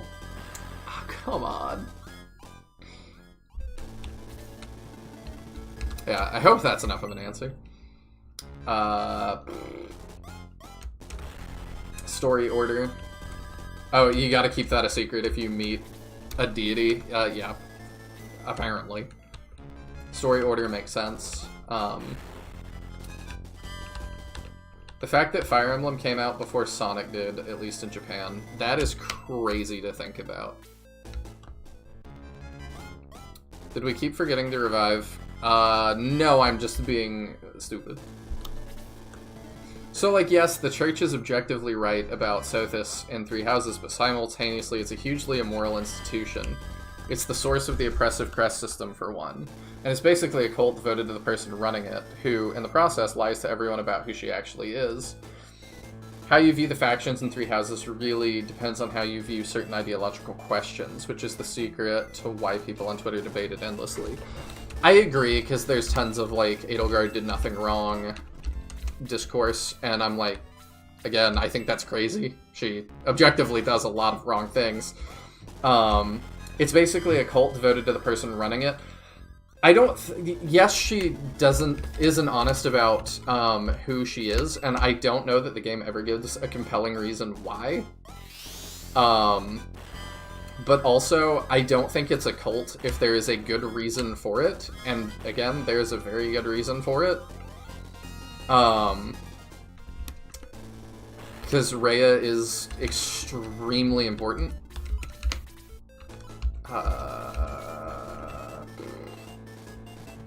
Can Okay. you kill the zombie? I think this is where we go to be safe. Yeah, that works. It's again that it's like, I get people want the church to be a hugely immoral institution, but like they don't, like, they just say that. There's not like a ton of like weight behind that we see. The closest we hint at it seems to be that like we hear about the Western Church, which I guess are like heretics or something. But it's again, like, okay, because of what we know about the Church of Saros, the Western Church is objectively wrong. Like, they are following a god they very clearly do not understand on a very objective level, because the Church of Saros is just right. And I'm trying to, like, beat around the bush and be a little bit vague. But it's like... I don't know, do y'all care if I talk spoilers for Three Houses? Like, I can just ask, I guess, and then I can not beat around the bush. You'll need to wait 30 seconds for chat to catch up. Yeah. I'll give him time. It just occurred to me, you know, we never healed Henri. That's probably part of the reason why this battle has been so tough. Oh! Yeah, you're right, Quentin, my bad. Henri Schmonri. Oh, Quentin noticed it too. Perfect. Yeah, caught up. I was like, no, I'm just dumb. I'm dumb in multiple ways. But yeah, I like a lot of what Three Houses is hinting at and like trying to get at, but it's sort of like Fates to me in the way that it's like you're saying a lot of things without like backing them up. Spoilers away? Okay, cool. So the thing is, are you good with that, Kaptain, too? Because you hadn't. Oh, I've played it twice. Yeah, I forgot. I haven't played the church route. I haven't played the blue eagle route or the blue whatever blue lion route. Because I couldn't care less. I played Black Eagle the first time. I thought it was terrible. I played Golden Deer the second time, and I was like, wow, this should really be the forced first path because it's clearly meant to be the true ending. And I haven't played it since. Did I sell all of his heals? I did. Oh, that's fine, I suppose. So the deal is that the goddess Sothis really does exist. You, the player, have met her. Sothis is the goddess. Rhea is her child. So I'm like, it's not really a cult when it's dedicated to the child of your deity. Like, that is somebody that is important enough that, like, I think it makes sense to follow her. It would be weird to not. And she directly knew Sothis. So I'm like, when Rhea says, like, yeah, this is, like, what Sothis would want, I'm like, yeah, you would be the best to know. But also, you are you are the daughter of, like, the god of creation. Your word carries a lot of weight. And so it's crazy when, like, the Western Church is like, well, actually, Sothis would want this. It's like, no, she wouldn't. You're just wrong. Well, I think this about the faith. You are just wrong. Like, you're just wrong. And they never tell us how that happens. And the Western Church also just kind of, like, dips out of the story the same way that those who slither in the dark do. They just are not relevant after a little bit. And we never think about them again. And I really was looking forward to that, because they set it up really well with Ash, you know, and his dad being, like, early on that he's, like, really upset about it, because his dad kind of gets brought into that, and it's like, oh, that's crazy, where's that going to go? Nowhere. We're not going to talk about it again. Suzaku's leaving stream. Have a good night if you haven't left already. Good night, Suzaku. Thank you for dropping by. Suzaku also has a YouTube channel and streams a bunch of different games, so y'all should check him out if you have not.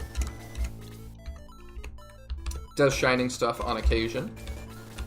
Does other stuff on occasion.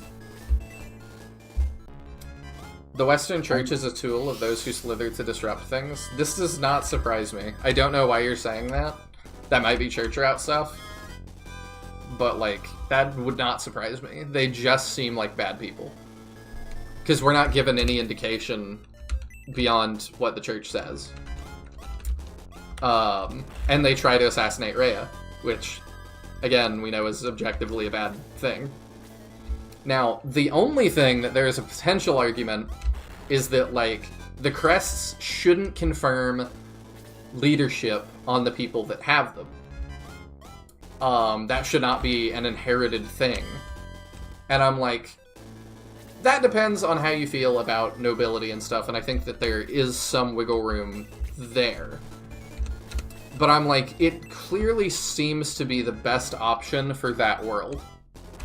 Like, there's a couple of families that are nuts. Yeah, Suzaku, go for it. Definitely. I was gonna post in the chat. Nigel's a little bit distracted at the moment. Yeah, I'm on a tangent, but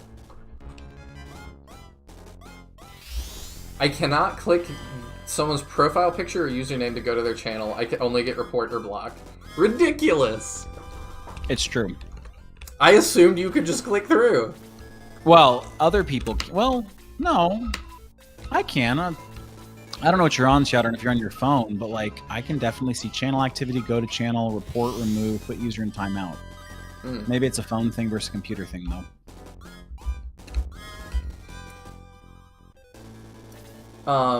To jump back to Mihayan asks, is Rhea, though, isn't her whole deal just trying to get a vessel to bring Sothis back, which is what Byleth was and why she's so interested in Byleth as the main character? Yes. But, like, again, is that... You need a reason why that's bad. Like, that in and of itself, I don't think is a bad thing to do. And there's nothing that contextualizes that as a bad thing to do. Like, I guess it objectifies Byleth in a way, but I'm like, the entire game, Byleth is just an unspeaking object. Like, that is Byleth, the way Byleth is written, that's the entire purpose. So it's hard to, like, find fault with it.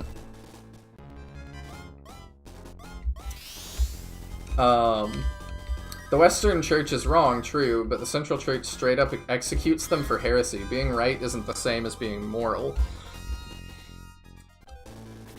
I would put that in the same place as nobility, where it's like, okay, yes, is murder objectively wrong in 2024? Yes. Was it objectively wrong 1,000 years ago or in the medieval times that this is loosely based on? No, not really.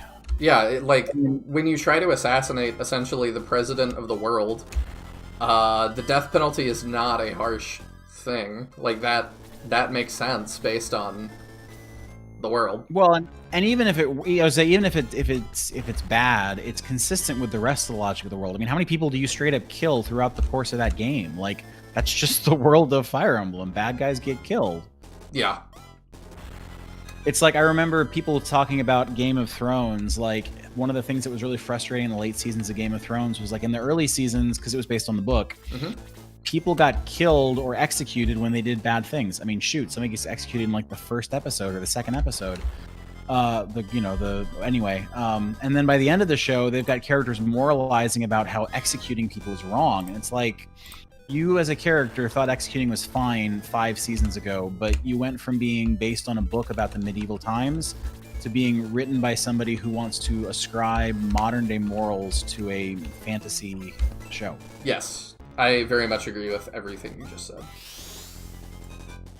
That, and also, like, I'm not going to get on a whole Game of Thrones tangent because I think that's too far off, but... Of course, also, topic. Characters straight up die in the early seasons, and in the late seasons, especially the last season, they just don't anymore. They get into things that I'm like, oh my gosh, that guy's dead, because I saw him fighting 16 different people, and he's buried under 30 more zombies or whatever, and it's like, no, he's fine, he walks that off.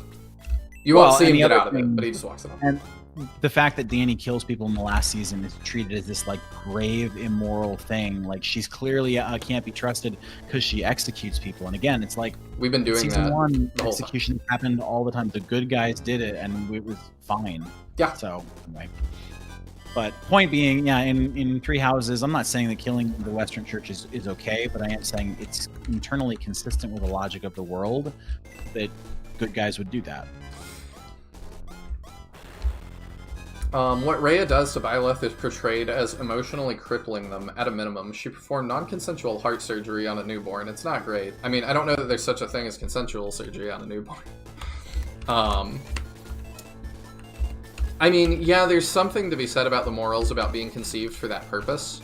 Because as far as we know about Byleth, he was conceived for that purpose. But, like, again, it's a lot of people would consider that an honor, I guess. I bet this is going to be different, so hang on. Oh, he's... It is different. Bye. Well, alright then. Don't stick around. Thank you for saving Bulbaroy. Let me go with you so I too can fight evil. Yes! Again, I didn't strictly do it for this channel, but I'm actually a big fan of Amon. I don't much care for Balboroy, so I'm more than happy to have one and not the other. I dig it.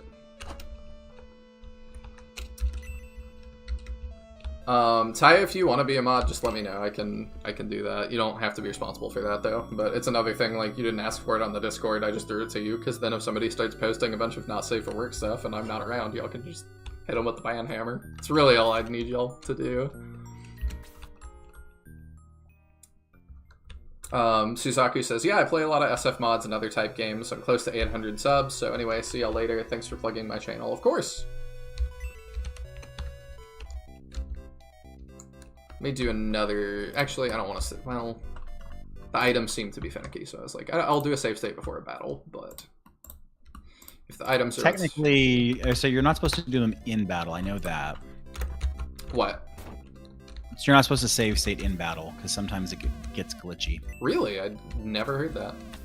That's what I learned from, I think it was Chadron and Keith that explained that one to me. Oh, okay. All right, so there are bronze arrows here. A lot of characters won't have those. We probably can't afford one for the whole party, though. I don't know why you would think that. I'm sorry, I don't think that. What was I saying? Yeah, probably not. How much are they, and how much do we have? Let's see. 3,000 bronze arrows are 750. Okay. This is my 4. Yeah, so we'll do that for May. May needs it. Hans needs it. Yeah.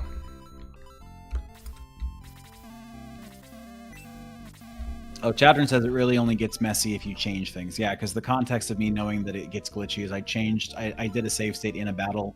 I tweaked my mod, and then I went back to the battle, and the game started spawning random characters and crashed. And they were like, yeah, that's because you changed your mod in the middle of a save state. So. Makes sense. All right, I think we can get one for everybody, pretty much. Because that's everybody, isn't it? He has one. They both get one. It won't be for the healers, but everybody that's not a healer. And Diane, too. So we'll be fine. Yeah, and if not, we can get stuck. You can get whatever we need after this battle, too.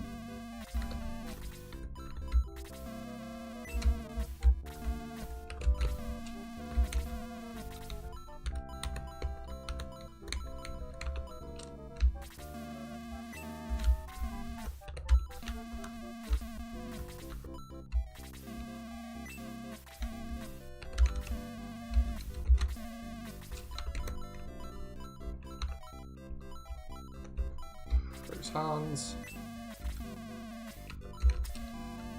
I think that's... Oh, wait. Yeah, that's all of them. Okay. Right. So if we wanted to get one for Gong, we'd have to do that after this battle. Yeah, we can do that. Let me equip stuff before I forget stuff. Because I am known to do that. Yeah, it's probably for the best.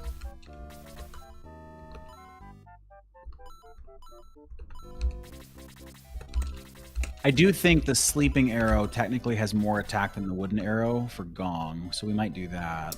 Oh, okay, does it? I think so.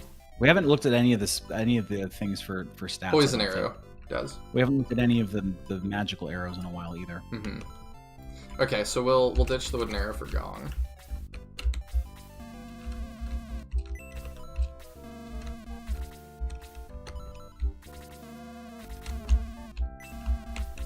And then, yeah, we'll check the sleep arrow. You'll love how I didn't actually equip that when I was looking at it. Yeah, you're right. Sleep arrow is also better. So we'll ditch his wooden arrow.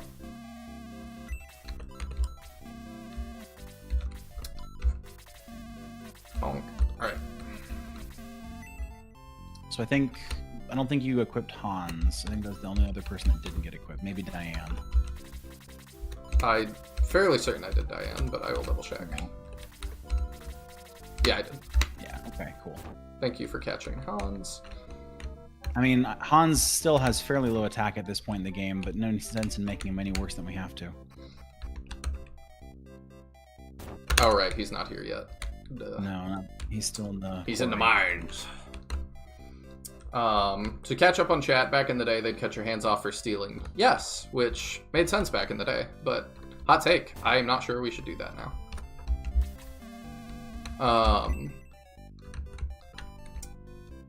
I did that. If it were the ghoul was a dummy, I don't remember what that was about. It's been a bit, but my recollection is the Central Church was oppressing the Western Church prior to the attack, and that there was only a rumor of assassination attempt used as a ruse. Didn't actually try to assassinate her. I mean, there was still the stuff with Leonardo. Like, that was definitely hostile.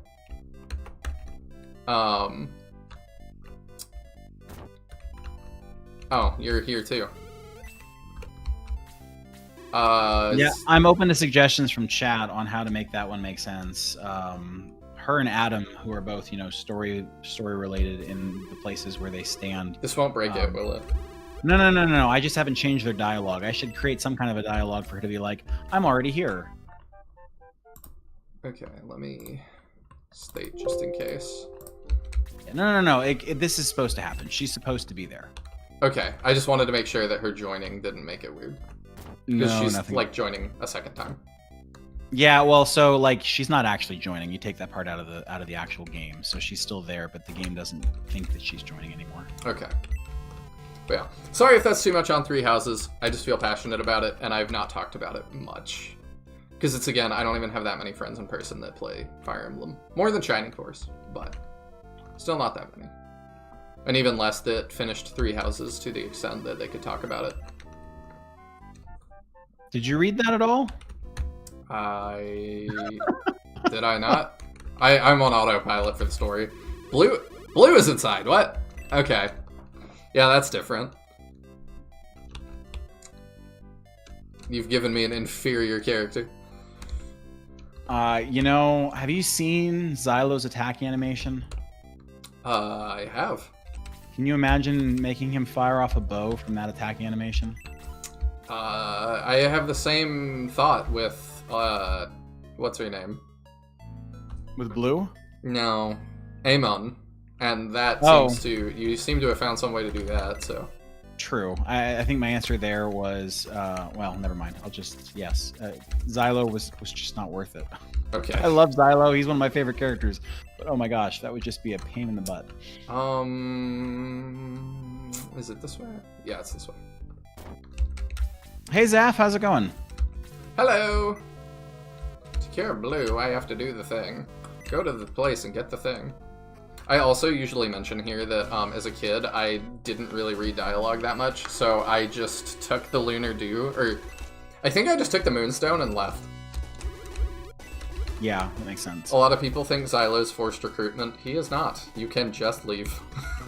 Right. Well, Henri too. Like, I noticed that when we got to Monarena, she left, and then you immediately went and had the lady unlock the Cavern of the Darkness. Mm-hmm. You could have gone straight down and not recruited her. Yes. I'm having to think with portals, because, yeah, let's not get Amon taken out instantly. The hand cutting elf is just talking about the difference in the standards for stuff like execution in ye old days. I'm aware. That was pretty obvious what you were talking about. Imagine actually equipping your equipment. Yeah, that's something. You could just change the sprites and make it a different person. You could. Different dialogue to go with it. Oh, that's for the Diane stuff, yeah. Sure, of course I could. You're right, I could just make it, I don't know, Chris. I guess technically Chris is no longer in the game, so I could put Chris there. Could. I'm writing it down. In Boostog, put Chris there. Could put Xylo there. I could put Xylo there, but Xylo's somewhere else. Oh, okay.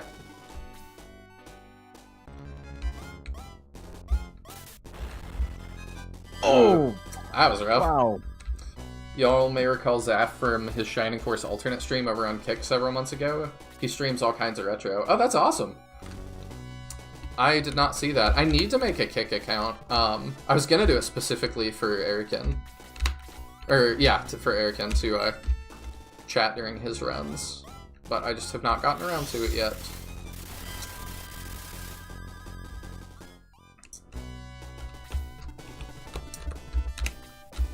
Let's not get crit again. I strongly recommend that. Alternate is a great mod. I agree. I think it's really fun. I've only played 2.0, but it got 2 thumbs up. Alright, here we go. Hopefully you do 2 damage. How did you do this? Okay. I was thinking the promoted one. When I was thinking about that would be difficult. That makes sense. That looks good, though. Yeah, the promoted one is definitely a much trickier sprite.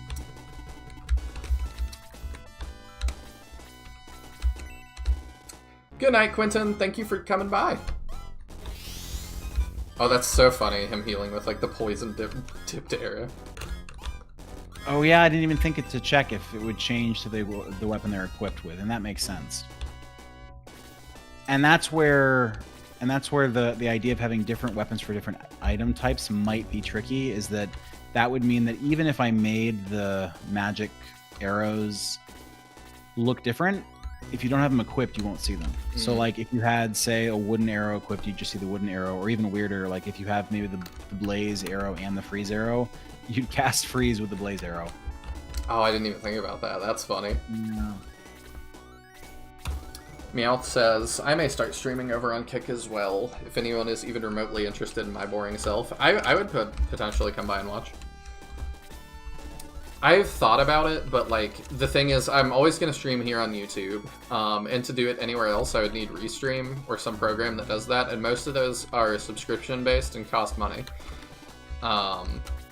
So I don't know if it would be worth it. If it goes really well for you guys, like, I might consider it. But I don't know. I don't know how much that's worth.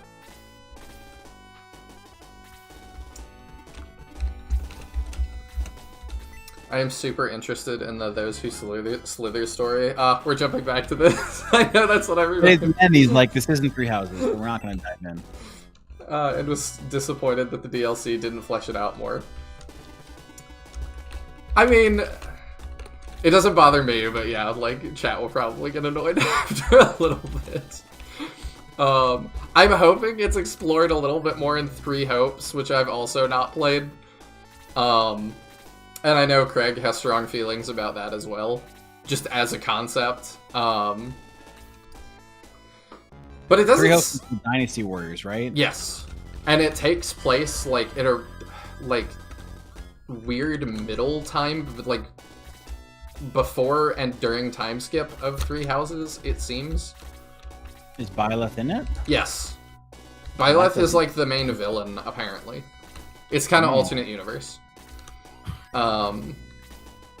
But to me, I just see it as, like, clearly the 4 routes through Three Houses cannot happen all at once anyway, so to me these are just, like, 2 or 3 more canon routes. I don't know how many routes there are, but... All the routes, all the time, all at once. Pretty much. Everything everywhere, all at once. I did watch that movie. How'd you like it? I liked it. It wasn't, like, my favorite thing ever, but I thought it was creative and interesting. Would recommend. Worth a watch. I've been doing, like, an A24 binge. So I did that. I just recently did Uncut Gems and such. Like, did a bunch. I didn't like Uncut Gems. I think I watched, like, 2/3 of it, and then I ended up turning it off. I thought it was fine, but it had the same problem I'm worried Final Fantasy Tactics will have, that everybody told me this is the best movie ever, and I watched it, and it wasn't the best movie ever. No, it wasn't. Wasn't bad, but... I think Kick allows multi-streaming. I think everywhere does now. It's just that, to actually do it through Streamlabs and stuff, I think I need another program, unless I'm mistaken. Streamlabs OBS, I think, lets me multi-stream. Does it? I would have to pay. I think I might have to pay for Streamlabs OBS. I have it connected to multiple accounts as well, but I can only stream on one of them without paying. So, I don't know. I might just need to look into that more. Another 12 years of Three Houses discourse be upon ye. Yeah. I mean, I don't mind it, ultimately. Like, you know, I kind of grew up starved for Shining Force conversation and Fire Emblem conversation, so now that I kind of have both, I am never going to complain about too much. Even if I think some of the people on Twitter are a little bit too zealous about Three Houses, and at the end of the day, I'm like, it's a video game. It's gonna be okay. True. So, what's been your favorite A24 film? Because they have a lot of them. They do.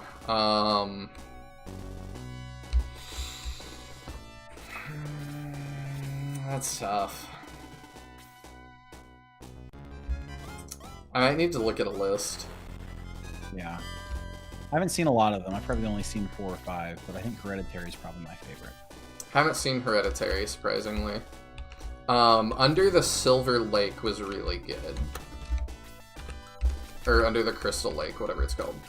That one was really good, and I saw that one recently. I'm also a big fan of The Lobster.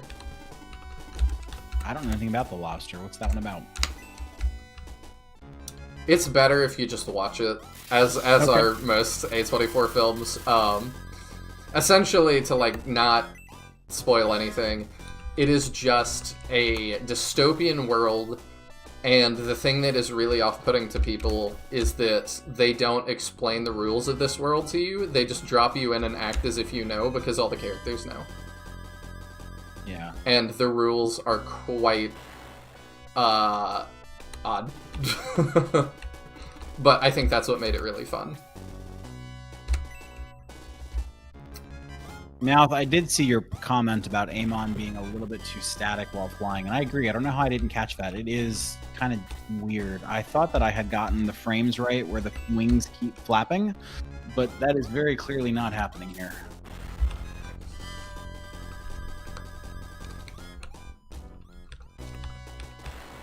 Also, the reason I'm willing to go on like Three Houses rants and stuff is just like, we know the Shining Force story, you know. We're here for like conversation and podcasty things. So We're honoring level 6. wherever it goes. Yeah, but she's a spellcaster, so like I'm really not worried about it. Oh, I know. It's just so far behind, right? Tao's level 11.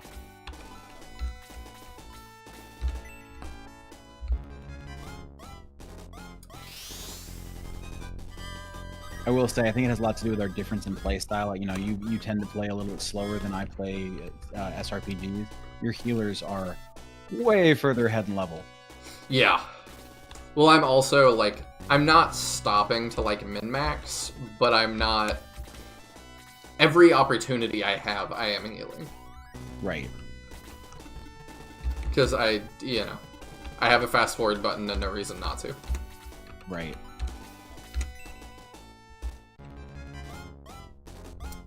Ask Eric, can I get a bit OCD working on stuff? I fully get that. I got so confused while you were gone because somebody was like, "Hey, Erican," and I was like, "Wait, Erican's in the chat," and then I realized they were talking about me. That's funny. You see it right here, yeah. The wings don't really flap. So, and really, what it comes down to is the way that you animate things. Is first you have to make all the frames, and then you have to say how long the frame is. And so you want the frame for them pulling the string back to be the longest one, because pulling a string back takes some time. But what I need to do is I probably just need to add 2 frames. 1 frame with them pulling the bow back with the wing up, 1 with the bow with the wings down, and then you just put both frames in and it looks better. Not a hard fix. Henri is real slow, just by the way.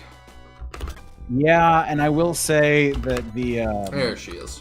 That is the thing that I've learned while playing through this game is that slow characters are really... It's painful. And I think it's because everybody has bows, and so therefore, like, you don't really end up with as many straggler enemies. we're gonna just fast forward kind of and get to Henri's turn again. Because yeah, you're right, she is very behind. So we'll give her some kills.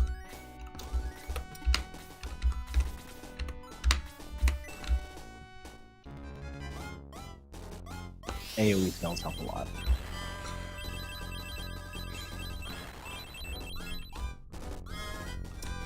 It also would help if, like I said, on OBS, I have a, like, overlay that shows when people are in a Discord call who is speaking.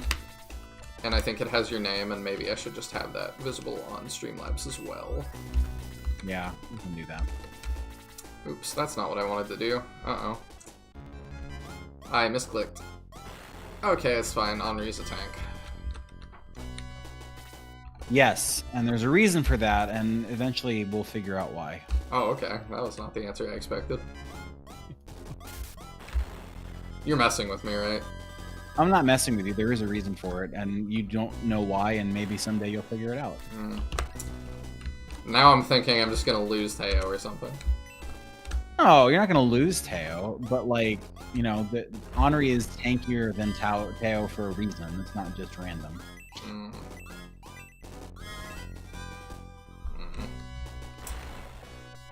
Do not trust.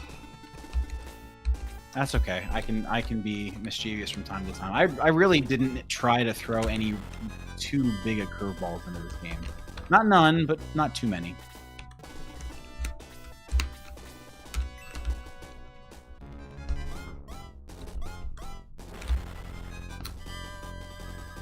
I always do like curveballs. Yeah, we've talked about baseball, right? Baseball's a sport you actually enjoy watching. Yeah. To some extent. I mean, I still don't keep up with it like some people do. I would definitely be called like a tourist or like a fake fan if I was like, oh, I'm the best baseball fan. But I watch it on occasion. Yeah, Tisbor, you missed the church fight. You missed one heck of a church fight. It was tough. Oh, I thought you were talking about the Three Houses Church. I mean, missed that church too. That was, yeah, we're not going down that path again. Oh, Erican is here. Hey, Erican, how's it going? Oh, hey. You know exactly what this is. You've played it. If you say his name 3 times, he appears. You know, my kids just learned about Bloody Mary like a couple weeks ago. They're like, Dad, is it real? I was like, what do you think? And Go they're try. like, I mean, could be. You know, as a kid, there was magic in the world. And there is still magic in their world. Oh, yeah. I miss sometimes, like, I've talked to people about that in game design, and I think it just kind of comes with, like, the internet. And some of y'all were talking about Asmongold a little bit ago, and I actually did listen to, like, an Asmongold rant about, like, you're ruining MMOs for yourself by getting on the internet and just looking up everything. And I thought that was really interesting, because, like, the most, like, one of the most magical gaming experiences I've had was getting Henri and Amon more experience, by the way, was actually Kingdom Hearts Chain of Memories on the Game Boy Advance. And the reason being is because we didn't have easy access to internet and stuff, or at least I didn't still then. And when you complete that game, it unlocks an entire second game. Yes, it does. And that, like, blew my mind, and I was like, magic is real, anything is possible. I can finish a game, and there's an entire second game possible after you finish a game. That's crazy. That second half is hard, too. Like, I remember the final fight on the second half, and I won't spoil anything about it. It was hard. It is. But I just thought that was one of the coolest things ever, and I still do.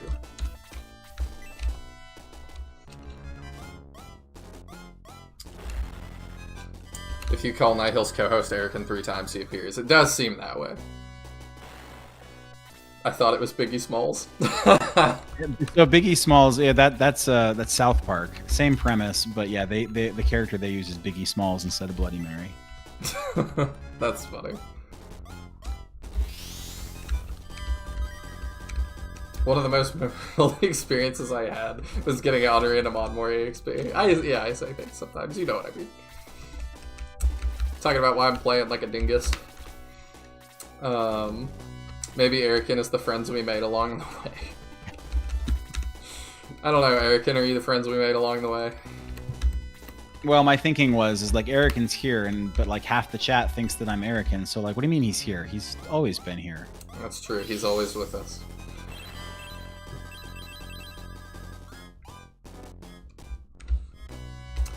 This character in SFA is definitely our friend, our very OP friend who heals us and saves us from death. We like those friends. We do. Gong has been that for us. Yes. Tarasu too. Tarasu's putting in work. But Tarasu actually doesn't, like, do nothing in terms of damage either. He's actually okay. Not bad. We don't really seem to have time for him to attack, but like, yeah. Like, the mages don't get any attack, but Tarasu gets a little bit. Like, he's never going to be the best character, but he's definitely not useless. Yeah.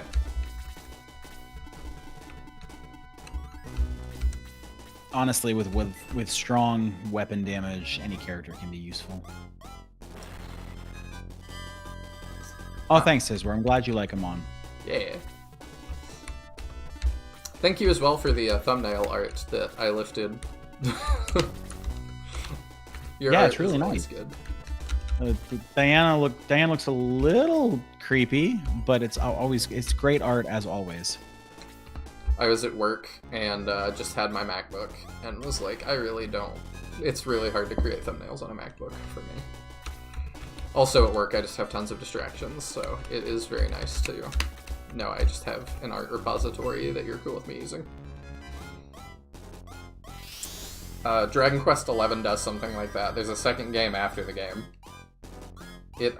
Some of the most... I think unlock. Okay, yeah. Some of the most emotionally resonant moments of the game, though, so I dislike it. Oh, no, it must not be unlock. It must be something else. Maybe it's undo. Oh, it undoes. Yeah, I see that now. That's really interesting. I hadn't thought about that being like a negative. There's a whole second game. I'm so excited. Oh, it's bad.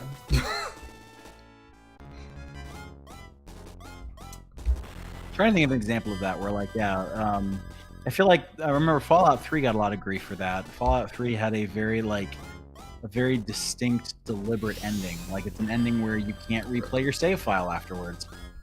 And then they added DLC, which undoes the ending. That is a bummer. See, so this is a character where looking at spells might not be a bad idea. I'm sure it's fine. I mean, it's not fine for Mon. They're really fine for I mean, to be fair, she was at full health. It just did all of it. Well, I know, but, like, anyway. Yeah, no, it's fine. That's dumb. Let's not do that. Obviously, people can data mine, but I'm consciously not sharing certain info about SFE2 Eternity because I love finding things not in guides and stuff. Yeah, and I've thought a lot about how I'm going to tackle, like, Shining Force Gaiden, CD, SF3, stuff like that. And I'm really leaning on not using a guide. Because I'm like, you can only play these games totally fully blind once. And maybe I should just do that. It would be hard to get chat to not say I'm missing things, which I would want them to not do. But I'm thinking about that.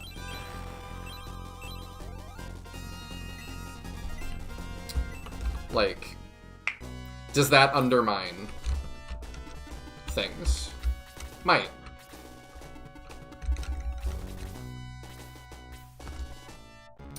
It kills me not to talk about the stuff I'm doing with Arden's Amashura, but with a branching storyline, 90% of the fun is going to be people discovering stuff each time they play.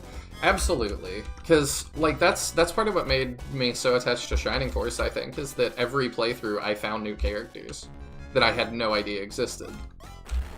And that was just so fun. And then, like, I thought I found all of them.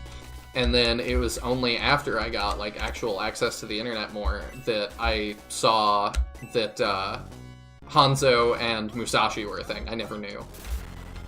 And then seeing them be a thing, I was like, oh my gosh, I've been playing this game for like 10 years, and it still surprises me.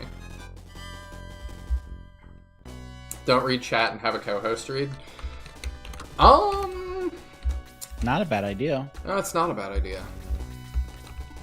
That's also a lot of, like, responsibility to delegate, and a lot of work to delegate, so I'm like, I don't know who's co-hosting that yet, but it would have to be somebody that's up for doing that, if I did it that way. Exactly, play it once without a guide because you will play them again. Yeah, it's kind of my thought. I've never, like, been in the situation that, like, oh, there's just too much Shining Force to play. Ooh, I would have. Well, oh well. I'm trying to get EXP on Henri. Yeah, and honestly, 12 isn't that much, so it's fine. You can't trust us. We want to help you. Yeah, pretty much. Max honestly needs it too. He's only level 8 too. Yeah, but he hits like a truck. True. Hanzo and Musashi are so obscure to find. Yeah, as a kid, I was never gonna find that. No. Way too obscure. SF3 is a long game for somebody to commit to co-hosting for. I mean, it's essentially 3 games, you know, as far as I understand. Is it longer than Flame Dragon Knights? Like, when you put all 3 of them together, or is it about that? Is it about that length? Oh, okay. Well, I thought you would have shot me with a fire, but that's fine. Yeah, we'll get Max in here. Max can get a little EXP. Yeah. Flower in the bush is kinda sus. True. But I did not have that eye for detail as a child. Would never have seen that. Easy solution, play my games. No one in chat has played them. I will. You know, I just get busy and very distracted, but yeah, I'm still very much looking forward to playing your 3rd game. Because that is the next one I have up for you. And people should play your games. Like, they are very fun. And I think that your world building is very interesting. I'm more interested... you've heard me rant about it, but I think your world is more interesting than Three Houses at this point. So, make of that what you will. Aw, you're so mean. Sorry.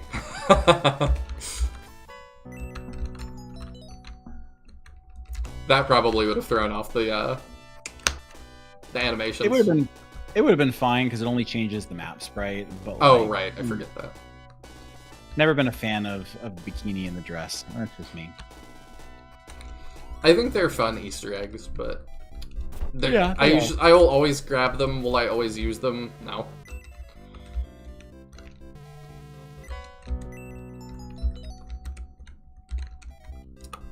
I think almost anything is cool to be included when it's that obscure.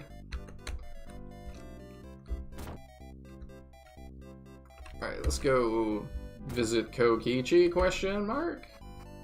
No, he's here. Okay, yeah, he's here. What are you doing? Don't touch anything. New in town. Go back, I'll show you. Okay. Kokichi, I feel like, would be an easy one to do. Yes, I would agree. Not for his promoted again, though. That would be a little awkward if he still had to spin. But...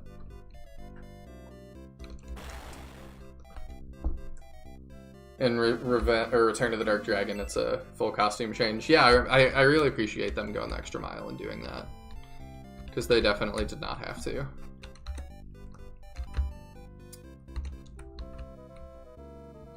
Thank you. Not gonna lie, I'm very curious to know how you'll react to the 3rd Telepath game. I assume it just keeps getting better. I also want to go back and see... I probably need to go see the canon ending for 2. I've still got my save file, so I could just jump back. I remember Ivan Cal was very upset that I picked the bad ending, if you want to call it that. Alright, let's see. Rabid Blue. What do you want? Leave me alone or I'll tear you apart. I amuse. Lunar Dew.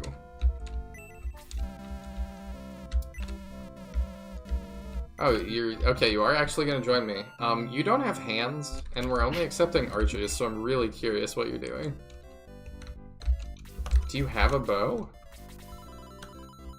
Yeah. Yeah, you got a bronze arrow. 29 attack, okay. That's one that I'm interested in seeing what you thought of. I mean, I thought of blue with a bow and arrow. I never used the dress because I hate the high heels. That's interesting. You hate the way they look, like, IRL? Or, like, you just don't like the design in the game? This is interesting to me.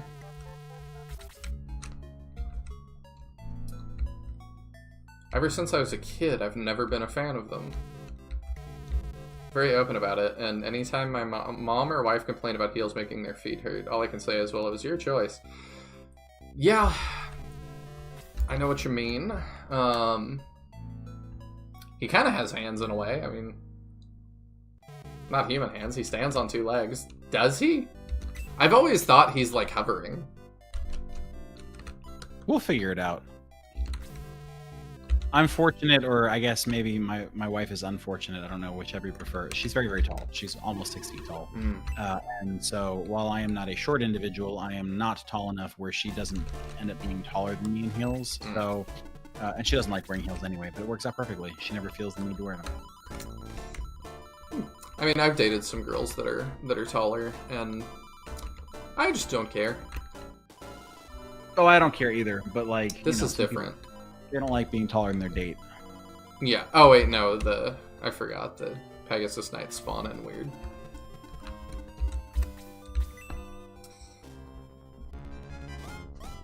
I like the way heels look on sometimes. My, like, I don't even know if it's a hot take, but I don't like the super long nails. Never been into that. On heels? No, on, like, women's hands. Oh, okay. I was like, you're talking like stilettos, but yeah. Oh, okay, yeah. It's not to my taste either, but yeah, different strokes. Oh yeah, I don't care if somebody else likes it. It's just a thing that, like, I don't know. It seems like people think I'm supposed to find it attractive, and I'm like, no. It feels like it would just be really difficult to do things. And everybody that I've ever known that has worn them has said that it does. It makes life much more complicated. His official art has him standing on 2 legs. Well, Meowth, that is a very strong argument. I'm gonna go look for the official art. We're gonna settle this. I know the one she's talking about. You are correct. I guess I just don't think about, like, because his sprite has his little wings flapping, I just assume he's hovering the entire game. Yeah. Yeah, the official art that is in-game sprite is based on he's definitely just standing there with his hands on his knees. High heels are made specifically for looks. They are not comfortable footwear. I would not think so. No, I don't think anybody said they were. They're definitely fashion. I mean, so much of life is not so much of life. So much of what women wear is it looks cute as opposed to it's comfortable. Yes. And some of my friends who are women as well have gone on rants about, like, how they originally wished that the standards for women would come down a little bit to get closer to the standards for men, but all of them seem to think that the standard for men is just going up to match now. Tisbor says in the chat, we need a Shining Force, oops, all high heels. Technically, he said a fashion mod, but, you know, I mean... I would love to see somebody's take on centaurs wearing high heels. Yeah. Tisbor, I mean, like, if you want to help me animate it, I will be happy to put it into a game for someone to watch, or to look at. I don't know if anyone will want to play it, but it'll be fun to look at. I would do it. You know I would do it, like... Yeah. Sinister says he prefers screws to long nails. All I'm going to say is that there are nails that are better than screws. You know, different tools have different applications. That is true. I am not handy enough to have an opinion much either way. I'm not handy enough either, but I have been mansplained by a carpenter before. That's not fair. He was actually very nice, but he was very, very well aware that I had no idea what he was talking about, and so he brought it down to my level. See, I much prefer that to mechanics. Mechanics, it's always just, you need to do this. Okay, why? Because I said so. It's like, Well, I can charge you more. There's times that I believe it, and there's times that I'm like looking at it like, I really don't know if you're just saying that. Disvorce says no thank you. Well, it was worth a try. Everybody, the entire game just has 3 less move.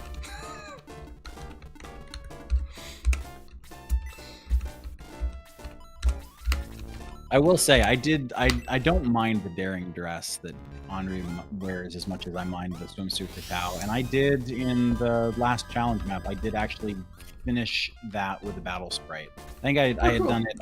She went from being a mage to a monk, remember? But she's wearing the green dress. Oh, yeah. I don't remember if there were heels, though. I feel like the Master Monk sprite doesn't wear heels. I may need to go back and fix that someday. Don't remember.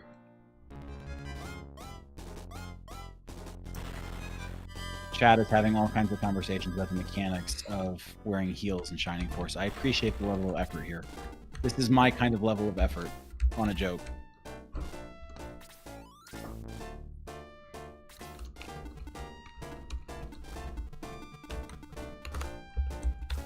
Let's see. I forget Henri's tanky, and I can actually just throw her in like situations that would be bad for Teo. Yes. That's what Shining Force truly needs. Every map is a desert map. Absolutely. I always forget, in Fire Emblem, magic users don't get a movement penalty in sand, and so I always expect the magic users to move in sand just fine, and of course they never do. My buddy always walks on his... Oh, Tiajin says, I walk on my toes most of the time naturally, so I could probably manage heals if I really wanted to try. My buddy does that. He looks like a dinosaur. I don't know why I do it. It just feels most natural. It is a sign of being autistic. Unironically. That and having early onset Parkinson's. One of my daughters used to do it. It's definitely not good. Like, you end up with a shortened Achilles tendon, you end up with a shorter calf muscle. So, like, it's not a good thing, but it's definitely not the most uncommon thing. Yeah, I'm just aware of both. I think I've known the autistic one for a while. The other one just comes from my job, because the woman I take care of right now, that was one of their first things, was that she was like in her late 40s, mid 50s, I don't remember. And she ended up just walking on her toes a bunch and said that was more comfortable. And they were like, that was one of the earliest signs that she was gonna have Parkinson's. Not to freak you out. I'm betting that's not the... You wouldn't be seeing it at your age, I wouldn't think. I've come to learn that if there are signs to being autistic, I'm a billboard. I'm sorry, that's really funny. Yeah, I have trouble moving my feet in some ways due to it. I see. I don't know why the skeletons in this map have herbs. I'm pretty sure it's the only map they have them, but I didn't put them there. That's from the game. Not sure. There's a lot of like weird item things. Like, there's one of the maps, all of the bad guys are holding defense rings, but none of them are equipped because the person making the game forgot to equip them. See, like, we were talking about that a little bit earlier, and it's like, probably, but like, it's hard to imagine that was like, that they would have that big of an oversight, you know? Well, yeah, it's like the terrain damage. How did nobody notice that? Yeah, same kind of thing. Like, I don't know. And yeah, I'm wondering if it was present in like the Japanese version and some code got switched around, but I don't know that. It's an interesting question. That's one of those you'd ask Ari if Ari were here. Yes. I bet she would know.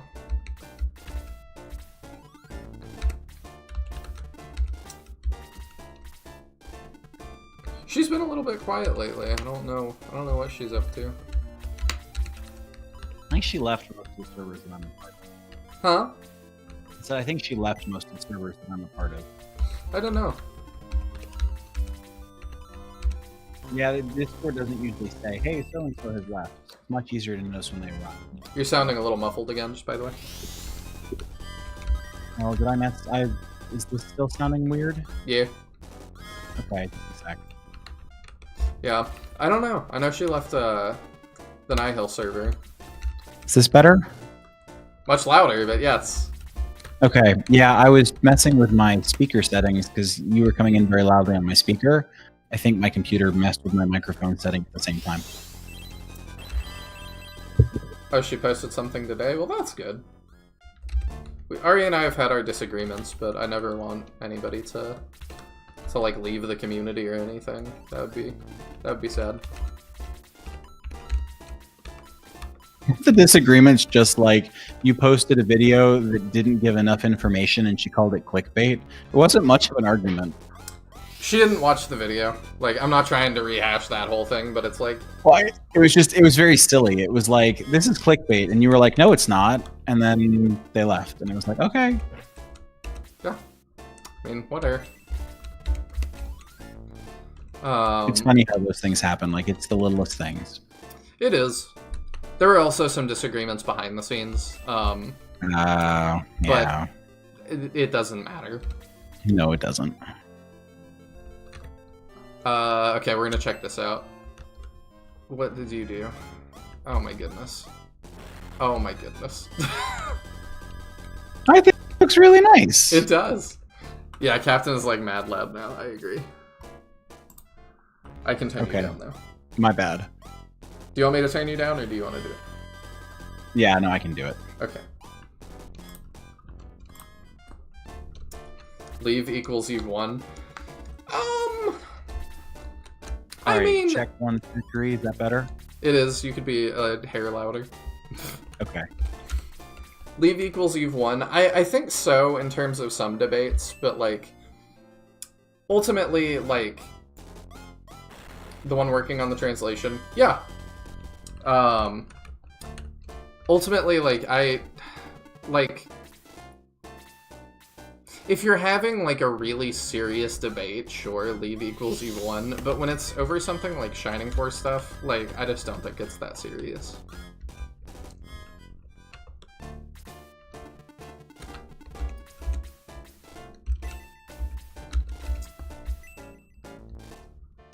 Anyway, sorry, I didn't mean to stir up drama. No, no, not at all. Like, I'm not a dramatic person. I've told y'all before. Like, if there's ever like drama in the community, my answer is like I kind of just don't care.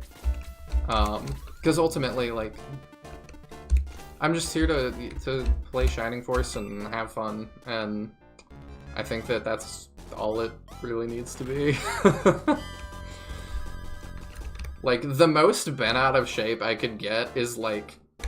I used to get, like, more bent out of shape, like... It's hard to get... Let me phrase it like this. It's hard to get bent out of shape when the current dev doesn't care that much.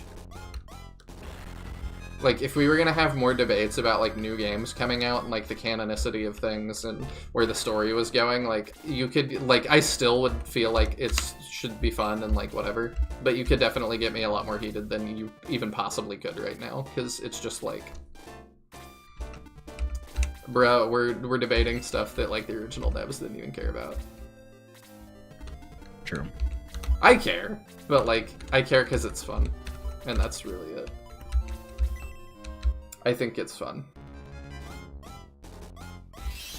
That seems to happen a bit in our various SF servers. Yeah, like...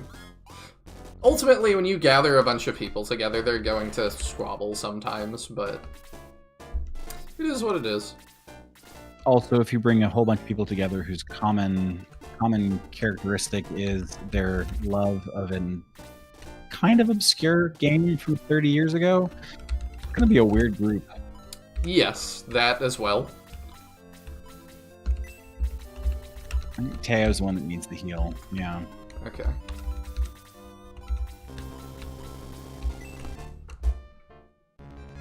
I'm here to play Shining Force and have fun, and I'm all out of Shining Force.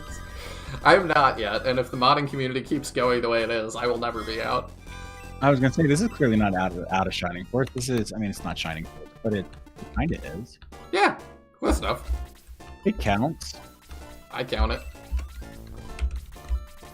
I've seen some faces that I haven't seen in a while, so clearly it counts to some others.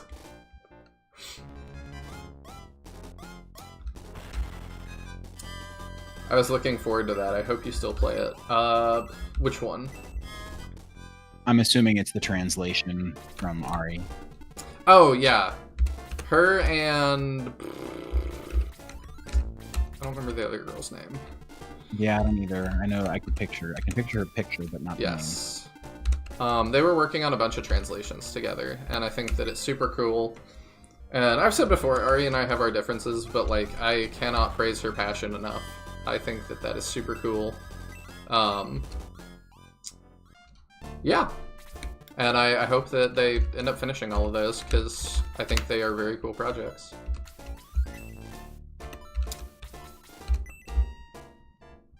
There's more than your server? I know, right? I just put it in the chat, like, there's not more than one server. Like, you have more than one server. Like, the community server technically belongs partially to you. Oh, yeah, that's right. Not that you ever participate in it. I do on occasion, but no, not a ton. No. I'm just very busy these days, but every so often I lurk and just take in Shining Force conversation. It's fun. Mm-hmm. I think if one of us tags you, you're more likely to come in and oh yeah, drop in. I do every time I'm tagged, but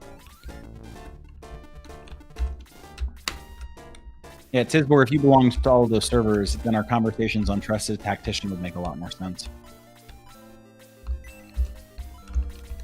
And I'll just go ahead and plug that for those of you who are wondering. If you're a member of the server, you get to belong to a special channel where we gossip, and you're missing out on all of that by not being a member.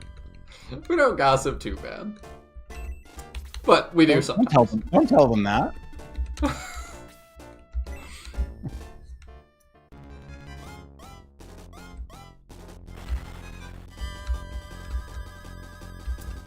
So people got upset that Shining Force Alternate was a bastardization. I can only imagine what they would think of this mod. Because, I mean, this mod is about the closest thing to bastardization you can get. Like, I think it's totally fair to not like Alternate. For, like, a million reasons. But it's weird to get angry. Like, I don't understand getting mad at fan projects to begin with. No, I don't either.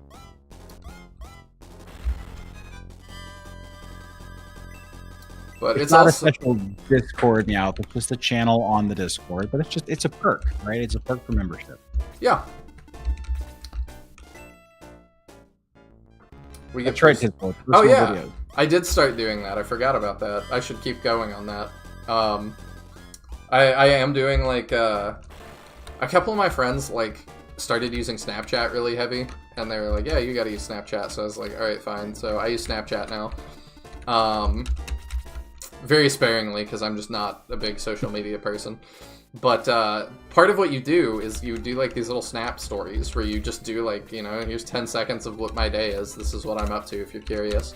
And so I just do that whenever I'm doing something interesting or that I think people might find slightly interesting. And I upload little videos to Trusted Tacticians now. I love the fact that you're getting into Snapchat in 2024. Like, I remember being all into Snapchat in, like, 2015. I didn't even know Snapchat was still a thing. I mean, I've got friends that use it's the only reason why. No, like... I totally understand. Like, some apps just stick around. That's fine. Well, alright, his more. Yes, I was on my way. I think I was on my way to the gym.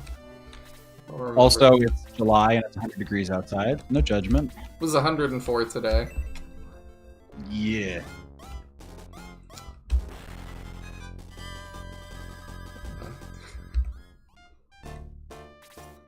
I can just say they're sexist and I win every time. That does seem to be how the rules of engagement were for a little bit, Erican, in terms of criticism. That seems to be running out of steam, finally. I've seen people try to do it for Acolyte, and just nobody seems to really buy it anymore. But that will not stop them from trying for a little while. See, not that we need to get totally off topic again, but I mean, this is the podcast show. I think the problem with the Acolyte discourse is that there are genuinely some people for whom the diversity is why they're upset. And then there are people who don't like it because it is also just not a very good show.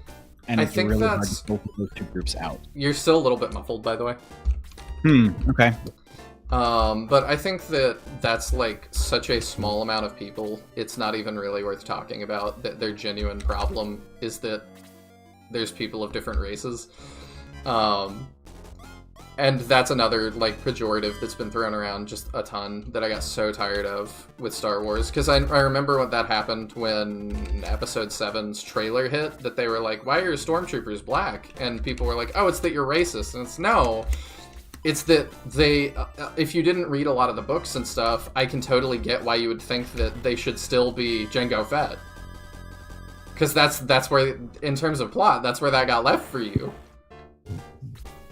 But of course, that was not a good narrative. So it was, we'll pick it up and make it crazy. But a lot of people were just confused that it was like, why is this not Jango Fett?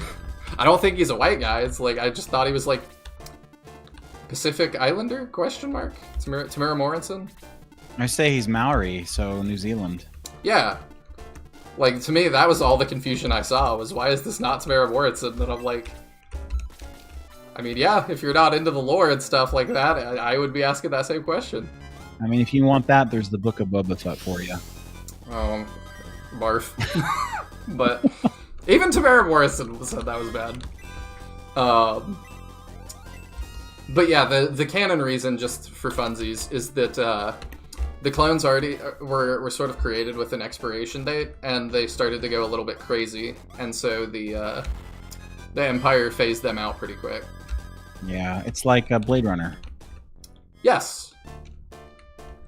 Yes, very much like Blade Runner. But yeah, like, Acolyte is just rough for so many reasons. I have not watched it, and I don't plan to watch it. I haven't watched a Star Wars property in probably 5 years. I haven't either. Like, it just was like, I'm disappointed every time. What's the point? Agreed. I still keep up with it sometimes because I enjoy watching Star Wars Theory, who has done some really cool interviews lately with Nick Gillard, who is the guy that did the choreography for the prequels. And Nick Gillard has uploaded on his YouTube channel original fight choreography he did, like test footage of it, for some of those fights, and it's crazy. Sounds like a lot of fun. Like, one of them is Palpatine versus all the Jedi and stuff. Originally, Ian McDiarmid was not going to do that. It was going to be a stunt guy. So the choreography was way more involved. And then George decided, I guess, like a day or two before, that Ian McDiarmid was going to do it, because he just felt that was necessary. And so Ian McDiarmid learned all that really quickly. And there aren't, as far as I know, I think for the flip there might be some stunt work, but other than that, there's not much stunt work going on. It's just You mean to tell me that a man in his 60s did not do a flip? I know. There's other weird stuff for that too, as I go on about weird Star Wars stuff, but if you look really close, he has Anakin's lightsaber, because that entire fight was going to go differently. Like the Ion Force, just real quick, catching up on chat. Ion Force, if you want to find this ROM hack, it's currently available on the SF Mods Discord. I will also get it put onto SF Mods, the website, at some point in the next week or two. Sweet. And then Chowdern wants to know if you watched Jenny Nicholson's video on the Star Wars Hotel, which there's a whole point in that video about how Disney really doesn't like you calling it the Star Wars Hotel, and that's part of the problem, because if you call it its real name, nobody knows what you're talking about. I think her criticism is usually terrible. I've seen a good amount of hers, but I did like that. I just saw some clips, but I did see that, and interesting points. Like, yeah, to your point, yeah, it's really weird if you call it, like, what is the official title? Star Wars Galaxy's Edge? Or Galactic Star Cruiser? I think it's Galactic Cruiser or something, because Galaxy's Edge is what the park is called. Yes, yeah. And that's the point. Like, we can't remember because the names are not. It's just, yeah. Yeah, I get wanting to have it be in universe. But I'm also like, why are you all so stingy about this when canon in universe doesn't matter? Yeah. But it's weird to be as stingy as, like, getting upset with your influencers and stuff, not calling it the proper thing. But I don't know. I don't think it's great that we have all these influencers anyway, because you should be giving honest reviews about things, and if people are paying you to do things, then maybe it's not that honest.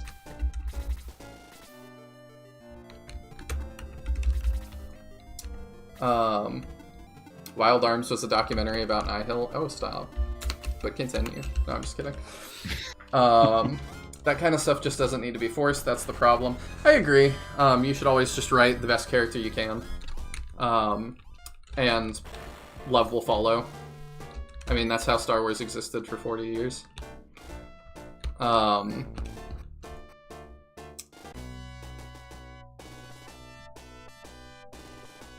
The external lore doesn't matter anymore anyway, so... Oh.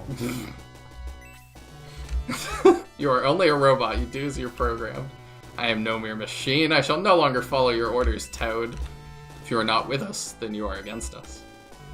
I will have the pleasure of killing you myself. Vile fiend, ah! Haha, thus fall, yeah. That's the same. So, that's interesting that you made an atom. Yes, and ultimately it was because I had a lot of fun designing an Atom sprite. Oh, okay. I thought Adam was an archer also in the randomizer.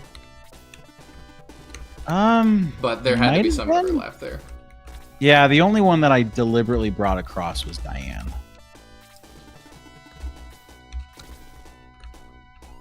And so if you look at the Force, because Adam will be the last Force member, right? This is number 12.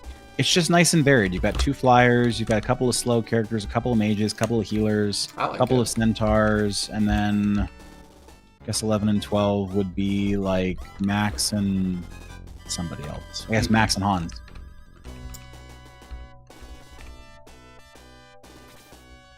And even setting aside the artwork, I kind of like the fact that every character serves a role. Like, when you have 30 characters, they all inevitably blend together. Yes. To some extent. I do feel like the Shining Force cast does a pretty good job of standing out, aside from centaurs. Yeah, for the most part. Pell is the good one, May is the kind of good one, and then there's the rest. Right. Yeah, if I were to bring in Gord and Luke, that would be materially different. If I were to bring in Lyle, that'd be very different. Hanzo and Musashi are very different. Mingo's obviously way different. So you're right, there's more variety. I was going to comment too on what Tiadrin said about the external lore not mattering. I have no idea what the lore is now on why clones were phased out. Because you were right, that old point is not even relevant anymore. But at the time, it still kind of was. So I'm like, I don't know. It was still more fresh, so at least I was thinking about it and was like, yeah, of course, like, it wouldn't be Tamara Morrison. Like, it would be odd if it was. But yeah, I don't know what the in-universe explanation is now.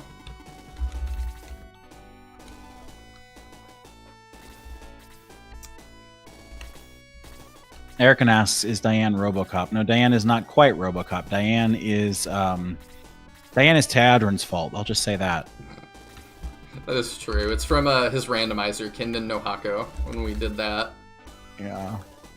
There's been a few characters from that one randomizer run that the viewers on this channel have really enjoyed, and so I've just taken the logical thing and made battle sprites and portraits for them. Which we greatly appreciate you for. Right. I mean, nothing's going to top the Bubblegum Dragon, because what could? Oh, but yes. It's still fun. Because Vanker ended up being a hot pink dragon. That was definitely like the highlight. It was. I think the laser eye can go that far down, just FYI. I think it's you need to be one tile lower than where like Ernest and everybody is. Okay. I don't remember for sure though.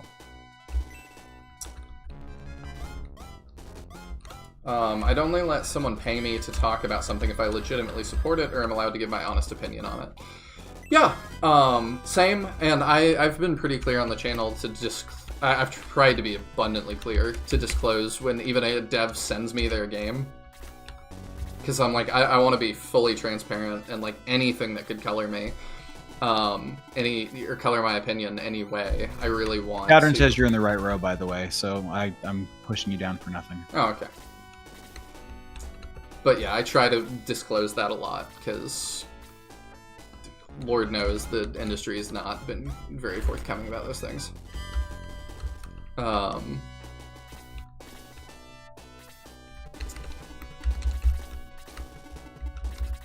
But yeah, I've not had a dev yet that sent me their game that said, but don't criticize it though.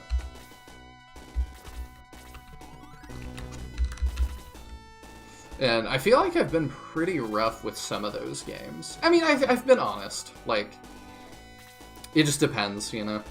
Like we talked about, I'll still move one down anyway. Okay. I'm paranoid. I do want to give some credit, though. Like, I'm not even sure that anybody at Disney or anywhere else is saying don't criticize the game. It's more insidious than that, which is you can criticize the game, but we won't ever send you anything anymore. Yes. And so, like, in the case of the people you've criticized, have you ever gotten a second game from them? Yes. Oh, okay. Well, never mind then. That defeats my whole argument. Because, you know, I think I am a fair critic, and obviously I would think that. But, like, I had some issues with, like I talked about earlier, Walk with the Living. And I was very honest about those issues, and was, you know, harsh when I thought it was warranted. But I overall thought it was a really good game, and Cole immediately turned around after it came out and sent me Walk with the Living 2. And I have not played it on the channel yet, and probably will at some point, but yeah. Totally was like, yeah, he was very appreciative.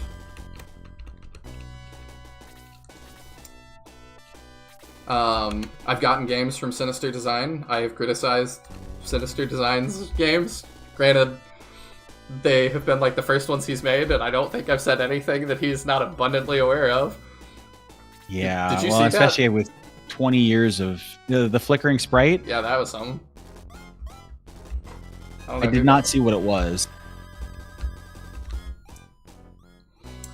I will get to that in a second, Tiadrin, because that's really interesting. But, yeah, Craig has sent me other games. But yeah, I also keep in mind that it's like, this was like 15, 20 years ago, and you make better decisions now. But I've also had, like, one of my criticisms of Sinister is that the entire story should be much more accessible. I think the whole thing should be on Steam. And despite the game's flaws, I think they should be easier to play. Like, easier to access and play. Because I still think that there's a lot of merit to Telepath RPG Chapter 1 and 2. So it's like, I don't know, like, there's times he's harder on himself than I am.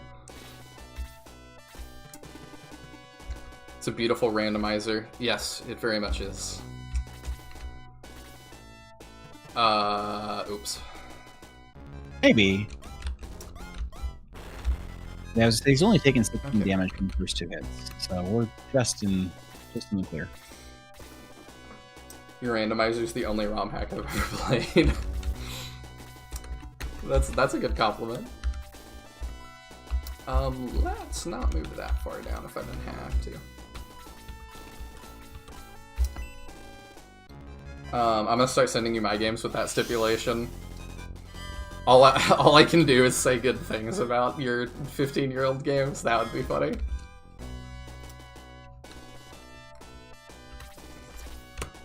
Honestly, I don't... Okay, so let me get into this. Honestly, I don't think you're a fair critic, because I think you're too generous in your opinions. I think you've got a lot more patience for stuff and will make excuses for it more than anyone else I know. Very true. I am very patient. But I think I'm a fair critic, counterpoint, because I don't gloss over those things. I don't say it's not a big deal. And that comes up when you have somebody like, I know one of my IRL friends tuned into, I think it was Flame Dragon Knights Plus at one point, and was like, ooh, I really want to play this. And I'm like, I can set it up for you. Have you played a game in this genre before? And his answer was, no. It's like, this is not a good game to start with. Like, for a lot of reasons. Some of it is translation stuff, but also some of it is just, there's some jank. And, like, if you're more familiar with the genre, it's easier to handle the jank. But yeah, that does impact my scores a bit, and that's why it does, in terms of a series, ultimately rank behind Fire Emblem and Shining Force, I think.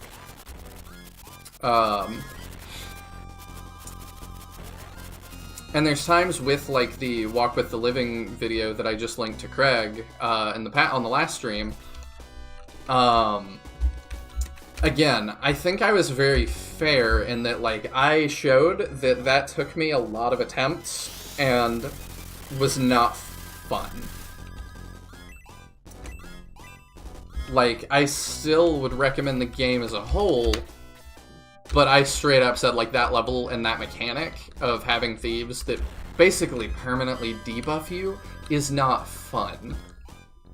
And Cole took that in stride and was like, oh, yeah, you're probably right. I wasn't thinking about this as, like, character progression, but I guess it is. And maybe that is too much of a difficulty spike. So it's like, I also won't just totally crap on games, though, because my ultimate goal is to have fun. And if your question is, are you having fun?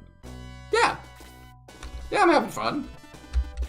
That doesn't make a game good, though. And I'm keenly aware of that. And so maybe the difference is that you have fun with a lot of things that most of us would not have fun with. Yes. And I also am not sure that I don't say that. And it's also that my rankings of games, like when I do reviews, reviews in quotes, I don't know, ultimately, I don't give, like, this is a 2 out of 10. I go, this game cost X amount. Is Y game worth X amount? And there have been a lot of times I've said, no. Venaris Tactics being one recent one that I forget what the price of it was. But I was like, no, that's probably like $3 too much. Yeah. And so it's like, because it's hard to say that it's like, you know, would a Shining Force fan enjoy Venaris Tactics or a Final Fantasy Tactics fan? Absolutely. Would you, like, I know I'm overshooting on purpose right now because I don't remember the number, but it's like, would you $15 enjoy it? I would not expect that, no. Would you $5 enjoy it? Yes. Yes, you would. And that's kind of been my ranking system. Some of the SRPG studio games I've played, you know, is that, you gotta look at what other people are selling, to me, is kind of what I base it on. That's like, if I'm gonna sell, you know, a Fire Emblem 3 Houses for $60, is your SRPG studio game with default assets worth $30? No. It's just not. So that's kind of how I've been doing rankings, and that's how I continue on doing it. But I do really appreciate you you giving me pushback as well. It's constructive criticism. It is. No, it's just obviously the joke being that we're talking about constructive criticism versus just criticism. Yeah. I mean, and I try to be constructive with stuff, because, you know, it's a bummer to just be told, like, this game sucks. It's like, okay, why though? That doesn't help me. What can I do about it? And I find the same thing with positivity can be really bad as well, and I think there's an overabundance of toxic positivity right now. That's like, you know, around things like Disney Star Wars, that it's like, it's good. Why is it good? It's good. Okay. You're bad if you think it's not good.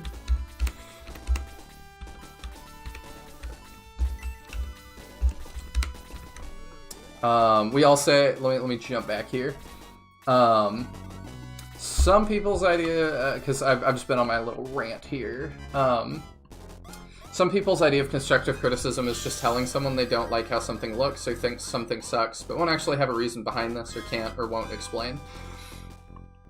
There can still be room for that, because I can, I am that way with art sometimes, I can say for sure, and I try to be explicit about that when I am, that it's like we said earlier, I can tell you something's off, but sometimes I just can't put a finger on why. I'm not an artist, I'm not that good at it, and I'm not the best at art criticism. Sometimes I just don't know. I can just look at something and go, looks weird. And then Kaptain will go, it's because it doesn't have an outline around it and everything else around it does. And I go, oh, yeah, that's what it is.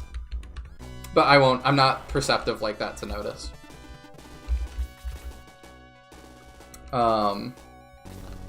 SRPGs are very hard to start with, IMO. Oh, we all say good things about Squatty Man Rodeo. Absolutely. And it's, again, if Squatty Rodeo was a $50 game, I would review it as such. But it's not. SRPGs are very hard to start with, IMO. Lots of learning curves and weird and confusing things. Yes. I think any genre that you're not extremely passionate about is also very difficult to jump into. There are a lot of learning curves and things you just don't think about, but I think you just have to do a lot of homework. Maybe, and you're right, maybe more so than things like a shooter, where you just have a gun and point and shoot. And, I'm not a fan of shooters, but I am of some, but not like I am of this genre, so they're, fans of that. People to that I am to this would probably have a lot more to say about that, too. Because there's definitely times that it's like, I liked Payday 2 a lot, going from Payday 2 to Payday 3 in terms of just shooting mechanics. I'm like, I can't tell you why, but it feels a lot worse. It's always interesting. There's a lot of YouTube channels where, the whole hook of the channel is you've got somebody who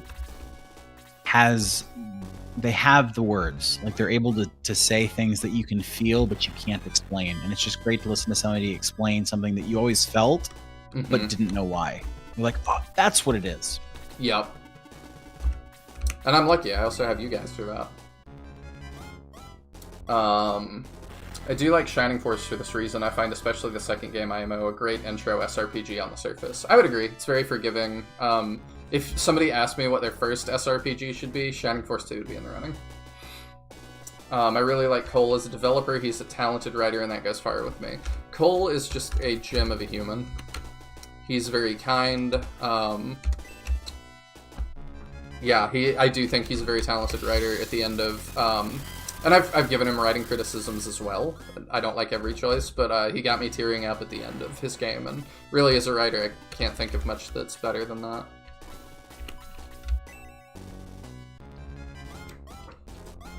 You can be like us and get into the meat of the series. I'm assuming you're talking about Shining stuff. Please tell me the laser eye shoots out arrows. Sadly, it does not, though that is a good idea. Yeah, spells are much, much harder to redesign than weapons are. That's a unique spell, though, isn't it? Yeah, I don't even know how it's programmed, because I've not tried to crack that one open. But yes, it's not an attack animation, because it obviously shows up on the other screens of the characters that it hits. Yeah, it's also not listed as a spell, so I'm like... Externally, at least. Internally, it might be. Yeah, let me look in the game and see if I can even find it. Because ultimately the editor was made by a person years after the game came out. There are some things that just aren't even in the editor.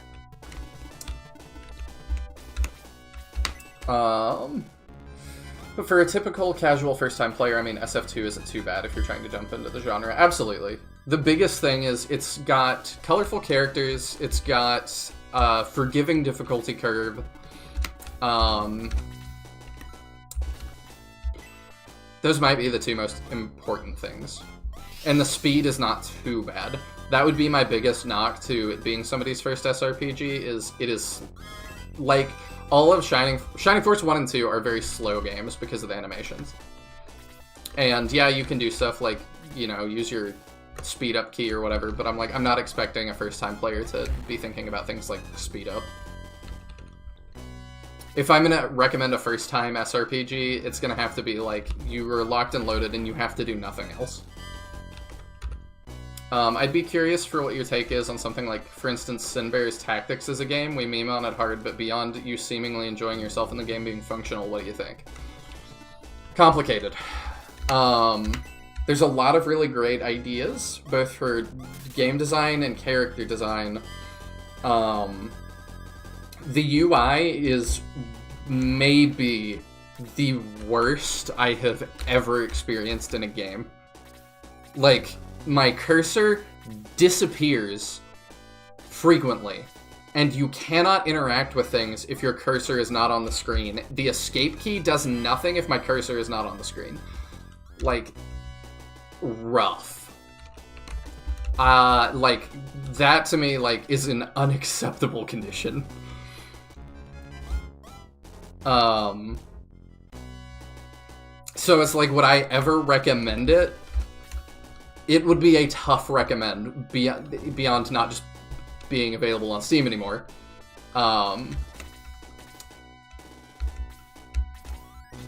Like, if you really enjoy SRPGs and you just want something super different, then sure. But like, the UI is abysmal. And I mean, that comes before anything else. The game is a chore to play.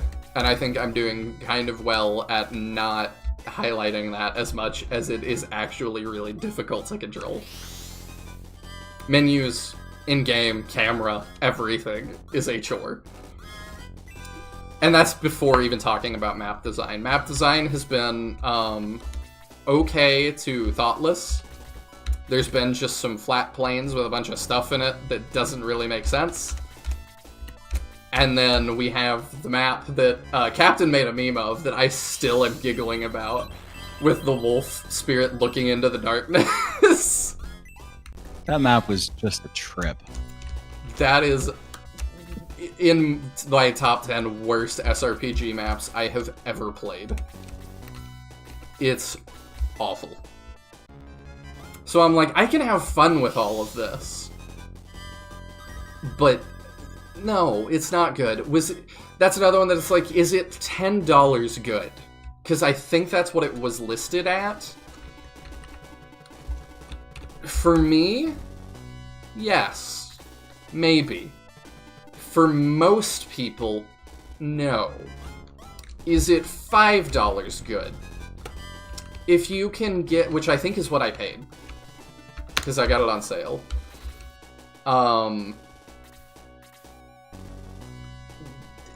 If you can get past the UI is such a problem, I am always going to have an asterisk there that says if you can deal with the UI.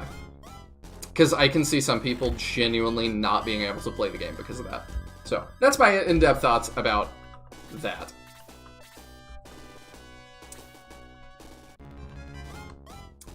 People don't like pushback anymore. Yes. People don't like any kind of confrontation. It's been a really big struggle for me at work because I'm the kind of person that, like I've said, I don't do drama. If I have a problem with you, I will just tell you. And we can work it out or not. And I will move forward and not continue worrying about it. But I've had, through the course of working, you have problems with coworkers from time to time, and I just bring them up and I'm like, hey, let's talk it out. And that really freaks people out.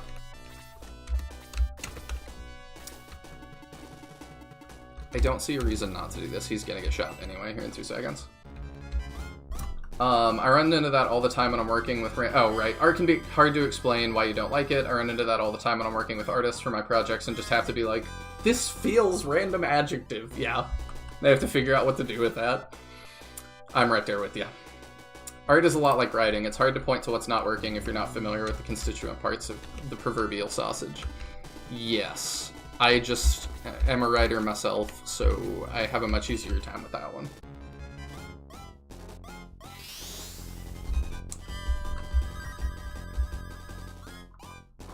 Okay, it is actually an attack. You're already way ahead of me, Captain. Laser eye is an attack, but the art doesn't live in the place where attacks. Yeah, we're chatting about it in Discord. We found it, so like, yes, tis where I could make it an arrow. I don't know that I will, but now I know that it is technically possible. It's another of those things that's like duct taped behind the scenes. Because they didn't think anybody would be looking for it 30 years later.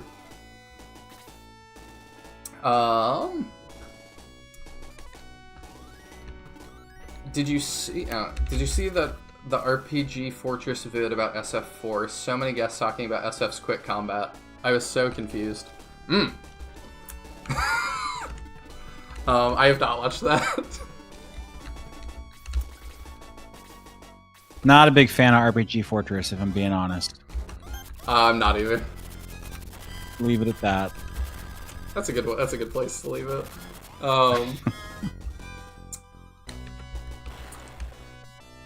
Not getting into drama still, but I was invited to be part of that video. And was really... Yeah, I invited you. I feel bad about it still. You don't need to feel bad. Yeah, Captain connected us, and it didn't work out for a number of reasons. I'll say I'll leave it at I'm surprised that he wanted to work with me to begin with.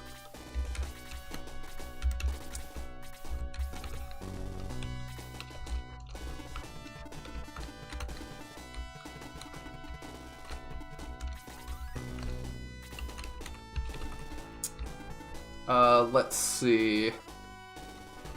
I still would potentially watch the video, just by the way, because I am curious.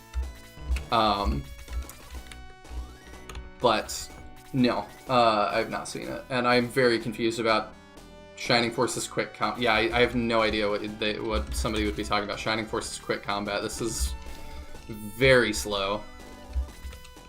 What is the context for that? If you don't mind explaining in a couple sentences.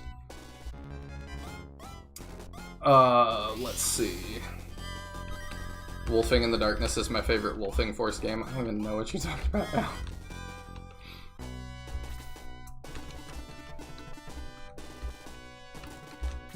I'll just stay disappointed and sad that that's not an arrow.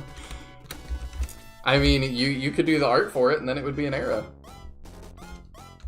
Yeah, it's funny. Erican asked me. He's like, "Are you ever going to make any future updates to this?" And I said, "If it's funny enough." Content-wise, I would say this is pretty much done because there's really not much left to change content-wise. But I could see coming back to it to do more art. I think people think Shining Force's combat is fast just because you're not taking all your turns at once, like phase-based. Does that make it fast? That makes it feel fast. I get his point. That makes it feel slower to me. Because I'm like, you know, when it's like I'm trying to move Henri, like earlier, it's like I'm just cycling endlessly to get to Henri. When you're grinding, sure, but like in a normal playthrough, you don't normally do that. I don't know, like I just feel like playing Fire Emblem is much faster. Because it is faster, because the combat is so slow. I'm saying in part because I'm moving everybody at once. Well, the flip side is that the enemy turns last forever. They can, yeah. Wolfing in the Darkness was a joke about the Simbear map with the Wolf in the Darkness. Oh, yeah. That's one that's like, as a dev, you need to playtest your game, and if you're just hitting something that you're like, wow, this is really unfun, notice that. Well, and it's more accurate to say you need somebody else to playtest your game. Like, you know, you're finding things that I haven't found. But also, like, just from a really basic standpoint, like, I don't know, like, that seems like you should be able to see what's not fun about that. Pretend that you don't know where all the enemies are and what you need to do. Well, that's the hard part. I also think that, like, I've been thinking about, like, what did I hate about it so much? What did it do so wrong? And it's like, I genuinely think Route All Enemies and Fog of War do not play nice together as conditions. And then stack on, essentially, an escort mission on top of that, and it's like, escort missions are already kind of rough. They can work, but it's already kind of rough, and people have, like, heated feelings about them for good reason. Fog of War is something people have heated feelings about for good reason. And then you're adding route all enemies on top of that. It just is a lot. Yeah, it's a triple whammy. Good night, Tisbor. I gotta say, we'll probably call it after this fight. Good night, turn in, Tiz. so you won't miss much of this mod. All right, I've still got some stamina, so we probably will do some Sin Bears. But yeah, it's totally cool for you to call it whenever. This feels like a good stopping point. The only thing we might do, and if you want to go on for a couple minutes, we can, is see Adam's animation. But I probably don't want to stay for the entire Elliot fight. That can take a while. We can do it next week. Yeah. Because it'd be cool to have like another animation to look forward to.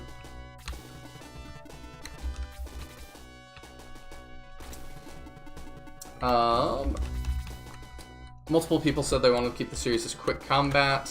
Yeah, that's crazy to me. I would disagree with that entirely.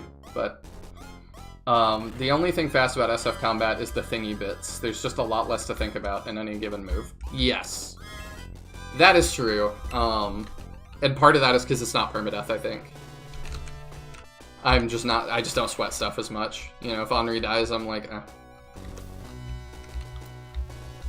I assume this is the same? Yeah. Yeah, that was what we were talking about. Until Chadron figured out how to mod it, nobody could change it. The editor won't let you. Chadron is pretty smart. I find it faster for everyone to just move instead of one side moving at a time. I don't know. I'm gonna have to think about that more because I've not considered it beyond this. I think the problem is they figured out how to optimize the map how it should be played. I don't know if you're talking about Shining Force or Sin Bears. I suspect Sin Bears, but I think also that is a problem with people going back and looking at Shining Force now. That it's like, it feels a lot faster because I know everything to do. Yeah. You know, if this was a first time Let's Play, I would definitely not have, almost reached the halfway point of the game in a couple hours. It would take me a lot longer. I always forget, is Domingo here or is he in the next No, Domingo's in the next town. Okay, so we won't see that tonight either. This, one of the best conversations in early SRPG, just by the way. And I can say too, this is why I don't think Elliot's a villain. I think that a lot of conflicts throughout history, like, we like to feed into a narrative of hero versus villain, right versus wrong. But a lot of the times it's just people that have interests that conflict, and it escalates to the point of violence, and that's unfortunate. But it doesn't necessarily make either side a bad person. And I think that's kind of what this is that, like, Elliot holds loyalty at a high regard, and he wants to take care of his country, but he's not sure how to do it, and he feels locked in. And so I'm like, I don't think Elliot's necessarily a bad person. Not in the same way that, like, Dark Soul is. And no, I do agree. As a kid, blew my mind. Thought Elliot had to be playable somehow. Well, and now he is, just, not here. Yeah. That is one of my favorite mods, though, is like, that was just a childhood dream that I'm like, y'all have made that a reality, and it's very cool. For a second I read that as, if you don't want weapons, you've come to the right place, and I was like, what an odd thing to say.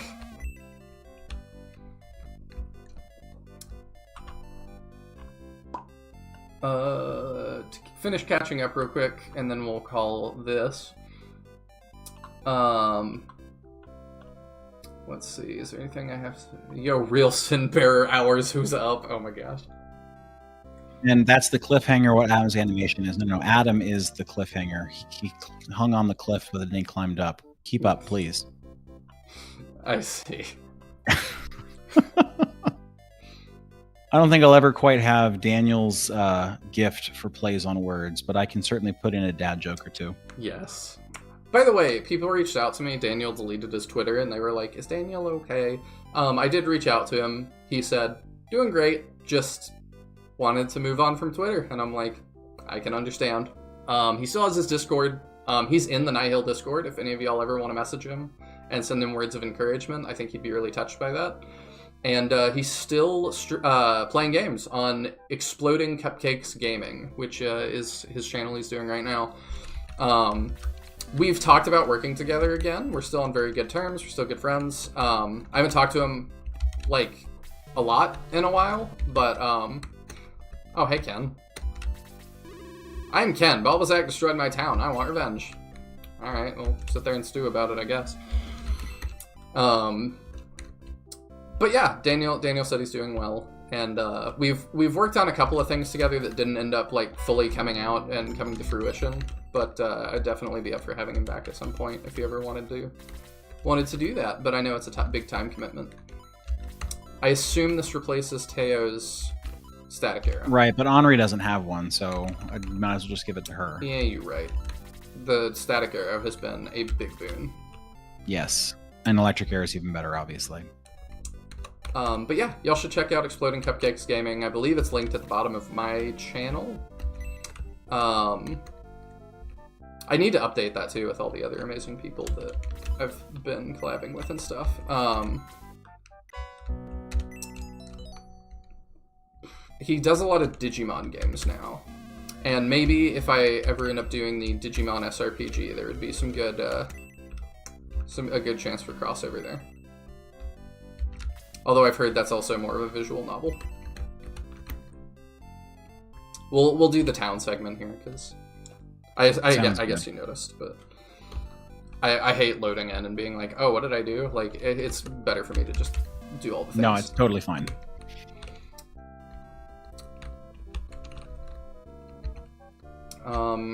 I think Playable Kane's one of the first mods I ever published. Also very cool. Also a thing I wanted as a kid. Does this do anything? No. I assume not. No, it doesn't. Again, even if I were to put Jogurt in the game, it would definitely be a Chapter 8 inclusion. I would very much enjoy that. Alright, we'll res Henri again. I didn't even notice that she died. Yeah, she got taken out by the laser guy. I remember Dan vaguely. Glad to hear he's alright. What's up? Nothing, I just didn't realize. I literally missed Henri dying. I thought I saw her getting XP at the end there, but it must have been... I don't know. Alright, I think that's everything to do in POW. And then we send them on, and then we get Vanker or Kokichi. Or both. Right. I always forget. That's right. It's both. But it will not be here, I assume. I tried to take the Kokichi scene out here, but for whatever reason, I could not get the scripting right. So they're here. Oh, okay. But we have our full party, so we're not going to get any more characters. Okay.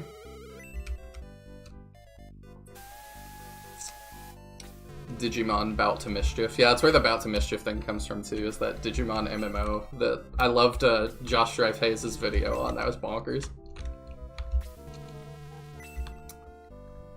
Alright, bye. Vanker's to the left. Oh, whoops. I didn't That's mean okay. to walk ahead. Alright, well, we'll save state here. Let me not do that with the camera in motion. That's probably not good.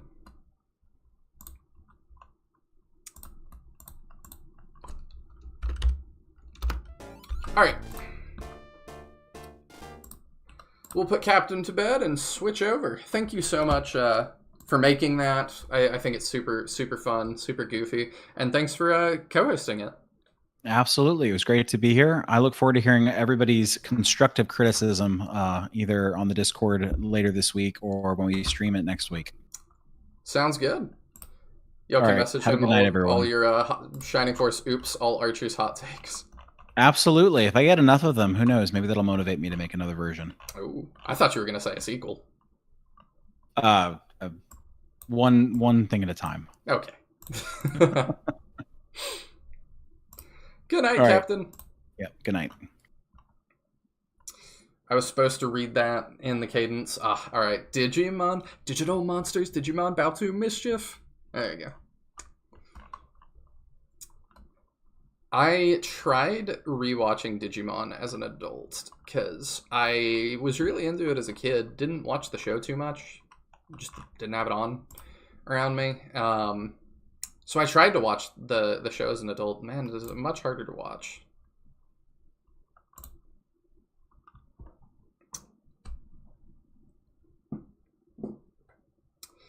SF mod idea. Everything is identical except Henri is renamed to Ornery.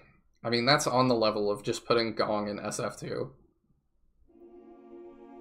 You sure you want to save state in a battle?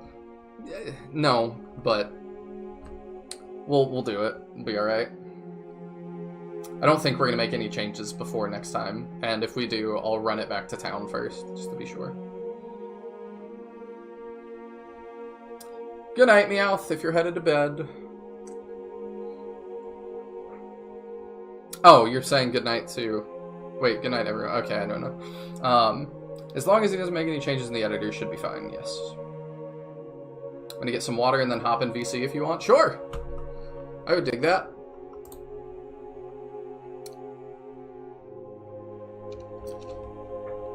Alright. Where did we leave off? What do you think our mage, our summoner, is over here doing in the corner? Like, do y'all see her? Like, chat kind of hides it. Let me, like, hide chat for a second. Yeah, she's just, like, crouched in the corner. Like, I don't know. What are they doing? Her and the other one. I don't know. Let me re-pull up chat now. There we go.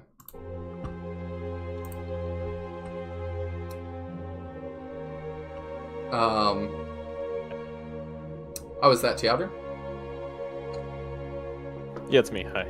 Hi. I assumed you said yes and jumped in anyway. I did say yes. Stealing supplies? Maybe.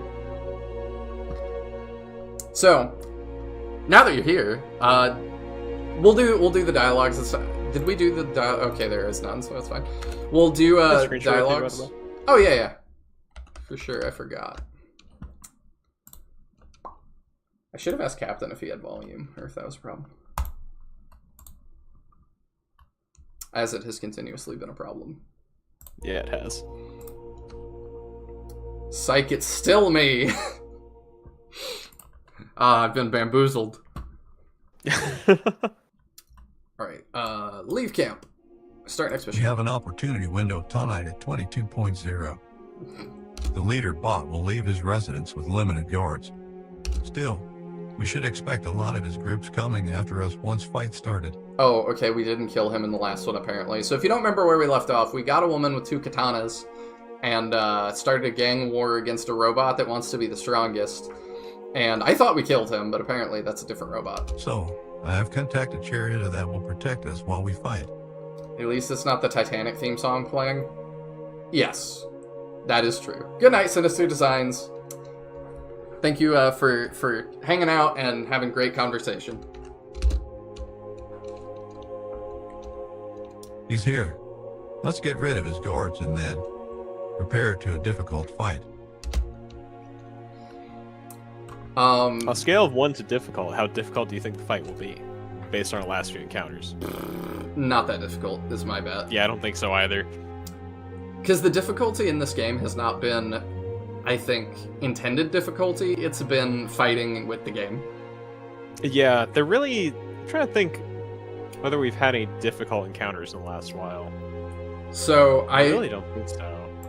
I want to know your thoughts on this game. Oh, she just can't be used here. Why? I guess there's no animals for her to use her thing on, So right? I could spawn my own. Yeah, I don't know. I was about to say, like, Lee Jung also is grayed out, and then I was like, oh no, that's just how he looks. He's just of a totally different image quality than everybody else in his render. Yeah, I don't understand that. I think there's something up with like his skin texture, and it doesn't light the same way as everybody else's. I think you're right. I think we're good with this. It's probably fine. To your point too about like what do I actually think about this game?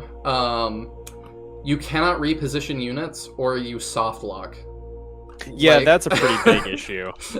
That one's pretty big. Glaring issue. Also, yeah, these are the kind of things where it's like, even for a production like this, I don't know how they like release the game with that issue. Oh no. There's a green unit. Oh.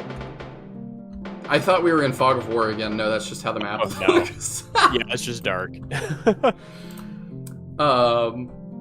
It looks like there are very few enemies here. I am assuming they're gonna spawn a bunch. There's got to be reinforcements. It's got to be completed before 25 turns. There's got to be some kind of reinforcements, but I think it'll take that long. There's Chariotto again. Do we need to help him? So his frick is 15, his defense is 14, and this guy He can take this guy. has a frick of 14 and a defense of 9. He's gonna Have we wreck. seen that render before? The He's guy, very silly looking. the guy that looks like this Yeah, one I don't guy. remember seeing that render, but maybe I just missed it. I don't think we've seen it. Okay, caught me off guard. Also, the leader of the enemy faction is Big Bot. I would just like. Was that his name in the earlier cutscenes? I can't remember. I don't know if his name was stated, but that's hilarious. Because I know when they have that discussion, like, who are we going to support? I don't think Like, it was. I don't ever remember if said. he had a name or not. Okay. Okay. So my question is, do you think I've given? Have I reviewed this game to your liking so far? I think so. I think hearing your, like, actual thoughts laid out is useful in how you feel about it. But I also feel like, I don't think I'm incorrect in saying, you know, not many people would have played this game so far as you have. You know? I don't know that anyone has. I did go Which that's look what at- makes it sometimes, like, hard to get a clear picture of how you're actually feeling about a game. I did go look at SteamDB after last time, and the player base of this has consistently been 1. It has never been higher, it has never been lower. So I don't know what that means. Well, I think the player count's, like, kind of estimated, isn't it? I don't think so. Oh, I'm thinking of the owner count. The owner count's It estimated. has no owner count. I think they Okay. do not have enough data on this to estimate that. Yeah. I mean, I guess the thing is, like, imagining there only being, like, one concurrent player for this game is not hard if you assume the... Okay, I don't know what that was about. If you assume the owner count of this game is probably in, like, maybe the teens. Like, maybe. Maybe. Because my That's thought... being a little bit generous. There were a couple reviews. So, there was a couple people that bought it, but I'm also, like, what kind of person... Like, already, I've criticized SRPG fans for being too insular and not willing to try new things. Mhm.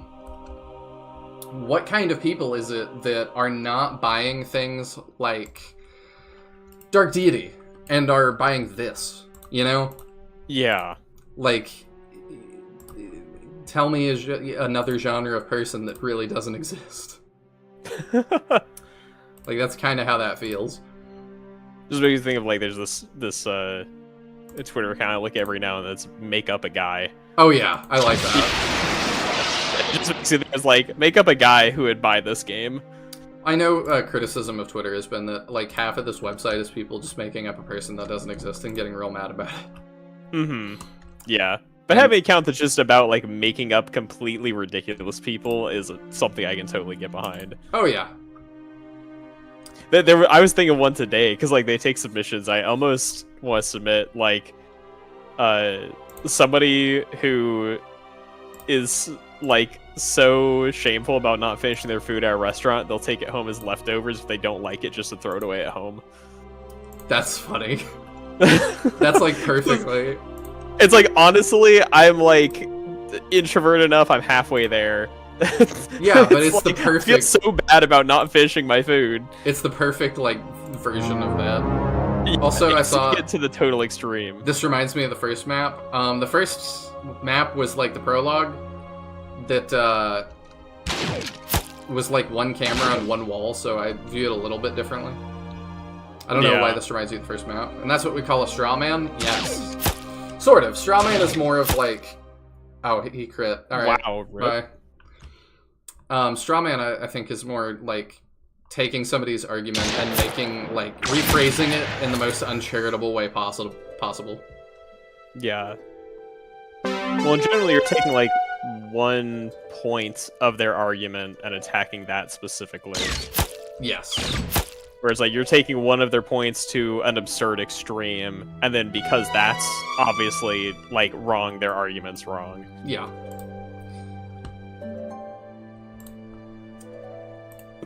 Let's not engage with Eduardo. How about that? Seems like a way to fail this. And Eduardo shouldn't be able to be attacked, right? Because he should be invisible to start the match. He is. Okay. They actually are quite scary. Yeah, these guys are tougher than I anticipated. I wasn't expecting them to be able to 2-round Peter. Or Piotr? Yeah. I'm not sure how to exactly say that name in Russian. I like Piotr. Piotr. But here's my thought. Oh, they're almost immune to that. Okay. Yeah, that's a 1 in 20 chance. Here's what's not 1 in 20 chance, though.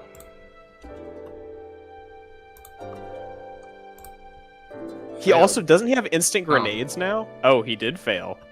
Oh, okay. Well, that complicates things. I think we just start fighting. I think we don't.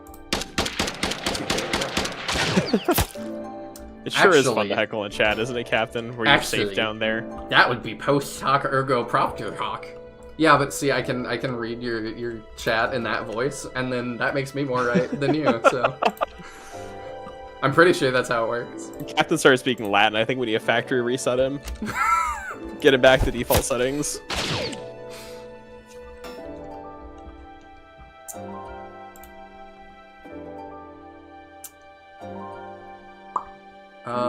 I think we just heal with her, even though she is also insane damage.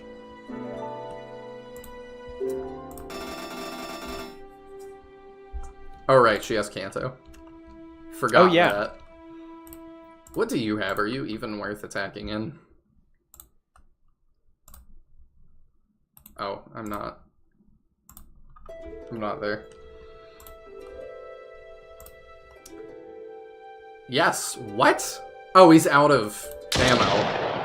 Oh. That's an interesting thing you can take advantage of. It is. And I will. Yeah, because really those two can kill anybody else pretty much. Oh. It was a 5%. I expected that to fail. Yeah. But... I'm curious what he's doing that keeps doing this pose. Like, that must be an action of some kind. Hit rate, that was hit rate plus 10. So it's like a... That'd be it's got a big range. Yeah. Who's he attacking? Yeah. I knew that would happen. She's terrible except for hacking. Yeah. Which is situationally is great. Yeah, except when the enemies only give you a 5% chance to actually hack them. Can we recruit Chariotto instead? It seems like we have a beef with him, so no. But didn't Peter call him in for help? Yes, but we also have a beef with him. We just can put that aside because we're willing to pay him, because we need him, and he is like, I'll put it aside because you are paying me. Gotcha.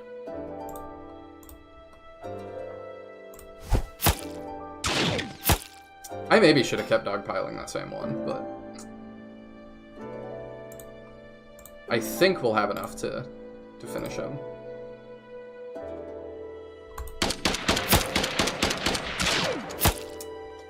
Especially if our healer actually moves in and attacks. Yeah. So... I mean, he just has the smoke grenade, which is a buff for us. We should... well, is it? Every time we've used it, Yes. It's only hurt us. Okay. Because I've used it on enemies. Okay. Yeah. Might be worth at some point getting some more useful grenades now that we can auto-detonate them. Okay, we hit one. Good. Okay. Eduardo, do you do that much? The silver gun's more accurate, isn't it? Yeah. So, okay. You use the black gun. I know. Okay. It's fine. Just living on the edge a little bit more than you need to. Never punished. 37 hit rate with the razor arms? Yes. Is her gun any more accurate? I don't know what the statistical differences are. Okay, she's got better odds there of at least doing something. Yeah, I don't love it though. I think we're just gonna heal, because I don't want to crit to take somebody out. That's fair.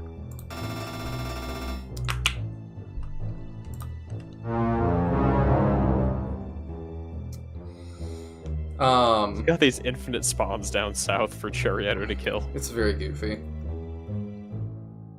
But also, I was gonna say with this game, I also am like, this is not for sale anymore. And so I also almost feel like a preservation duty to be like, I can play this and it will always be there. Yeah. If you want to experience this game in a way, you always can. You know, like, between FDK and this, at some point you might end up hosting your own just purely SRPG abandonware site. I would not be opposed if somebody wanted to help set that up. Because, like, you're starting to collect SRPGs that you really can't get anymore. Because you've got, like, a couple other obscure ones, I'm pretty sure. I do. Because I think there's at least one more we're looking at eventually playing. Are you thinking... The other Chinese game. Yes, okay. I'm on the Which same I page. think also falls under the same kind of category as Flame Dragon. It does, and all of the download links are even shadier than what I did for Flame Dragon. Yeah. Yeah, so like if we had some way to host these in a good, stable, non-shady state for people. Yes. Because I've talked about before too that like I am not interested in I don't like we've talked a little bit about like collecting stuff and like I don't feel much pride in like things like having things that other people don't. In terms of rarity, like I wish people just kind of had access to games. Yeah. Like sure you might have to pay for it, but like you should at least be able to pay for it. Right, like you know, these are games that people literally don't have access to. So I would just be much happier if people could just play the games. Captain's saying, also let's be honest, if you were playing by yourself not recording, would you have put it down by now? No. Okay. Because I would be doing, like, just because of how I am, I would be doing something with it. If I was not recording, I would be writing reviews, or, like, I'd have a blog. Yeah. Like, I'm mean, passionate enough about the genre that I would be doing something with it. Well, and I kind of think about the fact, like, you're not recording Three Houses, and, whoa. And you don't even particularly like Three Houses. You've played every route. Except Church Route. What? Except Church Route. Are you planning to play that route? I know you were going through kind of all of them. Yeah, so it's like you're playing every single route of a game you don't even particularly like, and you're not recording. Yeah.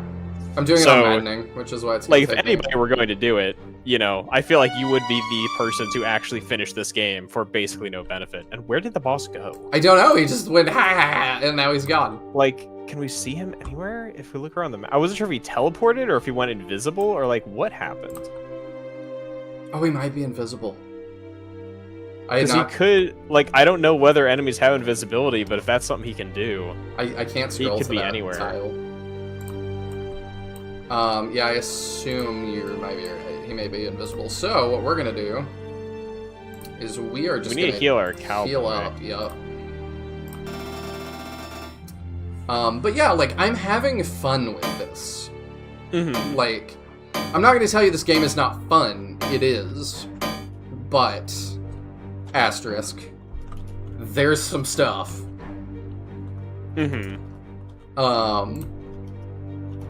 And I think part of it is just I love this genre a lot, and like I just have fun with stuff.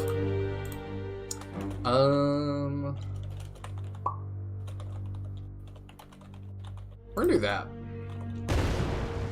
See, now their evade rate is plus 30. Okay.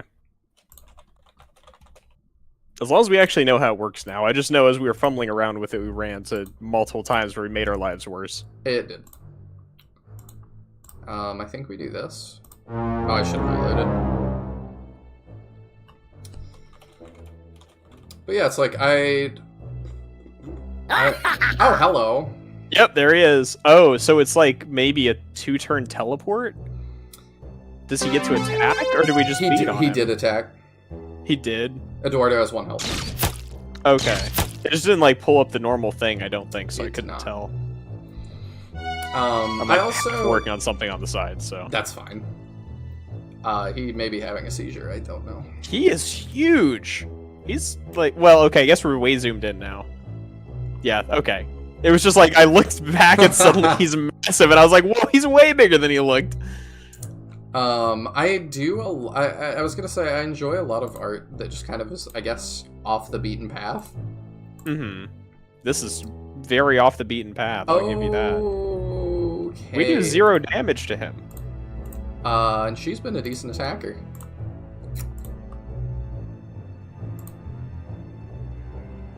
Is there 1 damage times tricks 3? of this? So it's 3. It's reversed. So it's Yeah, I know. So it's 3 damage in 1 hit. I'm just like, I'm shocked we do so little. Who's our strongest attacker? Who's got the biggest fricks? I'm probably Piotr, but he's dead. Joanna? No, it's definitely not Peter.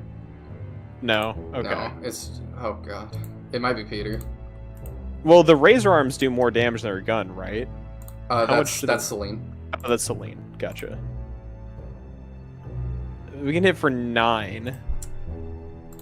Like, at least he doesn't hit back, but... Y'all, is this a Black Knight fight? I don't know. It says we have to do it within 25 turns. This like a scripted loss? So we've got 18 turns. We've got, what, 3 plus 9 damage? That's 12. 12 damage over the course of... Can't heal himself. Let's potion. 18 turns. 12 times 18 is 216 damage. So those 2 characters who deal damage cannot do enough between them in that many turns to kill him. And we don't even have 100% hit rates. We do not. So I'm a little concerned. I'm gonna make sure he's locked in. Well, until he teleports, but yeah. I'm gonna make sure it's a teleport and not a stealth. Hmm. Because he's 2 tiles wide, so now he can't. The main reason I think it's a teleport is because I think we're already in a position where he couldn't move that way. I wasn't could paying be enough wrong. attention, so... Yeah. I don't know that for a fact either. I just, like, at a quick glance, I thought we were safe from a 2-tile approach. Does he have a weapon? Can I disarm that? Can't be disarmed. Disarmament immunity. Nope. Strike first when attacking agent, but he's he got doesn't vantage. attack back. At least right now he's not attacking back, so I'm curious how the vantage works. And he gets extra crit at low health too. He's considered stunned right now. Oh, maybe the teleport stuns him for a turn. It may. So next turn he'll act normal, which is troubling. That didn't give me my damage window. Oh, well you did 0, I think. Can Chariotto come help us, please? I don't know how we're gonna do this. To finish that thought, though, I do movies off the beaten path. I do music off the beaten path. I just like finding art, you know, that maybe is underappreciated. And sometimes there's a reason people don't appreciate it, and I understand that. But it's just something I've always enjoyed. I blame my dad. Yeah. Because he listens to these weird, obscure jazz albums. I like getting into obscure stuff, but I also don't have as much patience for frustration as far as games go as you do. I'm not that Like, I frustrated. definitely think it would be hard for me to get this far in this game dealing with the UI issues. It's not that frustrating. Like, I don't know, I just don't find it that frustrating. Yeah. Does he attack back now? Because if so, that is also He's probably not stunned. going to make this way harder. Don't the razor arms do Yeah. more damage? Yeah, he hits back. Not for... So she can take a couple hits from him. As long as he doesn't crit, but... Also, is he still damaged, or is that full health? Did he heal back? Like, his health looks full, but I don't remember what his original HP 162, was. so it's Okay, just he is maxed still out. damaged. Okay. That's what I was unsure about, Good because the call. visual looks like it's Yeah. back-to-backs. I mean, we just have to... I just want to make sure we weren't dealing with regen and just make this, like, a truly impossible No, task. you're right. Because I feel like we aren't actually supposed to kill him. I get that same feeling. It's just kind of absurd. Yes. We're gonna heal Peter. And Peter can take one more hit. Would it be better to wait? Or do we have a unlimited? Okay. So there's not a great reason not to. Does she even deal damage? Because if not, No. there's no reason to attack. Does she have any items that are useful? No. No, okay. I just wasn't sure if we had any, like, grenades or anything that might actually deal damage on people who can't do it normally. Because I think she hits for 0 as well. Yeah, we might have to retake this one. I don't know why it doesn't want to show me the... I don't know. Does her other one show the damage properly? I don't know what's up. I can check. Oh, he's dead. So he's got range. Good to know. Yeah, I feel like this is a wash, and we'll probably have to redo this. Might have to see whether Lee Jung or Luke has enough attack to do damage. Okay. Just so we have another damage dealer, you know. Here's what we're gonna do. We'll Okay. reset. We're gonna do a couple things differently. Okay.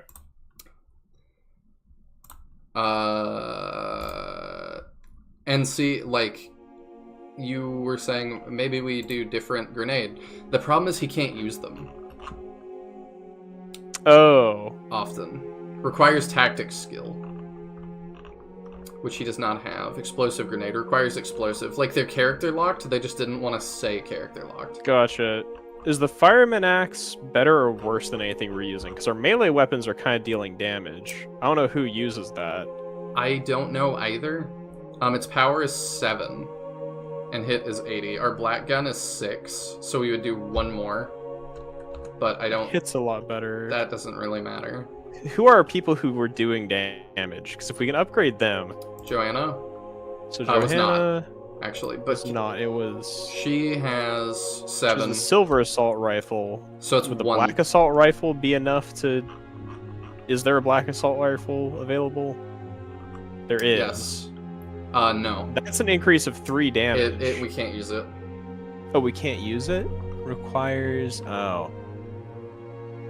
What does it require that we don't have? Because I see the one that she's holding requires assault Actually, it rifle might skill be in right. red. So how can you tell that you can't use it?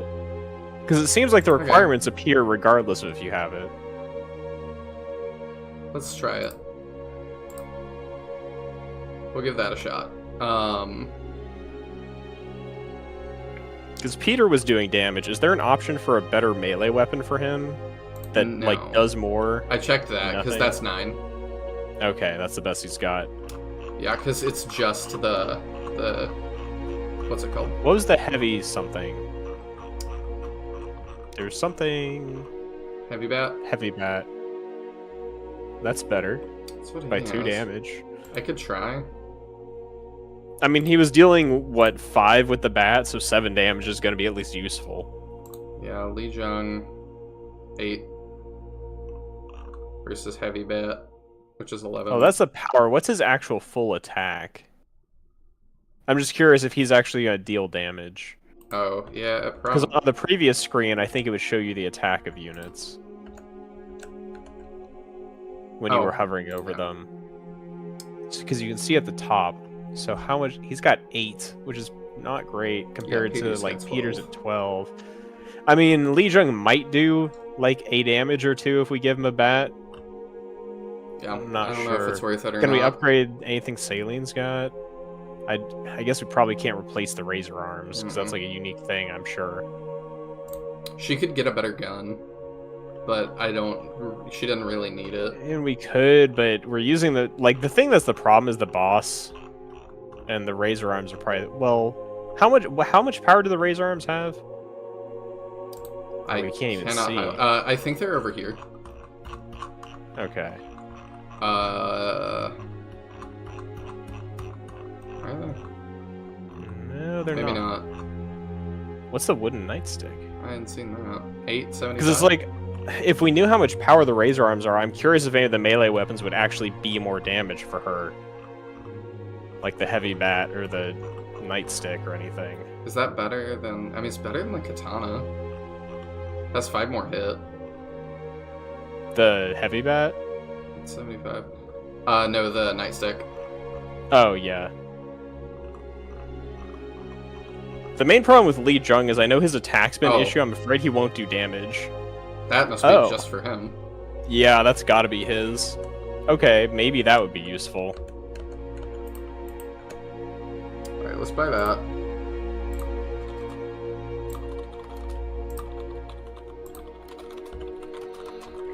Also, hello, Nicholas. This archer's advanced in tech, it seems. Yes, they did.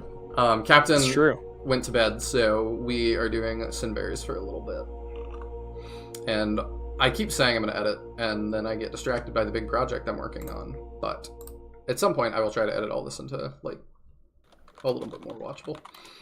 Alright, let's try that. And then we'll try this also with the other things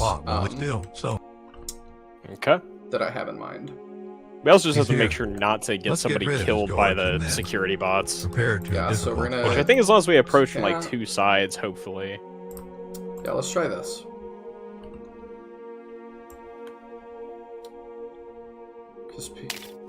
Did we save after doing all that stuff? We did. Okay. And actually, we're going to use it right now. I just want to make sure we don't have to redo that all again if it goes sideways. Had the thought. We have an upper the leader still, so I forgot, with how AoEs work, if Peter does he's here. any damage, Let's get rid of his guards it will and men. multiply. Prepare to a difficult fight. Oh, that's true. We have to be careful with him since he's injured, but Yeah. that would be really strong. Do you Who think... was not doing much last My thought was, battle? do you think Devya can hack him in any way? If she can, it's like a 1% chance. I'm wondering don't if think it, so. like... Probably giving the devs more credit than they've earned. Do you think that she could have special interactions with the boss to weaken him? You could try it. Like, If I so- understand probably not, but like, what if? Yeah. But they have had some things we didn't think they would, so, like, who knows? Are we sure we don't want Eduardo as a healer? Oh, you're Because right. we are going to be taking a lot of damage. Alright, we'll swap Fan. 'Cause she doesn't damage the boss. Yeah, she wasn't really doing anything. She helped us with the little bots. Yeah, but anybody can do that, basically, whoever's taking her place.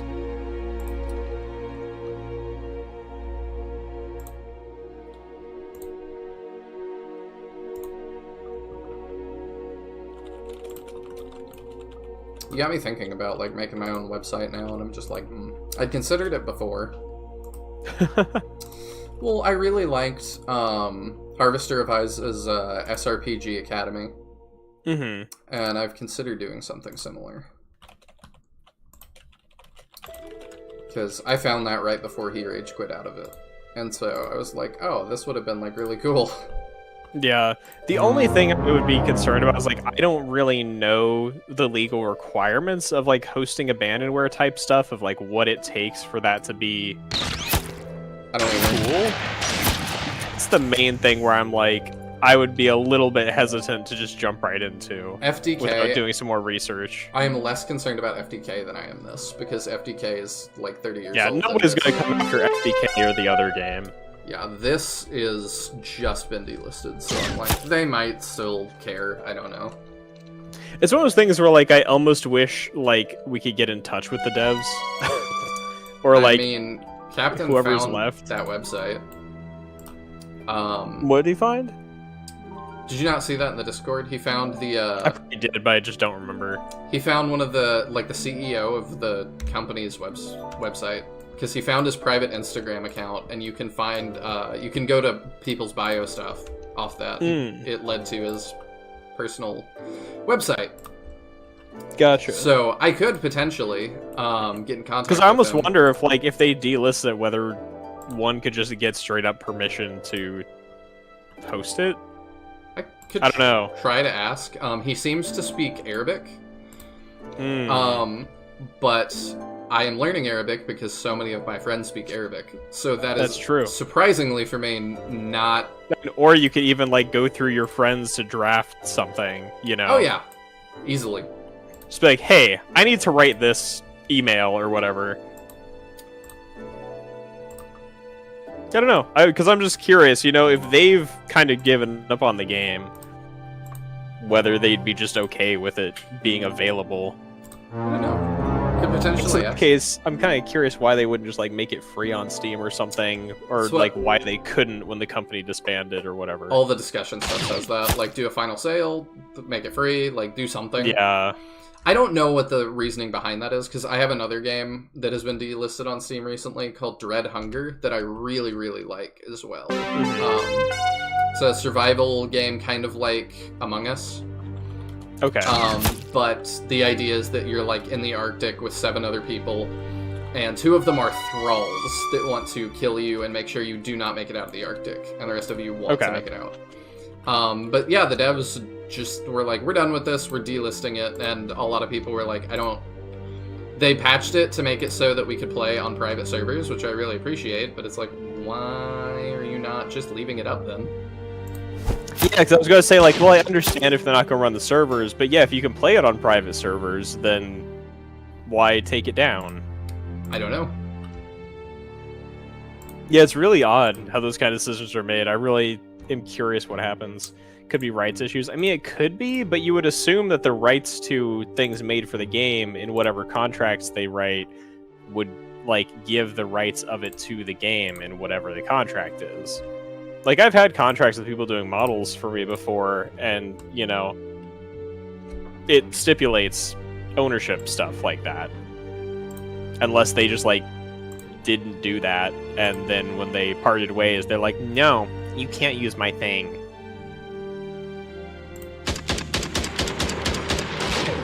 Darn it. Yeah, These guys are so evasive.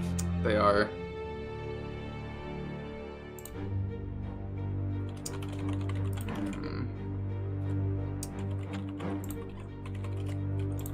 I'm trying to make sure we don't just get taken out too, but it's tough.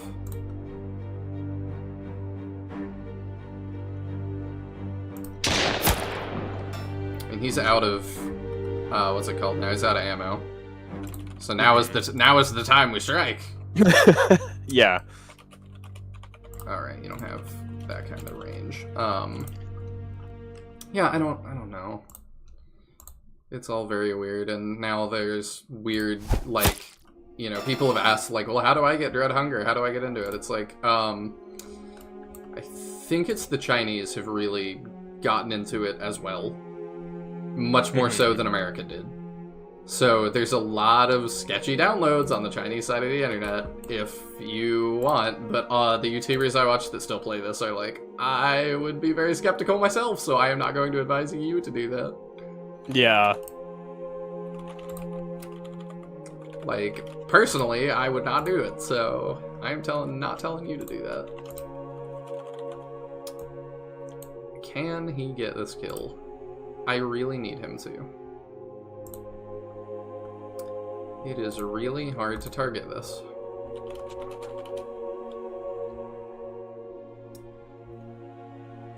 Go. Yeah, right there. That'll hit them both. Yeah. We got it. Well, he missed the one, but we got the We one. got the one I needed. Yeah. And didn't kill everybody else in the process. Nope. Because does that damage our own guys? Yeah, it does. Okay, I thought so. I think Peter takes that better than Eduardo does at full health. Probably. You just run.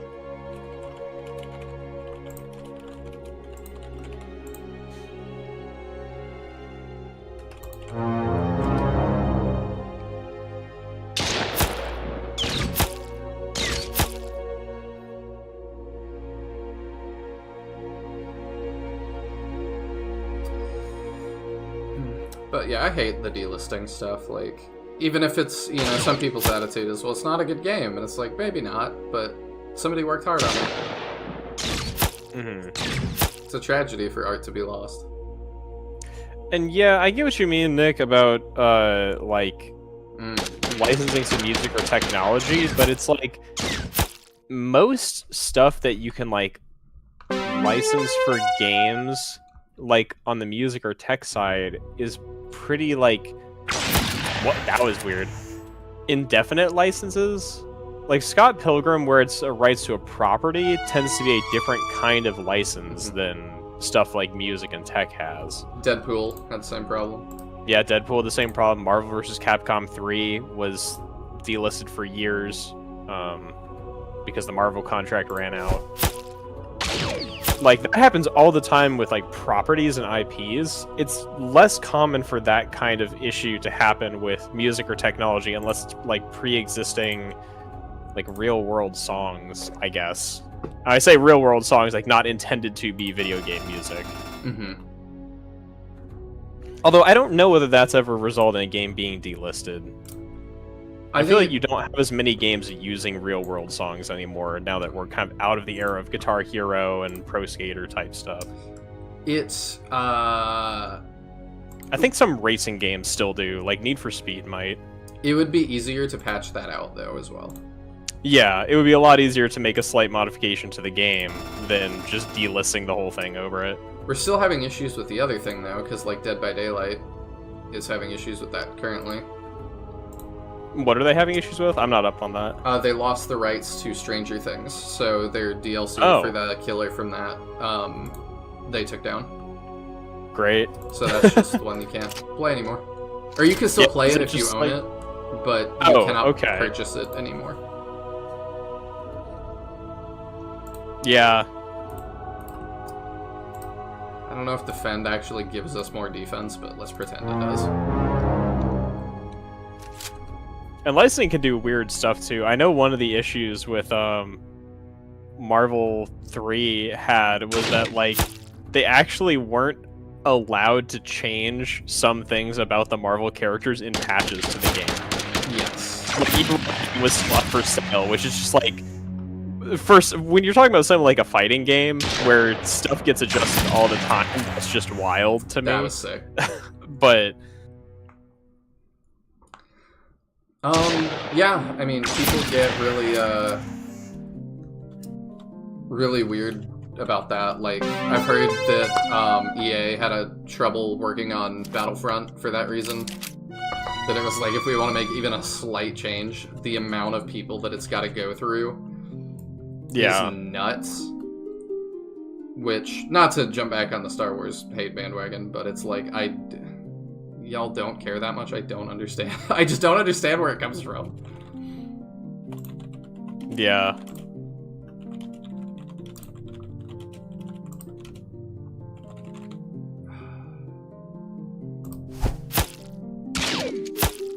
This guy's such a pain to deal with.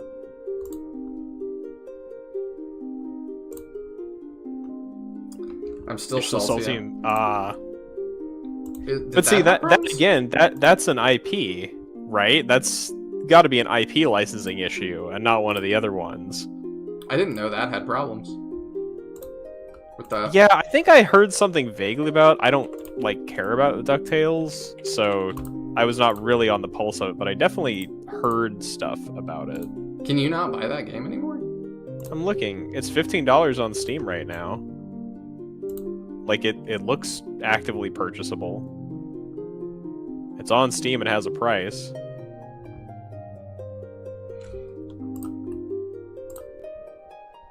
Unless there was, like, some other remake you missed out on, or a console version or something.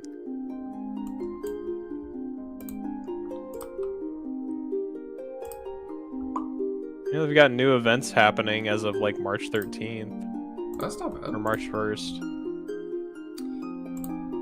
So, she took a hit just fine. I guess we just... maybe these announcements are... Oh, there we go. Oh, right, we have Kanto. We can do that and leave. Yeah, so weird. So there's news from 2019 on the Steam page that says, pick it up now on sale before it leaves digital storefronts. Oh! But then it's still available now, so they must have resolved whatever the issue was. Tialdrin things have happened. Have they? They have. I saw he teleported. We're still fighting, though, so it's related to turn count, I think. Oh. So we gotta get through this other guy, and it did a little red line on Peter. I see. He's So got, like, yeah, he's got a thing on him. He does? Yeah, he does. marked. Unit has been marked by someone / something, usually So not a he good is going to thing. eat the attack from the teleport. He is. Oh, it was removed for several years. Okay, but I mean, you haven't missed the remake then. You can just get it now, right? Like... Yeah, it was relisted in 2020, so it was delisted for... It was not removed for several years. It was delisted in 2019 in August, and relisted March 2020. That's like 7-8 months? In Shining Force years, that's... Yeah, that's not years. It's like it was gone for less than a year. I don't think that's like that big a deal.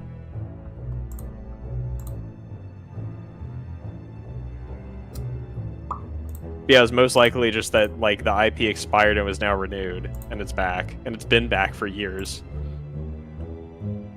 A company that... I mean, it's probably Disney, but I'm still surprised that, like... Yeah, it's Disney. It was Capcom made the game, and obviously it's Disney IP. I'm surprised they were willing to not leave money on the table.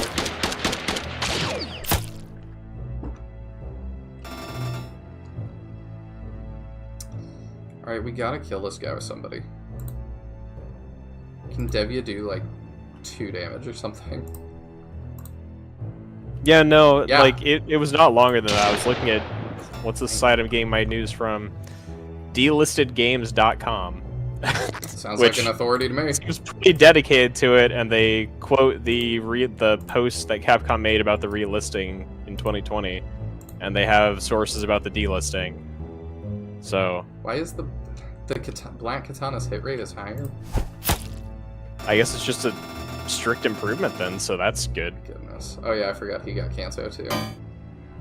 Which I could just do while this is happening, but I'm not going to do that because that might break something. Yeah, you know, given this game. Good level for him. Yeah, that's a really good level for Lee Jung.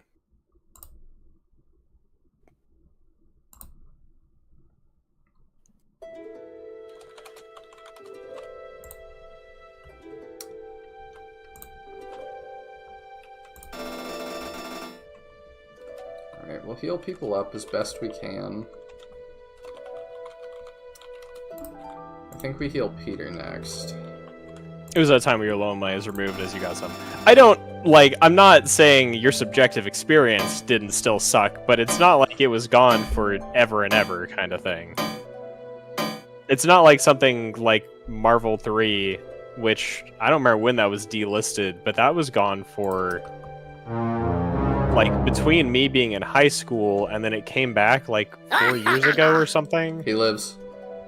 Nice. I also have Overkill's The Walking Dead, which is the Payday 2 developer. And that is a game that was really fun. Another one that's like heavily flawed, but it was really fun.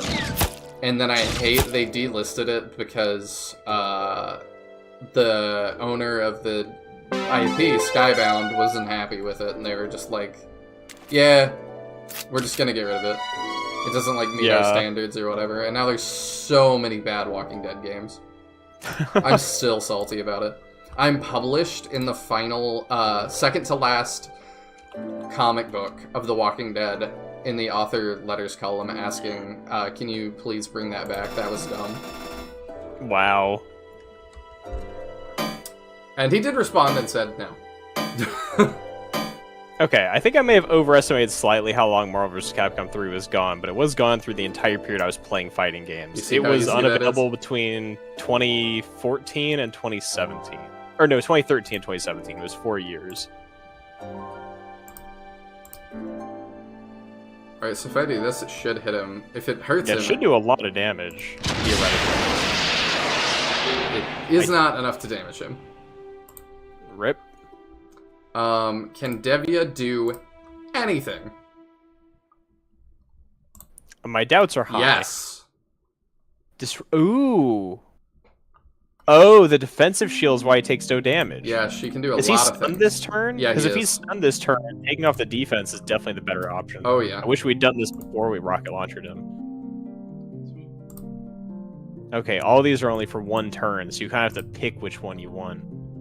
I think it worked. Not sure.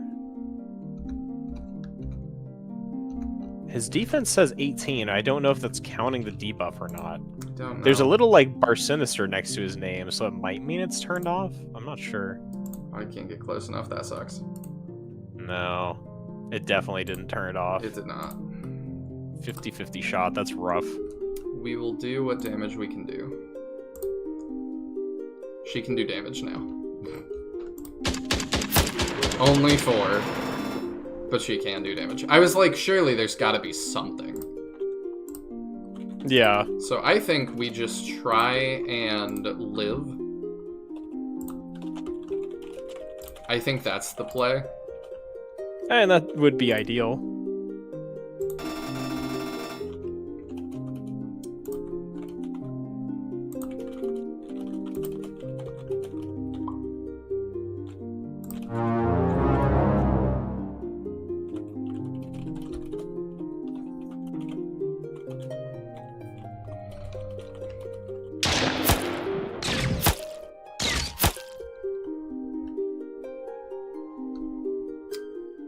I have no idea what that means, Nicholas.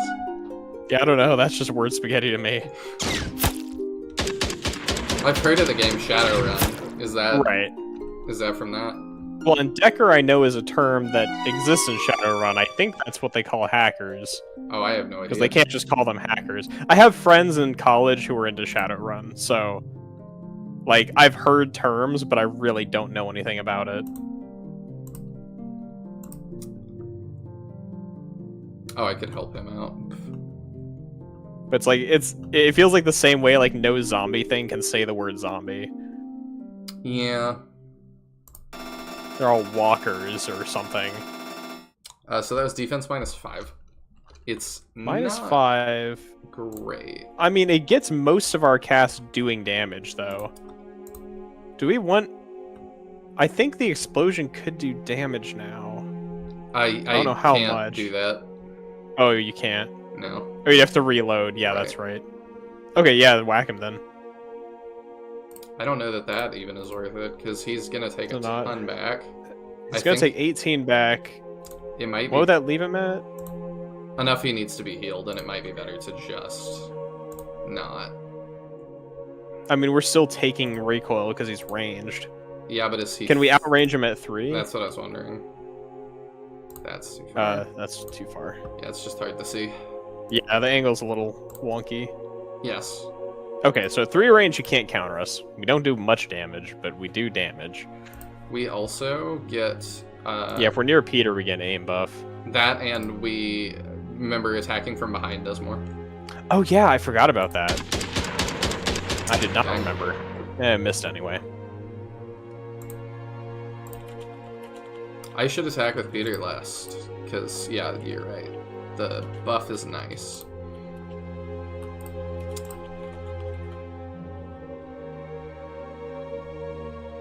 I think we do. I think we just heal with Eduardo, maybe. Yeah, I think like taking a counter and just healing it off is going to be worth it at the end of the day. Good night, Mihan.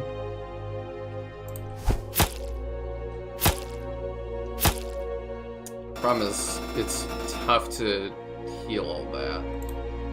Yeah. I don't know how much our heal usually does. That much. Okay. We can take a hit. Oh, Lee Jung can use Dancing Sword to attack without getting countered, right? You're smart. He sure can. So that's relevant. 16. That's... She takes another hit from him. I think that enemies do more on their turn. Really? I think so. Are you sure, or is it just enemies have been running circles around you? I don't know. With how much they don't give Yeah. you, it's hard to say. Alright, that did 7, and we take nothing back. That's Okay, pretty... 7 free damage we will take. We will.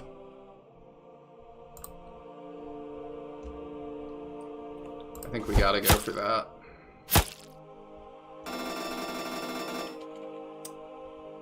And then, do we want to go for hers, or do we want to heal? Let's heal Lee The Jung. blade arms, you mean? Let's heal Lee Yeah, Jung. if we've got people who need healed, I think the healing is more worth it. because if she is taking counter damage, she's going to need healed up anyway. Can you heal infinitely? Yes. We have limited self-heals as potions, but we have unlimited heals from our healers. Yeah, that's why we fielded both of our healers. Because Eduardo's not really going to do damage, but having him here for healing is relevant. Yeah, I was worried about that. See, he didn't double on our... Oh, interesting. Phase, Why does but- he double on enemy phase? Because he gets some sort of buff on... Like, enemies are better on their phase. It's not been explained. That's really weird. I mean, I wonder if that's true of us too, like whether we do more on our phase and less on enemy. Believe I haven't so. been paying attention. I hadn't even thought to consider that. He is still at defense -5. Okay, so maybe it lasts one turn after being used. So could we disrupt aiming system to make him not do damage to us? Hit rate -33. Okay, it might be relevant. Sounds like leveling on reinforcement heavy map. We can't really do that. Reinforcements in past maps have given 0 EXP. Yeah, no reinforcements in the whole game have given experience. So they actually pretty effectively prevent you from grinding.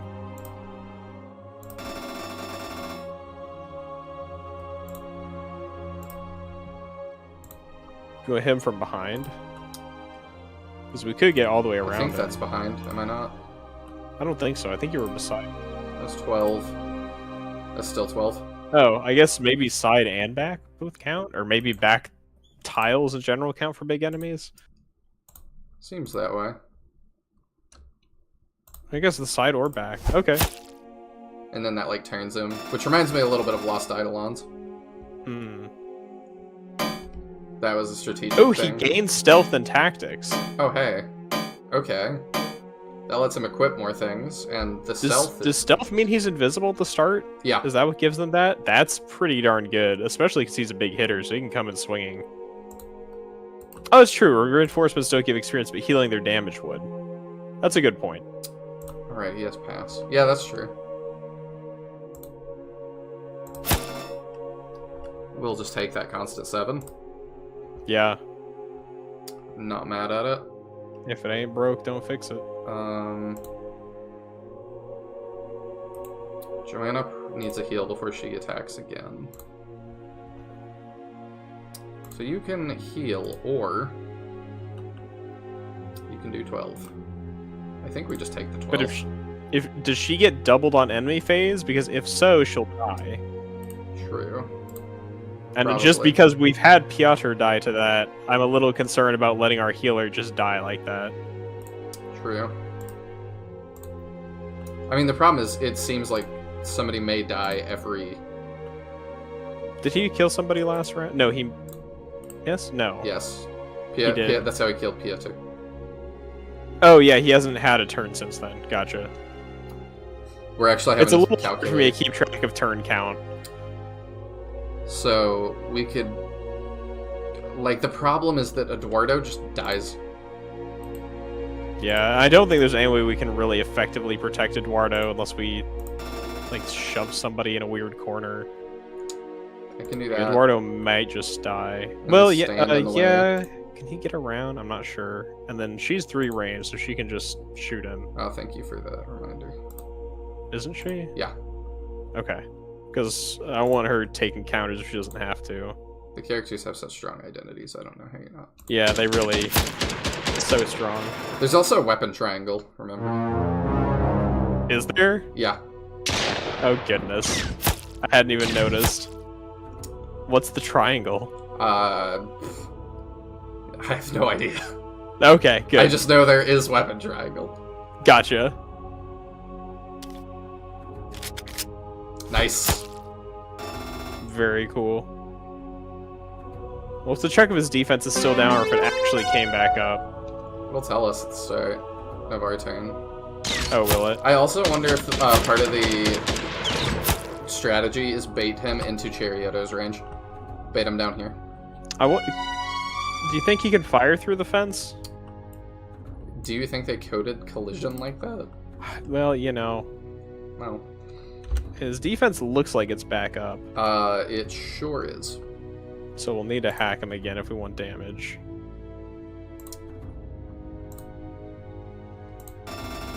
Got it. Nice. Excellent. I wonder what affects her chances. I'm not sure. I would assume it's just some kind of like inherent resistance for each individual hack type. But I'm curious if her stats actually affect it in some way. Or if it's just like kind of always that chance. To me, it felt a little bit like D&D rules. I think that should be about 10 in difficulty. Yeah, that's kind of what I feel like. Just because everything's nice round numbers, like all of her chances have always been like nice multiples of 5, I think. So it doesn't feel like her stats are actually what's being compared to something here. Oh, you know what else I could do? Hmm. We don't need heals that bad this turn. Let's... Smoke grenade? Yeah. That's a good call.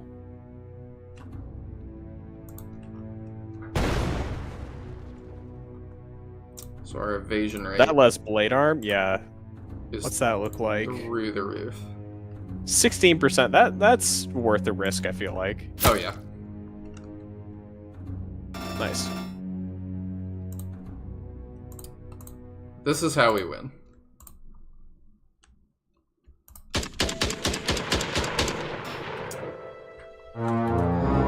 It's just gonna take a minute. Yeah. Can you imagine if I said, hey, this is a good game, Teatro, and you just don't know? You just don't know. I mean, we all know that I've already got bad takes because I don't like Shining Force 2. Clearly, you just don't recognize good games. Oh, he was immediately followed by the boss laughing. Oh, he's gonna be... Okay, so he's attacking Li Jung. Okay, that's fine. The stun on that actually makes that, like, kind of preferred. Yeah, it's actually good for us. Do we want to smoke grenade Li Jung? Yeah, if we can. Because then he might not get hit. In my brain, my SRPGs are overlapping, and I was about to be like, no, you can't move and cast. Yeah, I know, right? Like, so much Flame Dragon has broken my brain on how, like, magic works in SRPGs. Like, I keep expecting Zone of Control and being unable to cast and move, and no, most games don't have either of those things. E. Alright, so we can do that. So we're gonna do that, and then we're gonna do that, and then we're gonna top him off. Then we can Kanto away.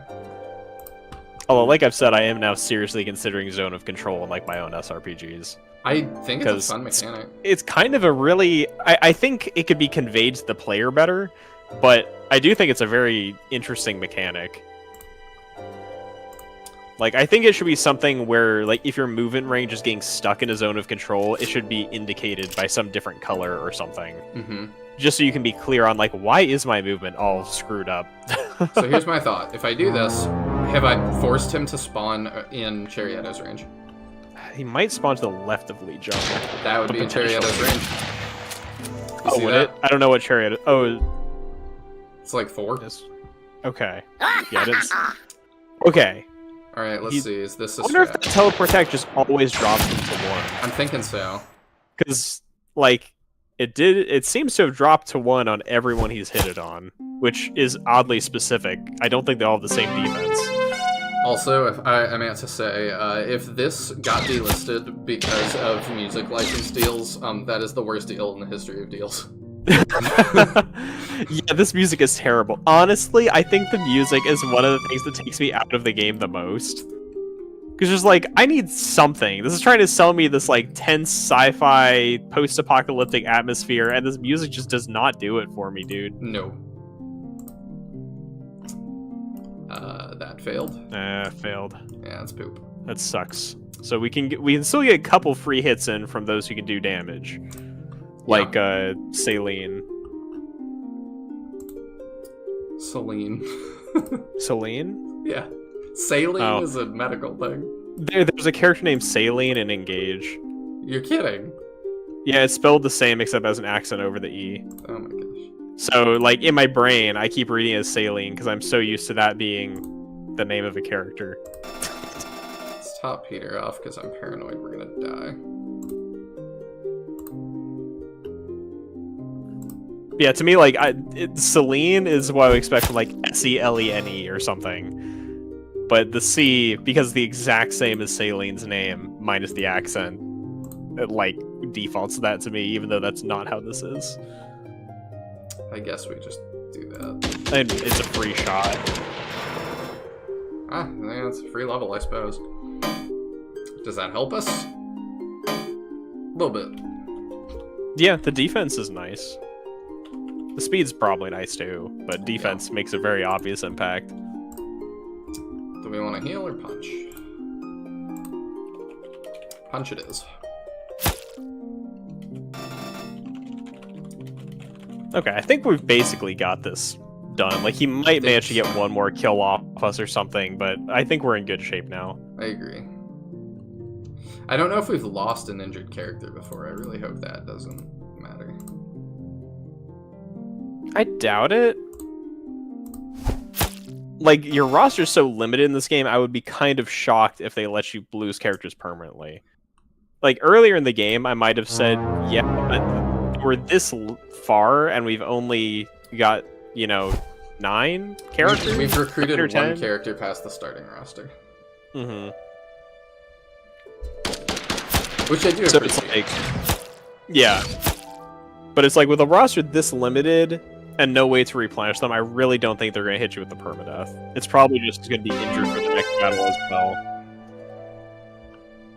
Zone of Control is a skill for warriors, but not mages or archers would give them any problem. That's true. That would be interesting. I would like that. Actually, I'm kind of curious. I might have had some skill kind of like that planned for Sendiel's Knights. I'm going to check. Alright, Devia, do your thing. Please don't miss. Got a list of skills I had planned for Dang my it. Shining Force like.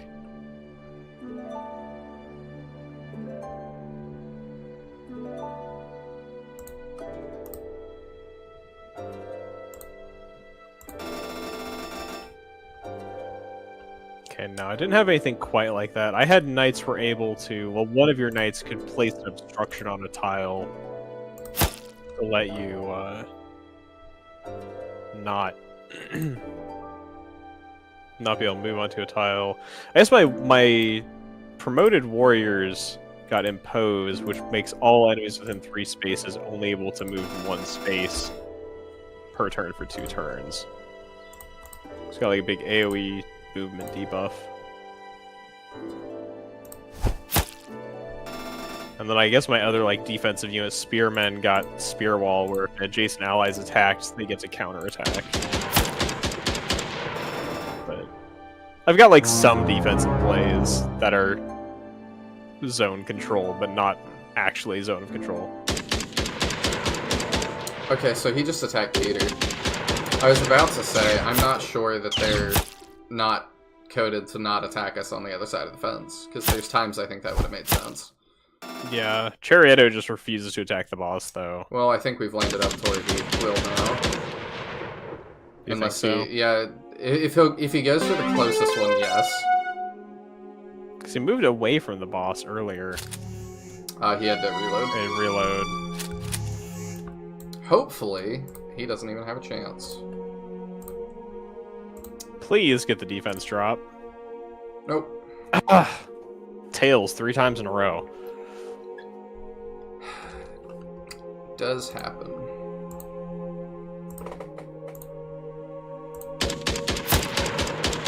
I mean, we're just gonna brute force it. We got 10 more turns.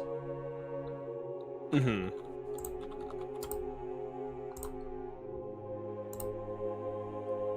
Okay, we're getting attacked again. We weren't for a minute. For whatever reason. Do I want to heal Li Jung?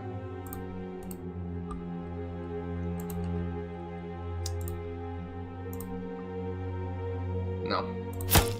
Li Jung sucks. He's gonna be a martyr here. Yeah, I mean, that's fair. That is He's the least necessary for us to finish this battle. Yeah, it's the most useful thing he can do. I think we... Okay, here's what we're gonna do. If this hits, Oh, right, he has Vantage now. Oh yeah, we kill. Yeah. Yeah, we do. Well, do we? Because now he's facing us, so we probably lost a point of damage. Oh no, okay, we're fine. Nice. Hallelujah.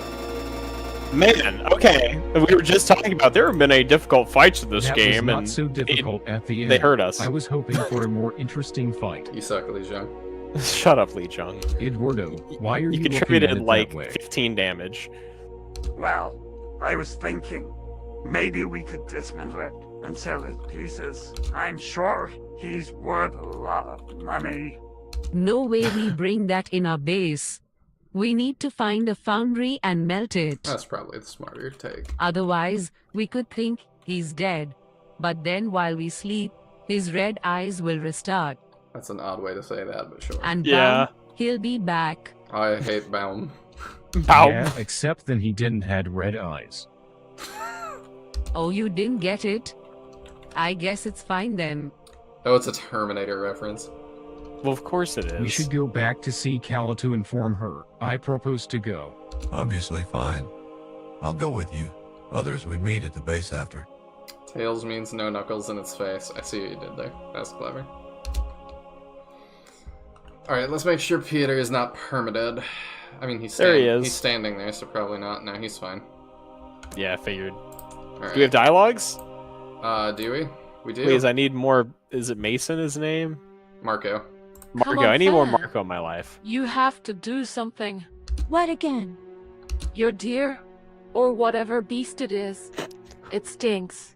It shits again on the floor. It eats like 4 people. Can't you just let it go and just walk as any other humans?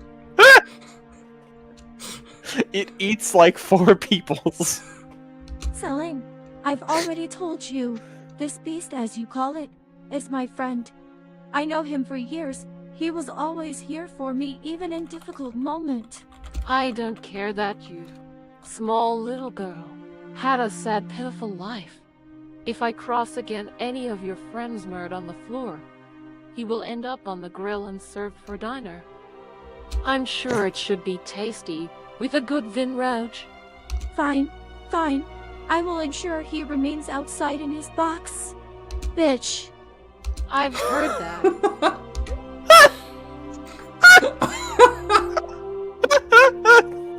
I've heard that. I feel like I'm being sassy with my Alexa. Like, I don't know whether, like, maybe we've heard swearing in this game before, but it just caught me off guard in that conversation. I don't think.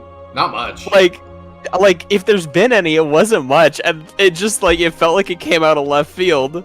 Yeah. There was a lot there. Also, I would have loved, you know, in Fire Emblem you could do that same thing, and then it's support raised to C. Yeah, exactly. Hello? You're a fan, right? I'm Marco. Hi, Marco. I'm so happy for more Marco.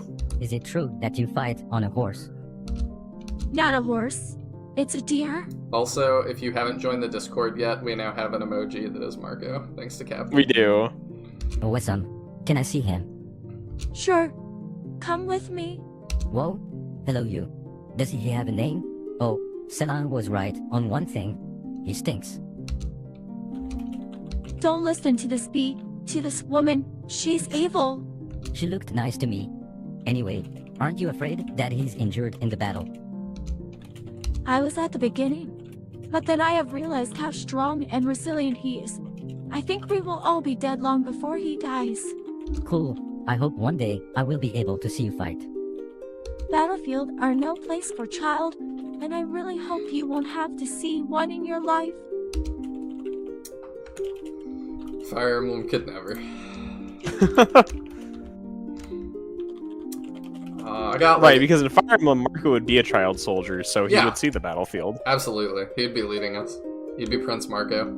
So, did she accept the alliance? He's even got something weird with his bloodline. Yep, it's true. Of course, no one could resist my charisma. My charisma. No one. Should I No really one? relate how it goes? Anyway, that is a good thing. But we would need more. I have contacted other groups, but none of them want to take position against Farm Ellis. And I can't blame them for that. I'm not really sure what we are currently doing will not cause our loss. May I talk? Oh, No. hello again. Yeah, sure, Callisa. Please go ahead. If you intend to build something in the desert, you might need ollies there as well. What do you have in mind? There is this group of shamans, struggling with a strange creature that is attacking even other animals. This is not good for the nature, and it reproduces itself quickly. This is not good for the nature. If we help them, maybe they will accept an alliance. But be aware that they hate Tekpo even more than me. Oh, we can try indeed. In worst case, we won't have new elite, but dessert will be safer. And that's good to us too. I don't get why Kalisa What is drops that? the E's on the What end of her Temple are word doing so there? much. Shamans, prepare to defend yourself. That was a very mannish sounding woman. Is it a woman? She got a booba, so yes, but Oh also yeah. Also, look at that chin. What is going on with her? she's got some like she looks wavy. Yeah. Like Like- they've, like it's like when they- an Instagram model like stretches stuff improperly and everything is like warped. You're right. You're so right. She got that Photoshop BBL. Wait, it's me, Callisa. I'm with them. What? Did you betray nature?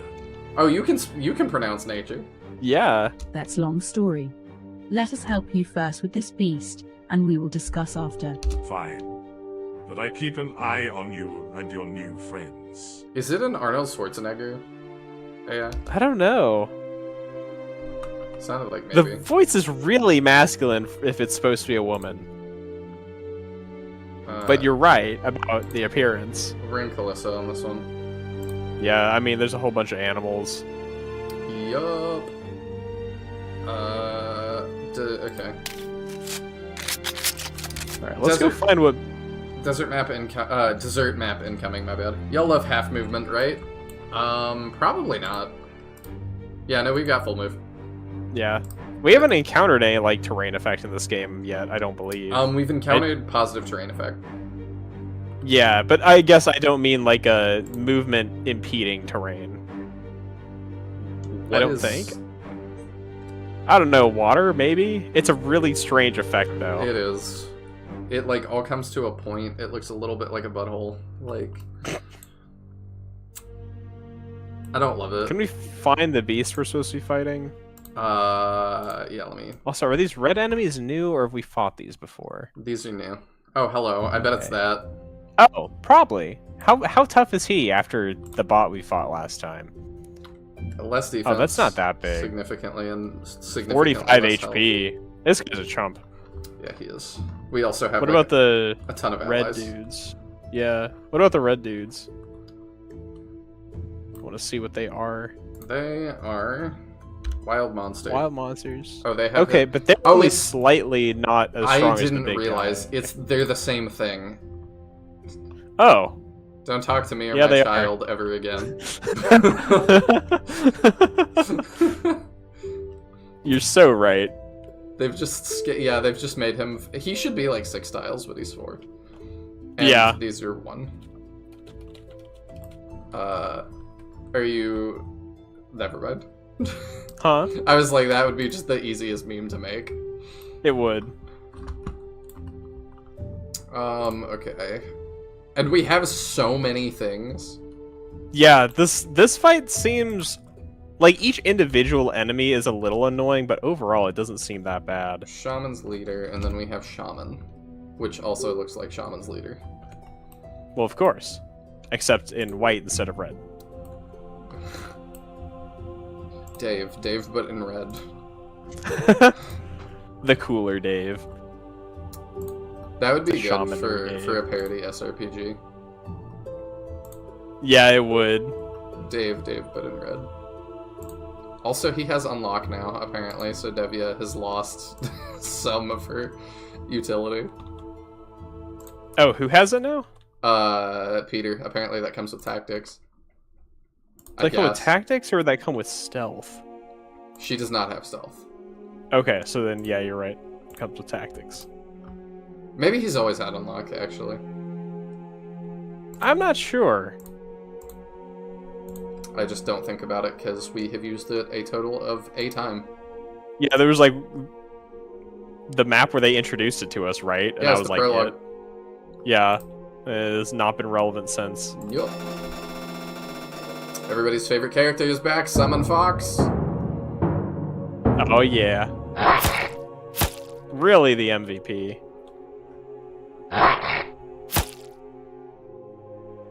Yeah, these things don't even do much damage to our little allies. No. They just have a lot of HP. I thought I just had one more in me, but if this is like... If this goes as fast... Oh. Those are not friendly? No, they're yellow. Oh. We've yellow units before. Yeah, we have. I just thought they were all friendly. Never mind. Nah. was Like, about the to shamans say- will probably be able to, like, control them. Like, allied shamans. Which then they might be useful, but... If I have to wait... Like, if they mind control all of them...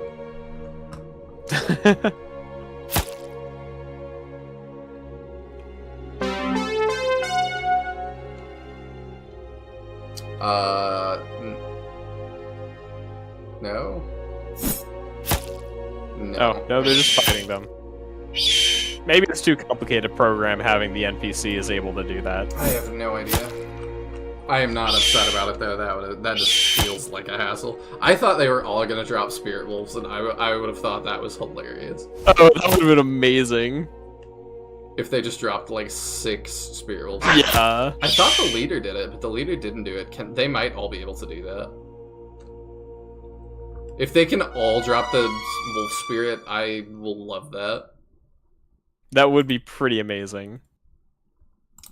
Alright, can you take your smelly deer and go fight that?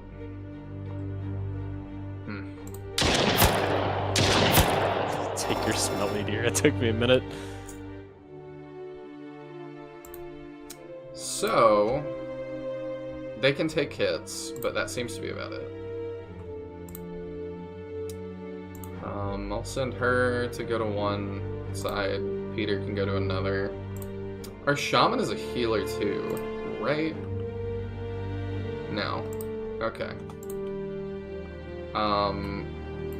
Do I even want to mind control this crow? Probably not. That is unfortunate. Oh, wait. If you attack from behind. Yep, we get the 1 point. Sweet. We crit, it didn't even matter. Yeah. Probably should have had Devia get that, but whatever. Meh. Eduardo Who needs goes... Devi anyway? We need a healer to go left. Don't put her in a deer situation. I don't even know what that means. Oh, you like the wombat hat? What, this? Yeah. Oh, it's got antlers too. But it They- is very like wombat plus antlers. Yeah, they look like they're part of like a secret society and they got lost. They just got lost the way of the furry convention. It's hot, so they took off half the costume. Could be, could be.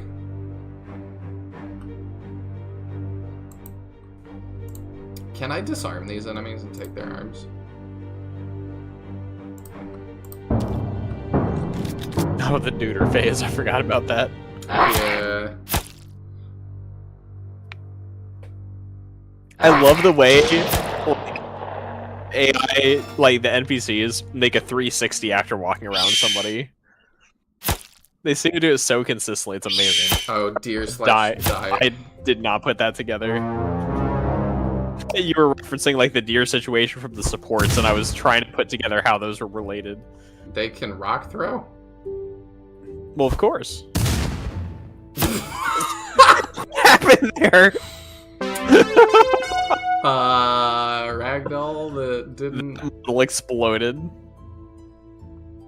What was that? I don't know. I'm really confused. It was something like gray, just stretched.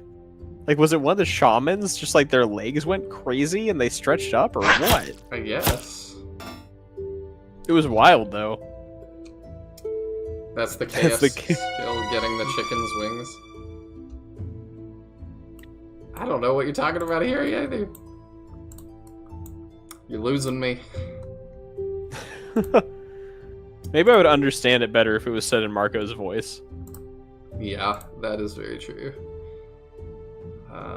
Okay, he doesn't damage us really. Not by much. So that's fine. Like, they're not really very threatening. There's just a lot of them in the map's huge. Yeah, and they're kind of bullet sponges. Yeah. Their HP is way higher than it needs to be. Yup. Also, there's just way more of them. The map's bigger than it needs to be. There's a number of questionable design decisions for this battle. No children, this game is good, you son of shit.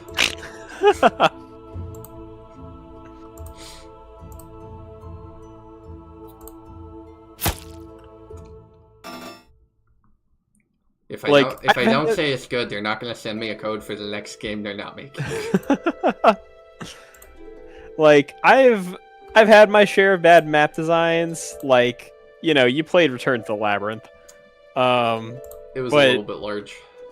It was a little bit large. Some, not me. Only had... Some would also say that the Xylophone of Death was bad design.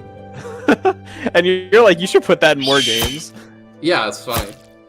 I might have to bring back Touching the Fire, though, just because, like, I did not realize that was such a consistent thing in my games.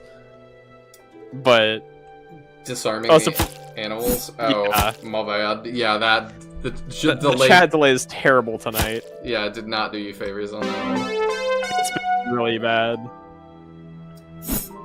Now I get to be on the other side of it and harass you in real time.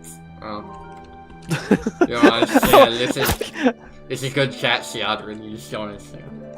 I like how that was your response, just, oh.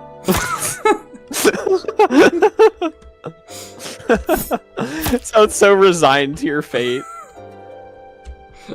If by resigned to my fate, you mean resigned to playing Sin Bears, then... If I don't, no one will. Oh, they can go into that. Is that quicksand? Is that what that is? I don't even know what it's whatever you want. And what does it do? I can't walk through it quickly. Oh, so we have actually encountered terrain effect that reduced your movement. Possibly. I think this is the first time we've seen it. Oh, I still am on two turns for the mind control cooldown. Also, where is he going? They're gonna fight that guy. Oh, wait, I forgot we killed that one. Never mind. I thought that was... Yeah, no. They're fine. They're doing what they're doing. I mean, we have to kill everything, so, like, I have to go get him. Yeah, we have to actively kill all these enemies, yeah. Which is great. Slow sand. You're right. Yeah.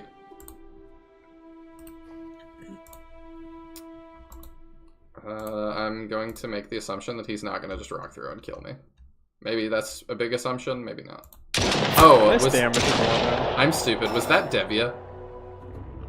Huh? I don't see Devia anymore.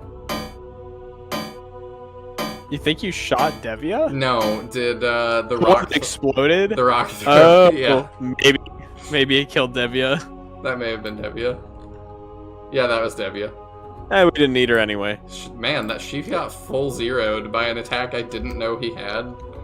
Yeah, I'm curious how much it actually does. 12 damage. It shouldn't do that much. No. Like, this shouldn't have killed her. Unless she'd gotten hit by something somehow already. No.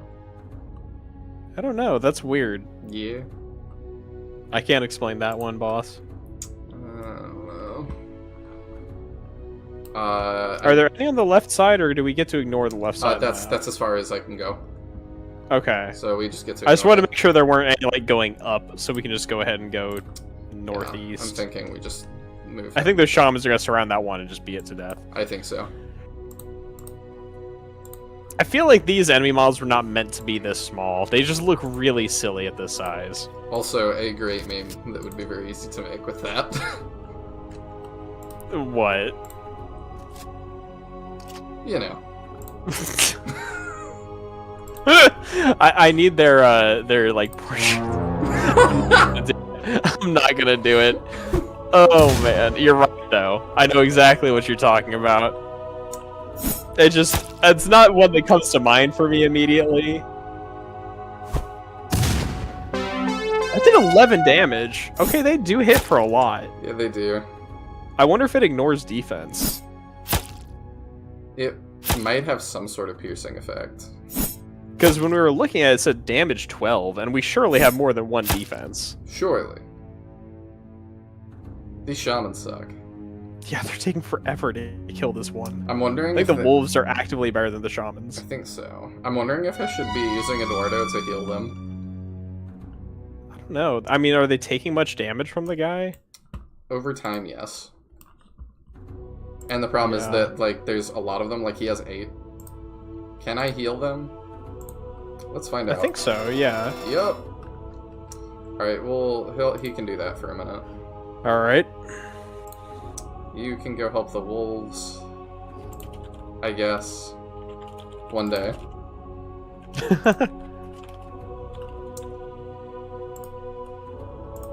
So much of this game is just look at it's just so silly, just all of it. Oh yeah.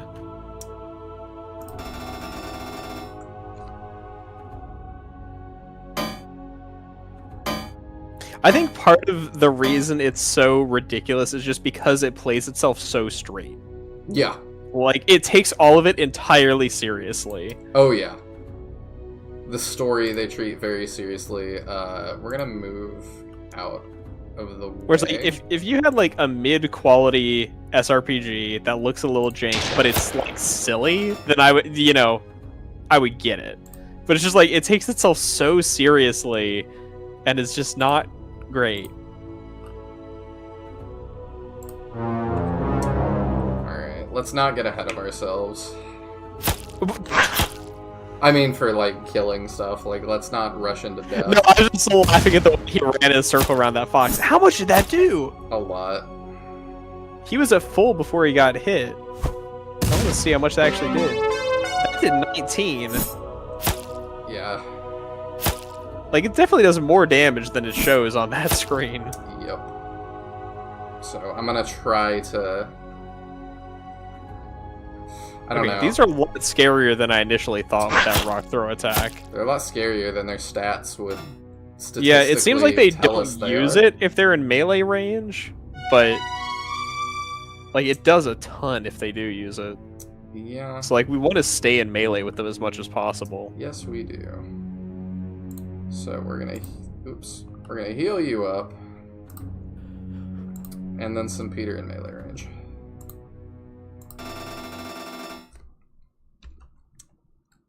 I think we need to run. Yeah, 2 of those is more than they can deal with. Yes. She took 29 damage? She was Are you not kidding at full me? health. Okay, she was not at full health. No. That makes it a little better, but still, like... Barely. That was a lot of damage. We know it did 19 to the one shaman. We'll shoot. Did 11 to Peter. Moving away.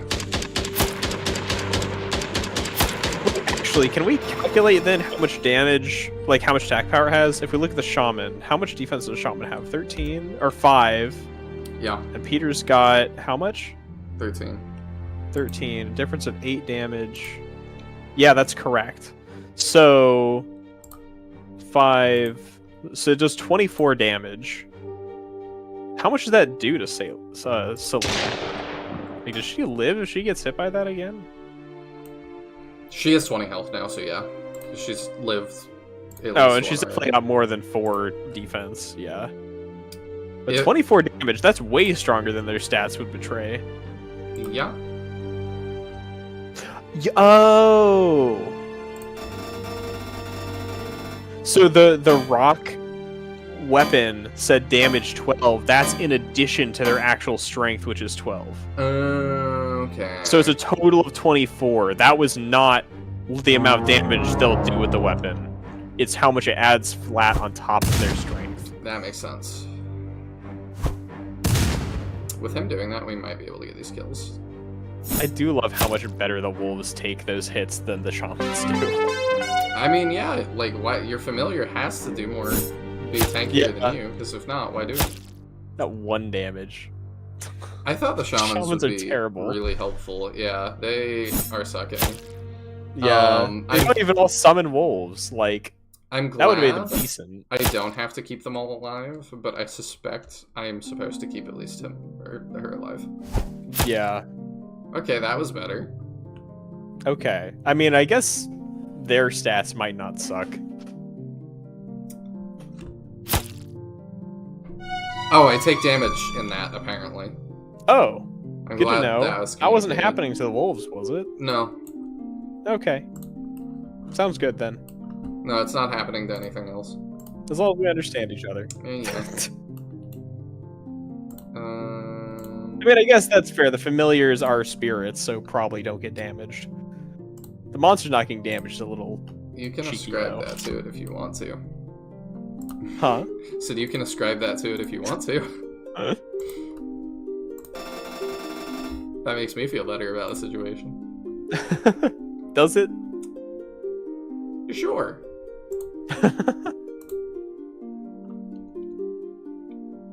I should probably be healing every turn. Because we have enough stuff to heal, so let's do that.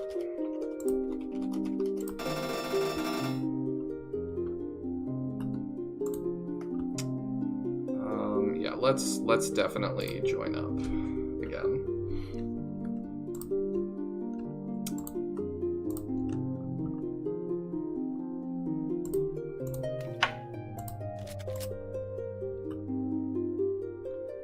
Also, I like how we had all the yellow enemies that just instantly died out here. Oh yeah. I guess they did set that up in plot. Yeah.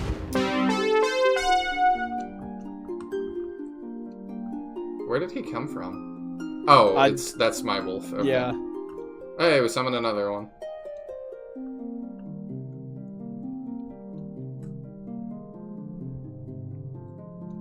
Well, if we have to keep that one alive, we're gonna have to be careful because they're just gonna run ahead. Yeah.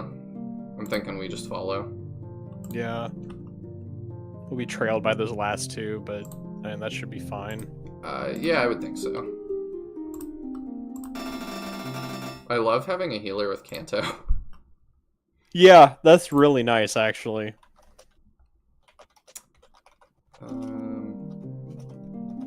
Okay. We heal that. Yeah, this is definitely going to be my last battle for the night. Yeah, it's not necessarily a hard one, but yeah, it's just a long one. Methinks so. I gotta move. Although, I'm curious, actually. I want to look at the boss and see what his weapons are going to be adding to his attack. Oh, no. Because I do kind of want to know before we're in range how much we're actually expecting from him. And, like, whether he's got the rock throw as well. Isn't it better to live in ignorance and be happy? Well, maybe the wolf will find out for us. Just takes 1 billion damage. Yeah. The rock hits the wolf and your computer just blue screens. Honestly, I'm surprised it's not happened yet. With all the shady games you've got on there, same. Because I'm like, it's happened to me for, like, getting bad enough bugs in games that I think are much better put together than some of the stuff I've played on the channel. Mm-hmm.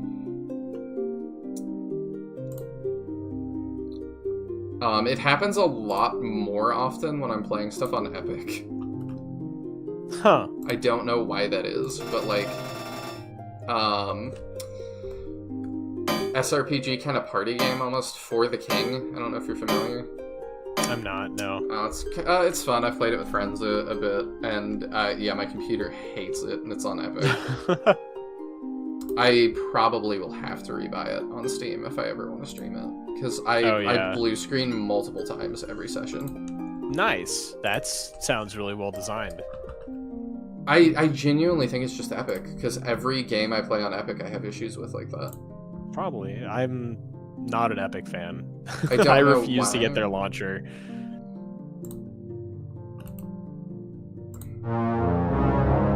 He'll get an electric guitar, do a sick riff, and the attack will come from a hard rock. I hope not. See, that would require this game to like actually have a sense of humor and not take itself 100% seriously. Yes. I guess this game does have a sense of humor. That sense of humor is just Devia making movie references that no one gets. That's it. Like, that's the joke this game appears to have. I get them. Can not take that one off your bingo card, Captain. There's no way Captain's still around. There's no way. And there's also no way Captain's gonna come back and watch this VOD. You're right, let's talk crap about him. Imagine putting bows on all the Shining Force characters. What a stupid idea. It's such a stupid idea. I can't believe no one would ever do that. Okay. It's the same rock. Oh. It's the same rock. They just pass it around and take turns throwing it at you. I'm going to choose to believe that. So 25 damage is what we're expecting from him to chuck at us. I don't know why he's not oh, it's because he has rock equipped and rock has long range, I guess. Oh, that's neat. That is a word for it. That's pretty neat. That's pretty neat. You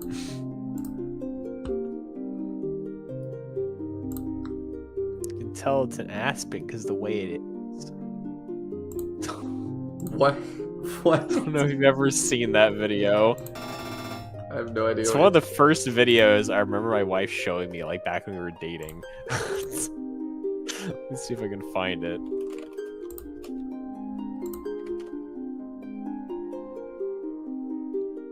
It has 18 million views. What in the world? We're watching this after stream. Okay. It's only like 3 minutes, so... It's not like Nyaneko Sugar Girls, which eventually you're gonna watch. Yes. And honestly, you could probably watch on stream sometime when you just need to fill some air. I would worry about copyright stuff. You shouldn't have problems with it, I don't think. There's a whole bunch of people who have done like reaction like streams of videos of it, and it's just a series that's on YouTube. I see. Like, it's not an actual well, it's kind of an actual show. It's not an actual show. It's just a YouTube series, and there's plenty of videos of people like watching it. So Okay. I think you'd be safe. Plus, then we could preserve for posterity. We could. Which really, that's the important part. I like that you're trying to spin this that way. Hey, I've gone and watched like people's reaction videos to it because it's a good time, especially when people don't know what they're getting into. So please don't look into it whatsoever. I will not. Speaking of knowing what you're getting into, I meant to ask: are you actually nervous for your stream? Like, in the sense I've never done a 24-hour stream or a fundraiser stream of any kind. I Yes. mean, are you nervous about the things that I have sent? No, I was saying that mostly facetiously. Okay. I caught some glimpses of something fuzzy in a bag. That one did not come in an opaque bag. Okay, that doesn't shock me. Yeah, so I like did my best to not really look at it, but I was bringing it inside, and it was a pile of 9 packages that were kind of like slipping against each other. So yeah, like I said, there was only so much I could do. I may have gone a little bit overboard. I did almost double my budget. Yeah, I saw you. Like, you sent me a screenshot or a picture of how much the total came to. I was like, oh, that's a lot more than he said it was going to be. Yeah. But I was also like, I know that Griffin said he might chip in at some point, so I wasn't sure whether that actually got lined up or just not. It did not. Yeah, I didn't think so.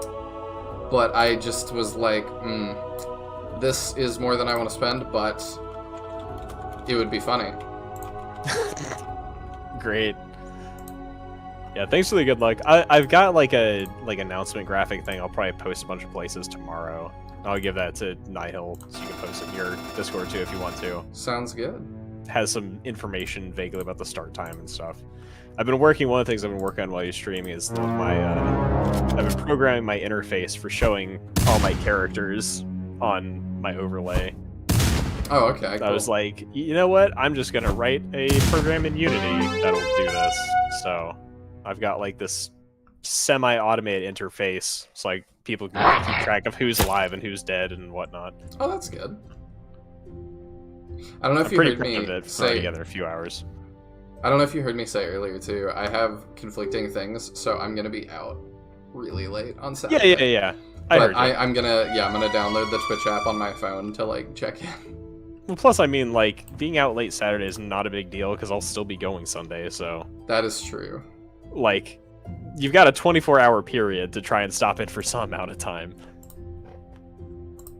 There's just... I hope that you save the VOD, because I cannot wait for you to hit every achievement I've planned for you. Yeah, I'm definitely saving the VOD. Yeah, 100%. The only thing that, like, I might run into an issue is, like, I know... There's some issue with, like, Twitch, like, won't let you do a stream that's more than 23 hours, so I'll have to, like... Yeah, it's because people do died. that, it'll, like, auto-end it, and then I have to start it again, but... People died, it was unfortunate. Oh, really? Yeah. Huh. I didn't know that was the reason. They've had a couple issues with people that just obviously take stuff to the extreme. Right. But yeah, I've seen, I forget, like, I've seen, like, some, like, viral clips. I don't think I've watched anybody die on stream, but I try to avoid stuff like that. But I've seen some that were really interesting health complications that popped up on stream. Like a guy having some sort of stroke or something, and he types, like, I think he's playing RuneScape, and he fully types out sentences, like, perfectly backwards. Weird. Yeah, I was seeing, let's see, 7 years ago, somebody died during a 24-hour live stream. Although he also was known for chain smoking and drinking on stream, as health had been declining over the last few months. Well, there you go. So, at a certain point, he was streaming nearly 24/7 for several days straight, only taking short sleep breaks. It's like, okay, that's a bit much. Yeah. It seems like that's the only one that's coming up when I look up, like, 24-hour stream deaths. But it looks like... have confused it with internet cafe deaths as well. That is 100% a different thing, but yes, I'm well aware of that. But yeah, you were not wrong. There's at least one case of that happening. That apparently at one point in the stream, he went out for a smoke and never came back, and died of either a heart attack or a stroke. But also, with how it seems he'd been living his life for a number of months, that's not that shocking. He's in a little bit of a different situation than I am. Yeah. I mean, we know you do chewing tobacco. Right, definitely. 100%. So, there's at least that.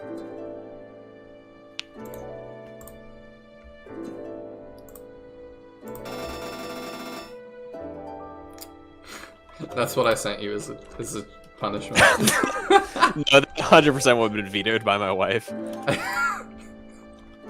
There's no way that would have slipped through. It's a really funny idea, though. Just sending somebody chewing tobacco. What if I sent you crippling addiction? Can you fight it off? Enjoy. Find out.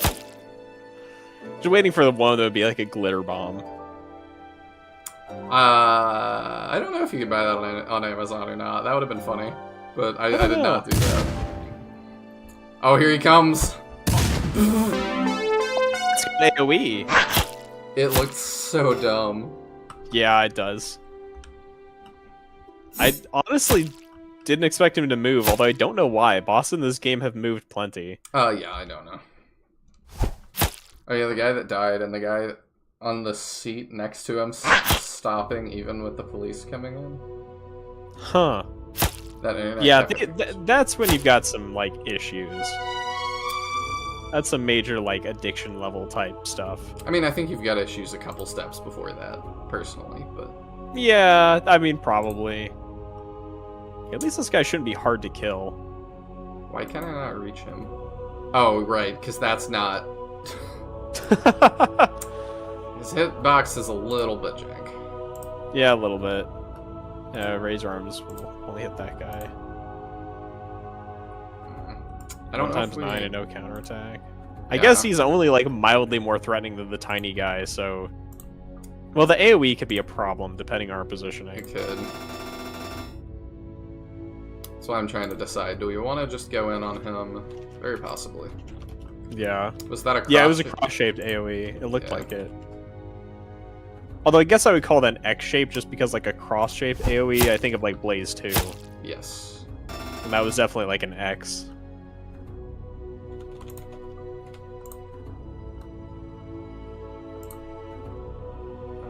Let's see.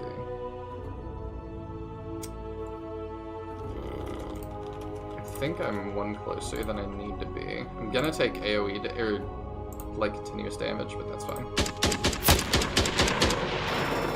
I'll take the 9. And now you have 20 health. I'm like, can we just get this? It's possible. I think with the 3 units we've got left, probably. Ugh. 6. We could make him face away from us, maybe? They give us a little bit of bonus. It's a shame we can't get in Razor Arm's range. So that's 15. But And she how much probably is- can't reach. Yeah, No. and even if she did, she doesn't do much damage. Well, the wolf will attack. How much does the wolf do to him? I don't really want the wolf to get all that EXP, if I'm honest. Oh, okay. That would be kind of a bummer. Oh, plus shaped is how you call the classic one. That's fair. I guess, like, to me, like... I don't know, like, when I think of a cross-shaped thing, I think of a plus shape rather than an X shape. I do as well. Although if you cross something out, then it's with an X, so, you know. They both seem valid, but in my vernacular, I always assume, like, a cross-shaped AoE is like Blaze 2.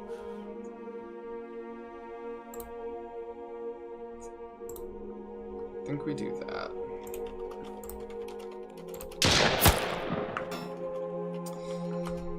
Alright, let's see what happens.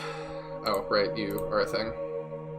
You exist. Wish you could summon another fox. I assume that you can't mind control that. No. Would be funny. Can we mind control the little guy? Like, probably not, but... It seems to be Can we? only yellow units. No. Okay, yep, I think you're right. At least they have a clear indication of what it can work on, though. Yeah. I appreciate that. Ooh, there he goes! I love the ragdoll in this game. I do too. That's pretty great. Oh, it missed? Alright. Well, that's just 3 then, basically. Yep. Oh, wow, ouch. Much easier, boss. Yeah. Way better than last time. I was a little concerned when we went from last boss and I see this big guy here. I'm like, oh boy. No, he's not bad at all. No. Definitely manageable. Nice.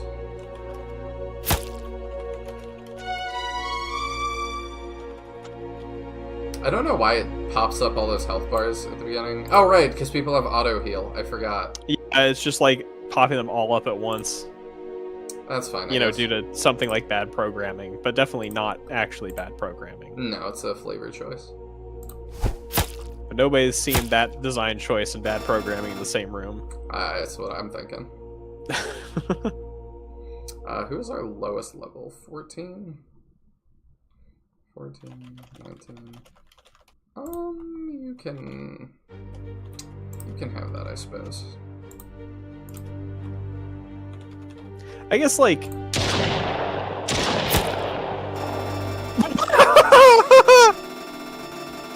Did you see that? Yeah, like, that he took He it like a just somersaulted stun out of existence. That was amazing. Yeah, that was definitely something. Anyway, I guess, like, it makes me feel a little better about my personal skills as a game developer, just, like, looking at this game and the fact that it was at one point published and comparing it to where Paladin, like, the Paladin demo you played was after 3 months of work. Because that was literally 3 months of effort. Mm-hmm. And I'm like, well, that was better than this. I mean, yeah. It just makes me feel like a little more like, okay, maybe I'm not like terrible at game development. Maybe it's not like it takes a little edge off the imposter syndrome, you know? The double backflip into nothingness. That's actually a banned move in competitive ice skating. The double backflip? into nothingness yet. Oh, Double okay. backflip is fine, but into nothingness has been banned since 2012. There was a big accident. Oh, I see. He didn't come back from the nothingness. Went to the Shadow Realm. Mind crush. Have you watched Yu-Gi-Oh! Bridge? I have not. I need to at some point. Oh, okay. That's what that's from. I watch Solid JJ sometimes. Seems like similar humor. Maybe. I don't know. I've never watched them. You should. He can't animate, so he just uses still photos. Oh. I'm unsure. I've seen some videos like the ones I'm seeing on their channel. He's very funny, though. I'm not sure whether I've actually watched theirs or something similar. Okay, I've watched at least one. Looks like it might just be one of theirs, but there's a few people doing like similar content, so...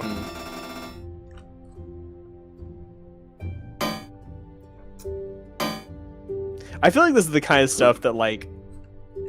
Well, that sucked.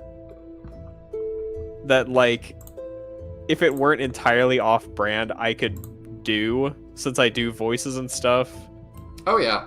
And, like, I could do this kind of humor, I feel like, but it's also just, like, not what I really want to do. But man, some of the view counts on this stuff is almost enough to sway somebody. You could even do better than him, because he has an ongoing joke that, like, female voice actress was not available. And so it's just silent for, like, the women's parts. That's lame. It's an ongoing gag at this point. Specialized attack, by the way. I think we had somebody with that before. I don't remember what it does. I don't either. I think it, like, gives them extra attack in some situation. Oh, yeah. Okay. Yeah, it ignores... Terrain. Wait, ignores position bonus.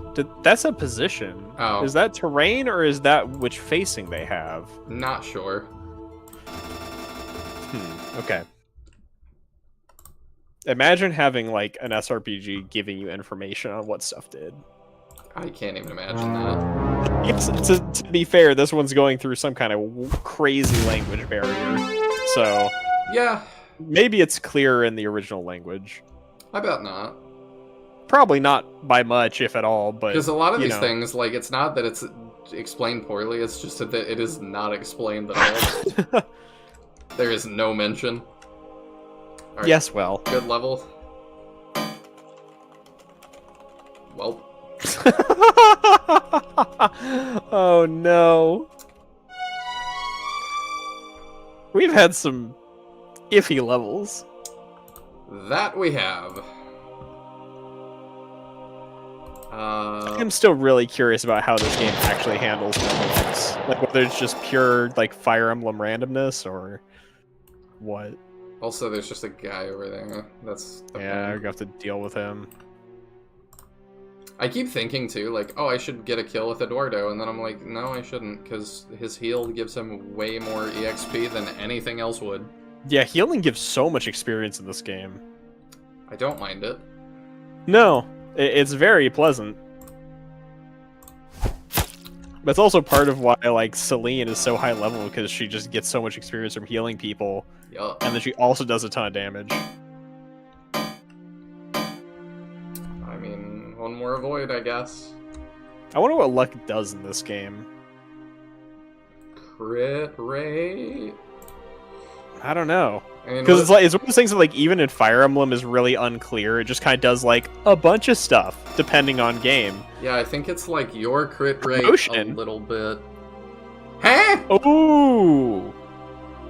Melee spec into heal or melee spec into attack?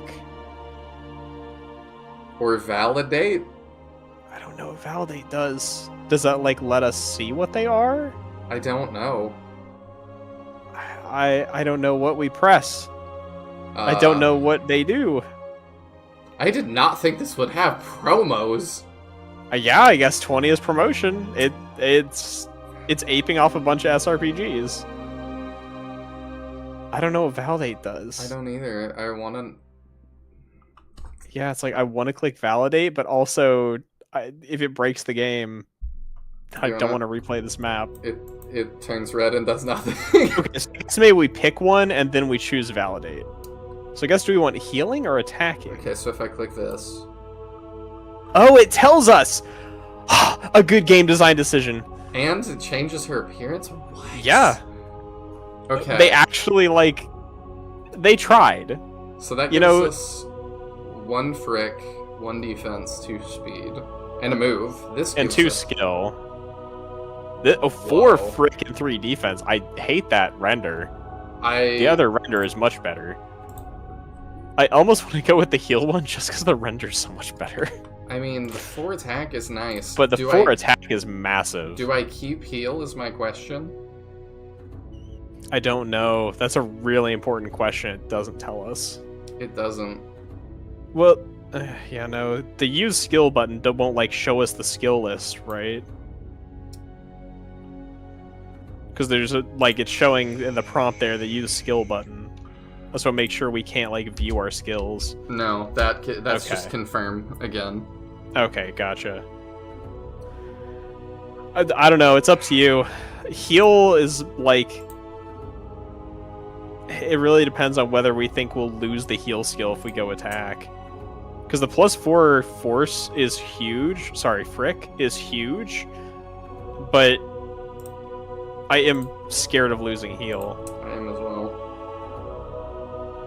I don't know what it'll do to our skill set. Yeah.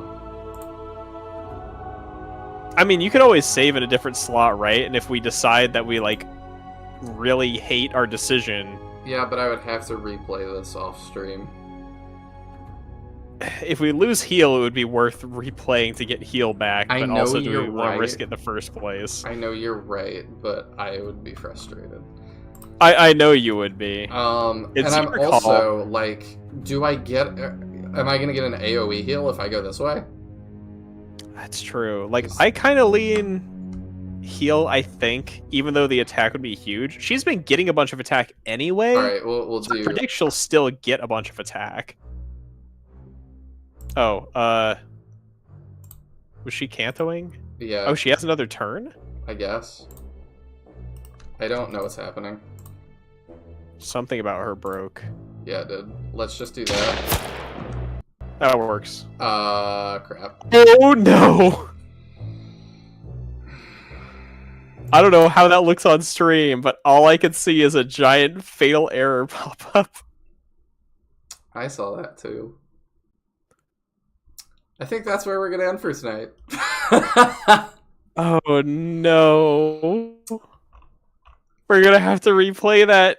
How did that break? I guess we would have to not activate her and end tour manually. I don't know. If she cantos? I'm honestly surprised that's the first time that's happened. Yeah. We know that FRC is force. It's just way funnier to call it frick all the time. Yeah.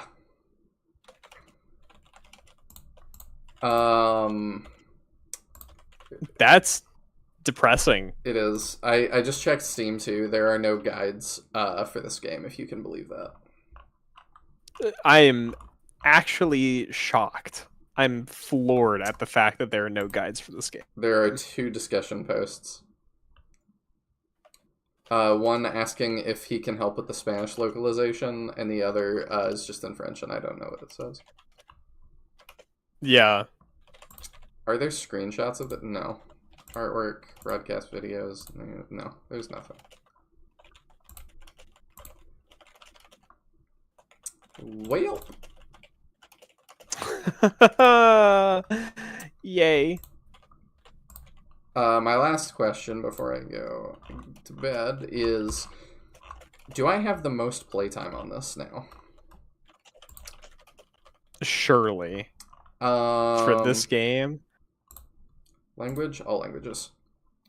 We got 0.1 hours, 0.7 hours, 1 hour, that's it. So, yes.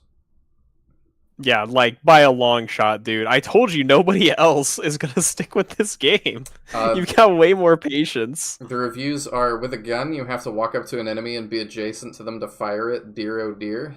And that is a... That's not even accurate, is it? Because it's range 2. It is range 2. He is wrong. He played 0.1 hours, so...